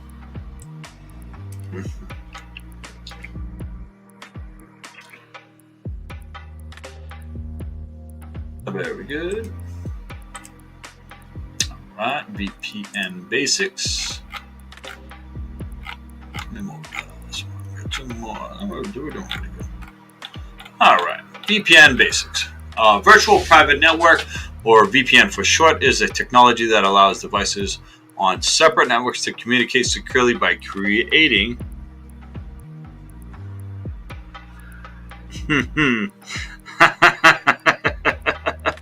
Well, thank you, Gamer Golf. I appreciate that, man. I knew I was gonna save the day. Cyber Jesus got this. Cyber Jesus always got this, baby. Thus, to communicate securely by creating a dedicated path between each other over the internet, known as a tunnel. Devices can connect within this tunnel from their own private network. For example, only devices within the same network, such as within a business, can directly communicate. However, VPN allows two offices to connect. However, a VPN allows, yes. Let's take the diagram. So it's just a simple informatic of it just creating a tunnel between these two hosts here. Yeah, that's it. All right. The devices connected to Network 3 are still part of Network 1 and Network 2, but also form together to create their own private network. Network 3 that only these devices connected to that VPN can communicate over. Let's cover some sort of the other benefits offered by VPN in this table. Benefit. Allows networks in different geological locations to be connected. For example, a business with multiple offices will find VPNs beneficial, as it means that resources like service infrastructures can be accessed from other offices. Offers privacy. VPN technologies uses encryptions to protect data. This means that it can only be understood between its devices when being sent from a destined, meaning that data isn't vulnerable for sniffing. Meaning that it's harder for it's more difficult for a man-in-the-middle attack to be more successful. They can still capture it, but those packets will be encrypted. This encryption is also used for in place for public Wi-Fi, where no encryption provided by the network. You can use a VPN to protect your traffic from being viewed by others. Offers anonymity. Journalists and activists depend on VPNs to safely report on global issues in countries where freedoms of speech is controlled. Ooh, freedom of speech. That's a big one these days. People want to take that away. I don't know why people hate freedom of speech these days. Just don't understand it. Don't understand why there's a fight for freedom of speech these days. Usually your traffic can be viewed by an ISP for other. I guess there's always been a battle for free speech. I'm going to get off on a tangent in a minute. And therefore tracked. The level of anonymity, there, I can't even talk. A VPN provides is only as much as how the other devices of the network respect privacy. For example, a VPN that logs all of your data history is essentially the same thing as not being on a VPN in regards. TryHackMe uses a VPN to connect you to other vulnerable machines without making them directly accessible on the internet. That means you can securely interact with our machines. Services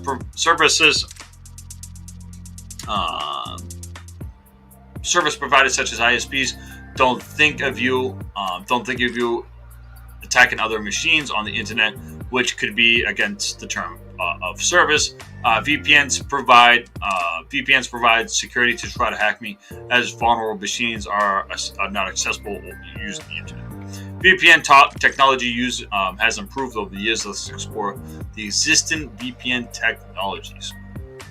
So we have a handful of technologies and the descriptions. So PPP, this technology is used by PPT, explained below, to allow the authentication and provides encryption of data. VPNs work by using a private key in public certification similar to SSH. A private key and a certificate must match you to connect. The technology is not capable of leaving a network by itself, non-routable. PPTP, the point-to-point tunneling protocol. This technology that allows the data from point to point, PPP, to travel and leave the network. PPTP is very easy to set up and is supported by most devices. It's, however, weakly encrypted and is in comparison to alternatives. So we have IPsec. Internet Protocol Security encrypts data using the existing Internet Protocol framework. IPsec is difficult to set up in comparison to alternatives. However, it's successful. It boasts a strong encryption and is supported by many other devices. What VPN technology only encrypts and provides the unauthenticated data point to point? What VPN technology uses the IP? So that's IPsec. All right. LAN networking devices. So what is a router? All right. What is a router? It's a router's job to connect networks and pass data between them. It does this by using routing, hence the name router. Router is the label given to the process of data traveling across the networks. Routers involve creating a path between networks so that the data can be successfully delivered. Routers operate at layer 3 of the OSI model. They often feature an interactive interface such as a website or console that allows an administrator to configure various rules such as port forwarding and firewalling. Routing is useful when devices are connected to many paths, such as in the example diagram below, where there is the most optimal path taken. So again, so if we had OSPF or something like that, routing, it would, it could detect interface speeds and the wires and stuff like that. Routers are dedicated devices and do not perform the same functions as switches. We can see that computer A's network is connected to a network of computer B by the two routers in the middle. The question is, what path will it take? Different protocols will decide that path that should be taken by what factors. What path is the shortest? What is the most reliable? And what is the fastest medium? Okay. What is a switch? A switch is a dedicated networking device responsible for providing the means of connecting multiple devices. Switches can facilitate many devices from 3 up to 63 using Ethernet cables. Switches can operate both at layer 2 and layer 3 of the OSI model. However, these are exclusions in the sense that layer 2 switches cannot operate at layer 3. Take from the example of layer 2 switch in the diagram below. These switches will forward frames. Remember, these no longer packets at the IP protocol has been stripped. Okay, onto the connecting device. Okay, so it's just getting into explaining the difference between a switch and a router.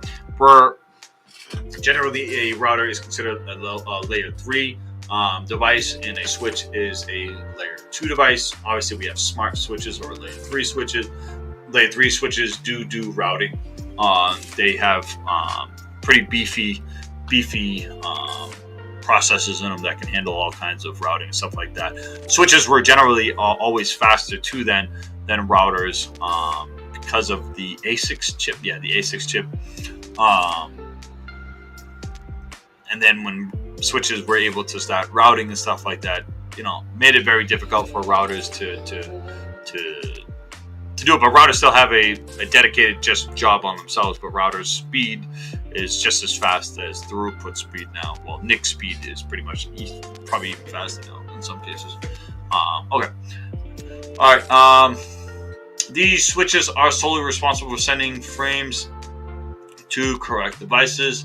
Now let's move on to a layer 3 switches. These switches are more sophisticated. There we go, another word.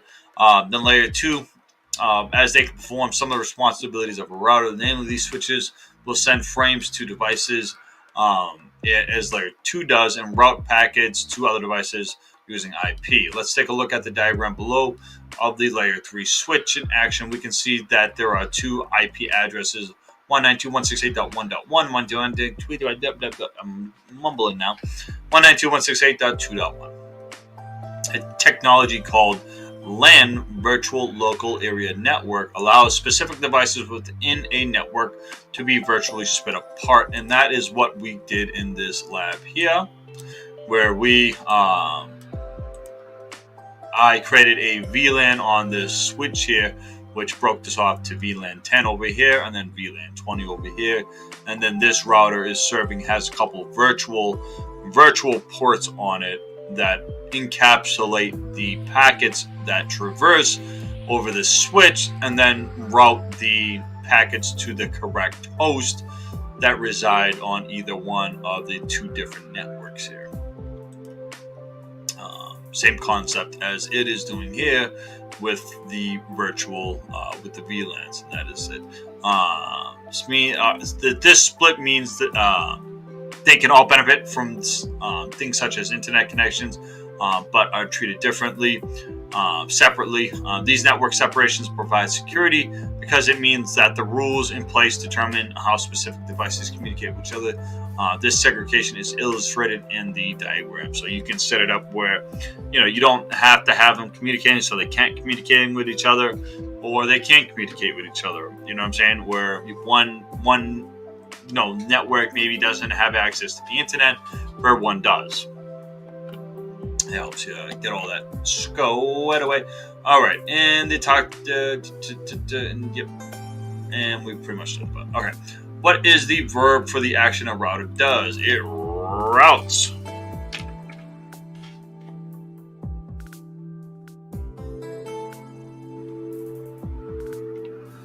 Routing.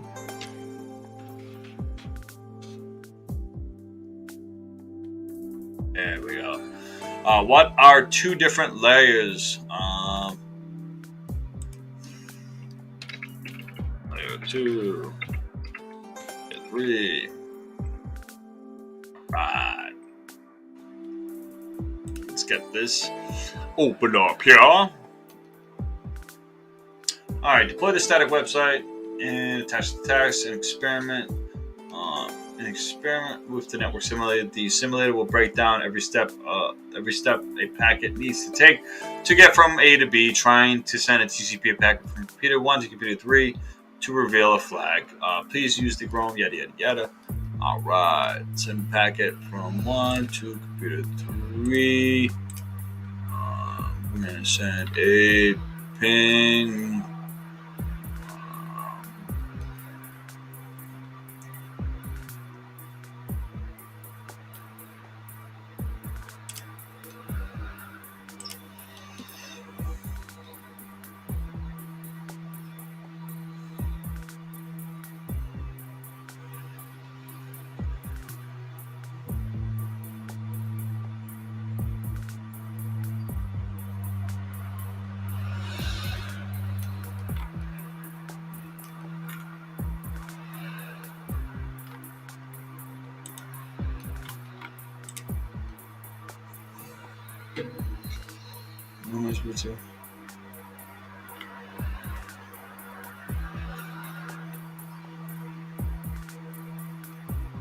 Try sending a TCP packet.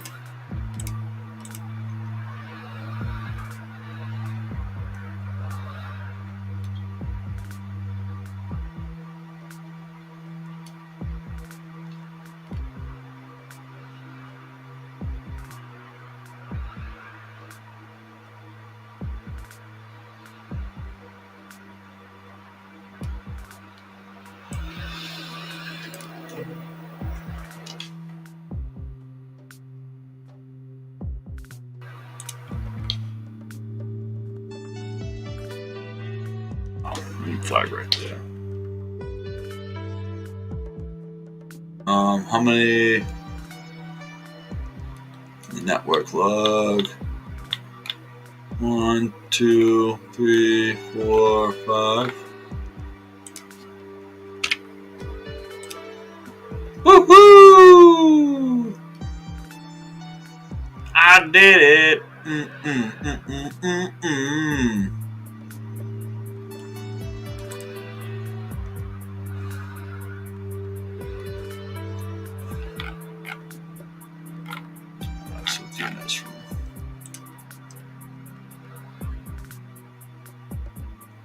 we're doing pretty good on our little path here.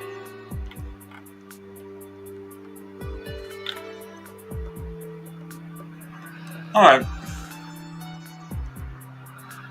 Ooh, I'm in the top 18 percentile. Woo! I'm making big things today. Big moves. All right. I'm going to, we're about 4.5 hours in. We did a pretty good long stream today. It's about 6 o'clock. All right. I'm gonna call it there for now, guys. Until next time, guys, make sure, again, you guys like, share, and subscribe to all my social media links out there. Yeah, and we'll be continuing on our path here to learn more about ethical hacking. Again, I appreciate you guys joining me today as we took a look at the TryHackMe platform. Oh, thank you very much, man. I appreciate that too. Gamer Golf, you have a great night yourself. You the man. I appreciate all your help, and I appreciate everybody joining the stream today, and I will talk to everybody soon. You guys have a great night, and talk to you later. Bye, everybody.